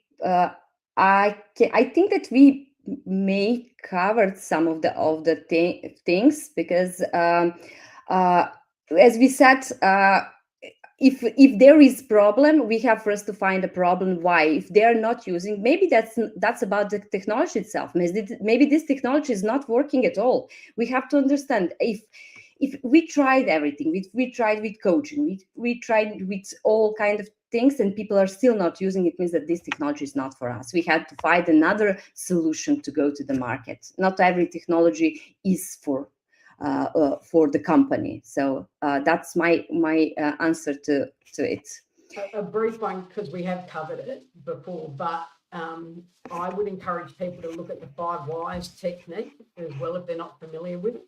The 5 whys is a good way to just distill it. So you start quite broad, and through the various questioning start to refine it. And I think have genuine dialogue and reconnect with it. You know what I mean? And it's different for each person. So you can't rush this. People know whether or not you're going to be invested in it. So you do, yeah, and don't wait 6 months to do that work. Yeah, make sure that you're embedding those check-in points and review and genuine, dissecting certainly along the way, and agree on what that can look like before you even start, so everyone understands what the rules of enjoyment are as well. Yes. When we talk about this not taking too much time, really cool technique is just to try to test the new technology in the smaller group in the organization, especially if the organization is big enough. You can try to implement new technology into one and see how it will react, and then implement to other. Then instead of forcing the whole technology to the whole company and see the failure.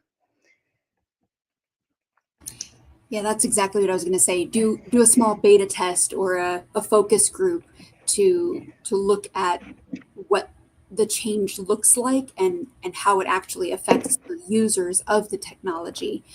And bring those users in earlier in the decision-making process. If we're sitting at our desks talking about something that, the people out in the field are going to be using, go talk to the people in the field, ask their opinions, ask what their pain points are, ask, how do you think we can solve this? And will this technology be a help or a hindrance? Honestly, because sometimes it just makes things worse. And bringing them into the decision-making earlier on will also help with that resistance piece, because now they have buy-in because they helped to make the decision to bring it into adoption to begin with. And then keeping that open door feedback loop process going throughout, not just through implementation, and not waiting 6 months later, and just making it a continual part of the culture, and making sure that you follow up and mention, hey, we made this change because we heard you say XYZ was needed. Yeah, agree. Yeah, I'll just add on to that. I do really love that. And then in terms of identifying who to bring in, what I often look for is who are the biggest critics, who are the dissenters. Bring those into your inner circle, get them, win them over, and then then you'll just change that peer influence. So it's not all about top down telling people what to do. Really find out their problems and get them on board. I think it's really key. Yeah, that's for sure.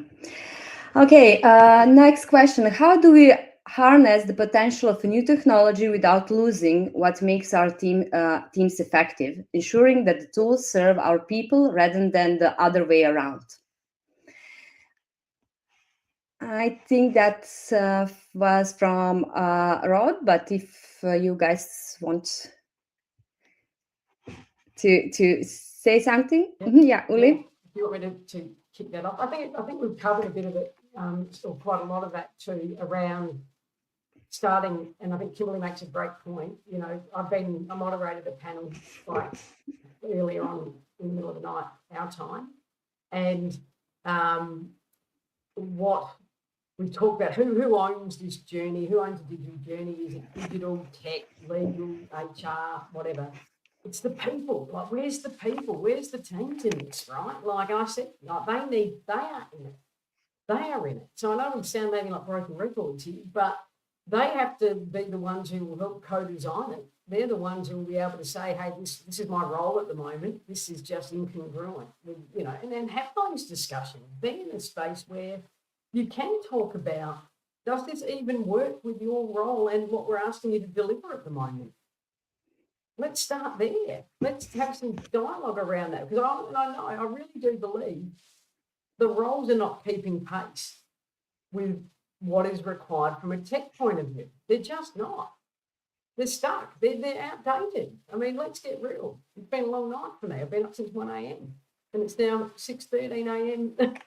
I'm tired, but it's true. We've got to get real and say, what does it mean? Does it mean that we not only have to upskill people, that we have to reward them differently, that they need to be paid differently, that they need to have different support networks, right? Like, the reality is changing, but the roles are still stuck back years ago. That's an issue. Yeah. That's a major issue, right? Like, and that's only going to, as this becomes more and more normal, that risk associated with that is only going to become more exposed. Yeah, I agree. I'm passionate about it. Yeah, I see the passion.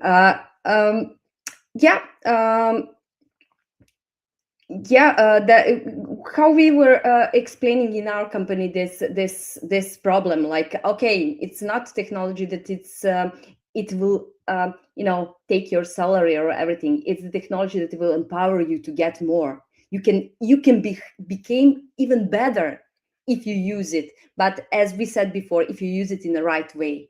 So this thing, when we started to introduce in the company like new technology innovation, we explained people that this is also for their own good and how they can use it to empower themselves, and we got a really great results.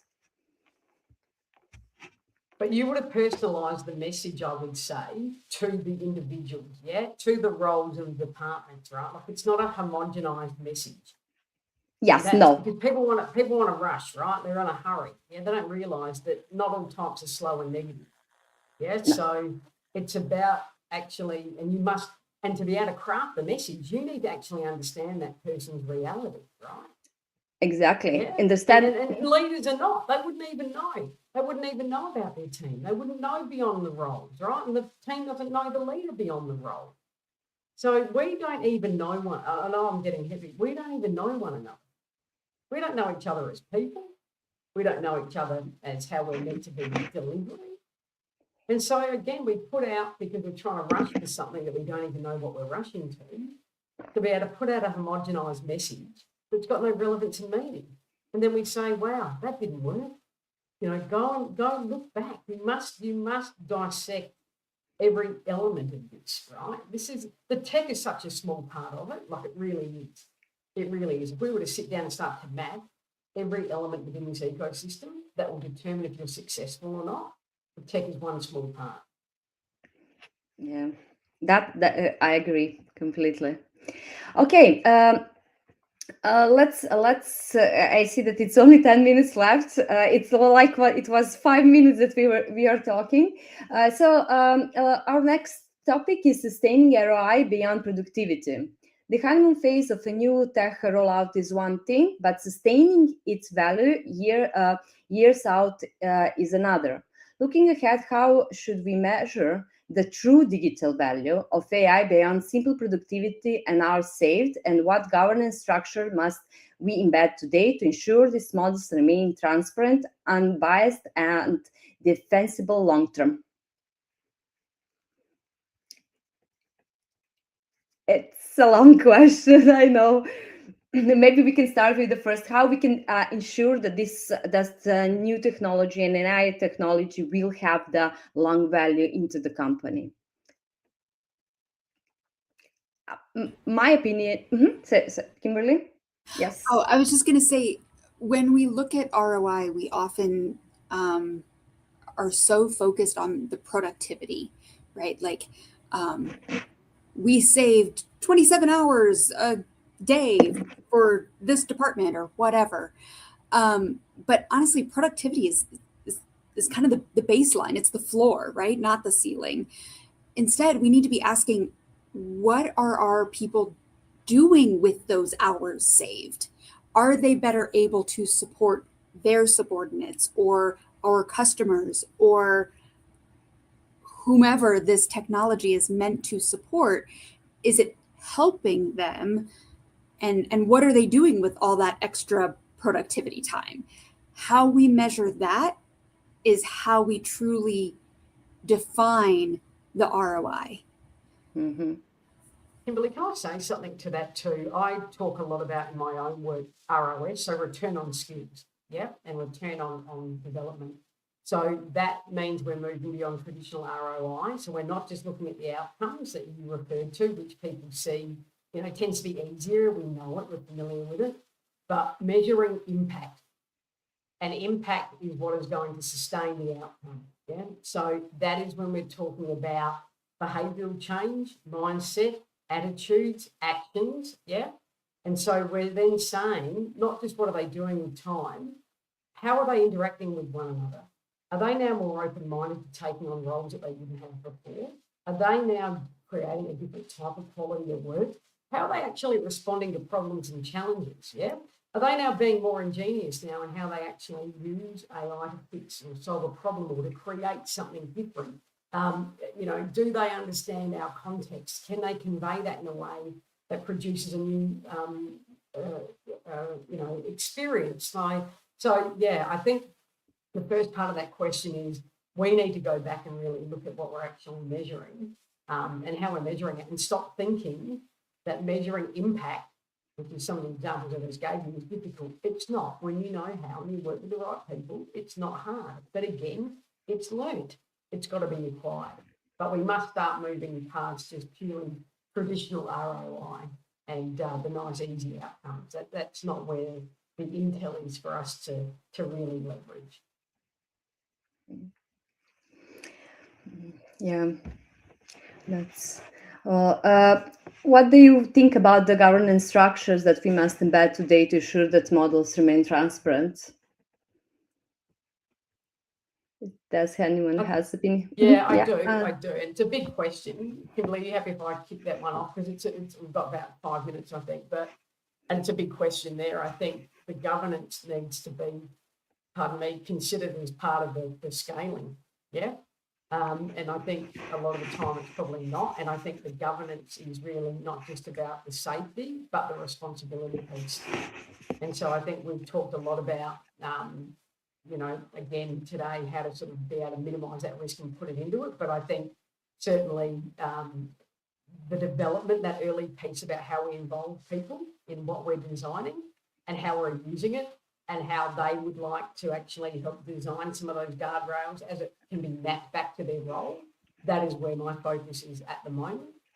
It's like I said, it's a massive question and we don't have the time to unpack it, but I would certainly say, what does great governance look and feel like for our people, and educate our people on it, because at the end of the day, they're the ones who are using that technology and will be at risk, not just for themselves, but will potentially put the organisation at risk as well too.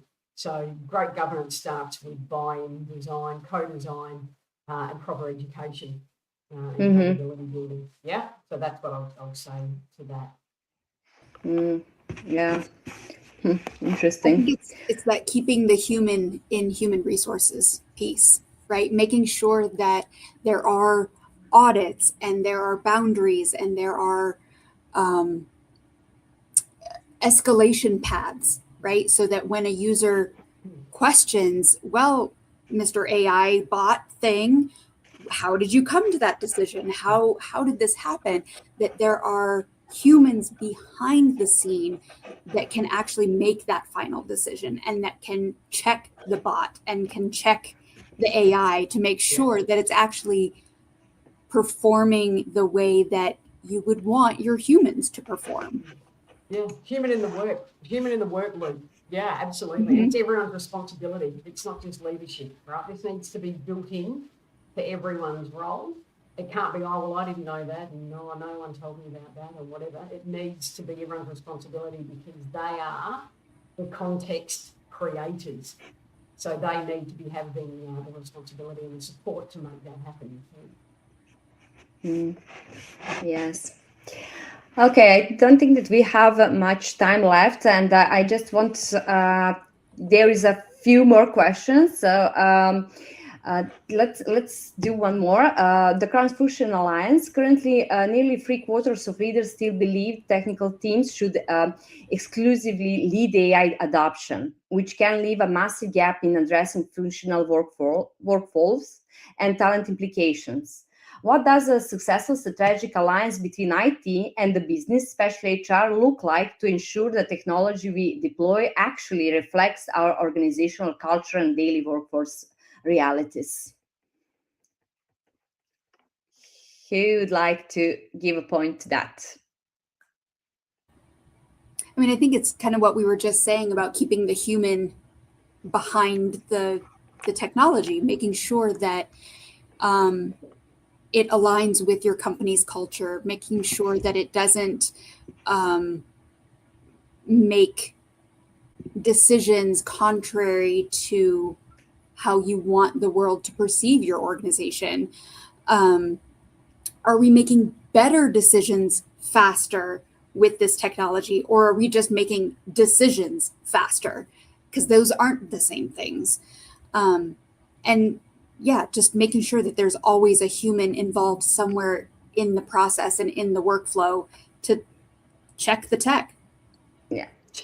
That's right. Set the scene for the machine, as I like to say. Set the scene for the machine. And that means that we need to have different people around the table. It can't be the usual suspects. Yeah. It can't just be the normal departments, the normal roles. We need to start pollinating this in very different ways, which means we need to start bringing in the people that are going to be using it, the people that are going to, be having to use it every day, that have to facilitate others to use it, and start to, as I said, bring that together. And we've spoken a lot about, continuing looking at roles, how the projects are delivered. But I definitely think, that context conversation is an ongoing one. And I think we have to make sure that we have different people that also positively influence and are advocates as well too for this, right? Like that is critical to getting buy-in into this. So we need to make sure that we have those who might not necessarily be considered leaders, but they will influence the success of that project. And we need to, as I said, be very smart about how we intentionally bring them together to have that not so obvious dialogue as well. So that's my final point I'd say on that.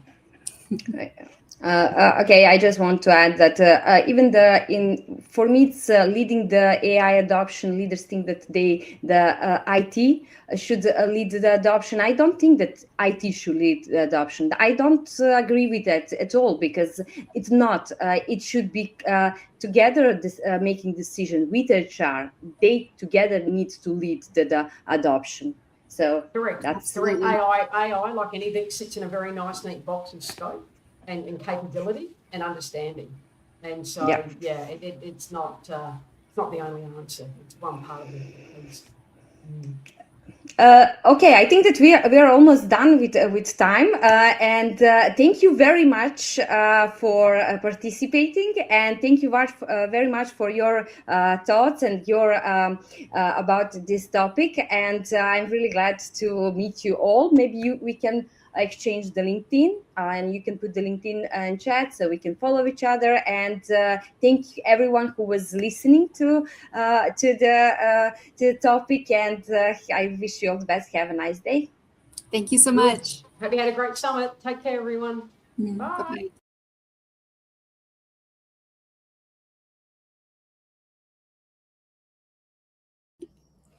Thank you, ladies. And with that, we come to the close of HR Tech AI and Digital Transformation Summit for this month. Over the past 3 days, we have explored strategy, AI integration, governance, adoption, and sustainable impact, and more about it. So, a heartfelt thanks to all our moderators, every speaker, and every audience and our amazing community. Your engagement, insights, and commitment has shaped the future of HR to make this community what it is right today. So, digital transformation is not about just the tools, it's about people, leadership, and intentional design, which we spoke about in the last 3 days. And if you've joined us with the premium or premium plus hacking HR account, you are eligible to earn a certificate of completion, a credit badge, and a HRE certification credits. Please don't miss to get that. And if you've joined with the free account, you'll still receive a certificate of completion for attending if you have been with us through the 3 days. So please make sure you grab your certificate. Recordings are available on Hacking HR Lab for those who might have missed between your busy schedules. So please take advantage of that. And don't forget, our upcoming live 9-week certification is going to be up. Have your eyes on the website. It's on people, work, and HR strategy. And if these conversations are resonating with you or have resonated with you, that program will take you deeper into aligning HR strategy with technology enablement. Again, we are grateful you spent these 3 days with us. We very much look forward to continuing this journey with you in future Hacking HR events, programs, certifications, and summits. There are more that's going to come our way. And thank you again for being part of this experience. And until next time, take care, stay hydrated, stay curious, and keep leading the future of work. Bye.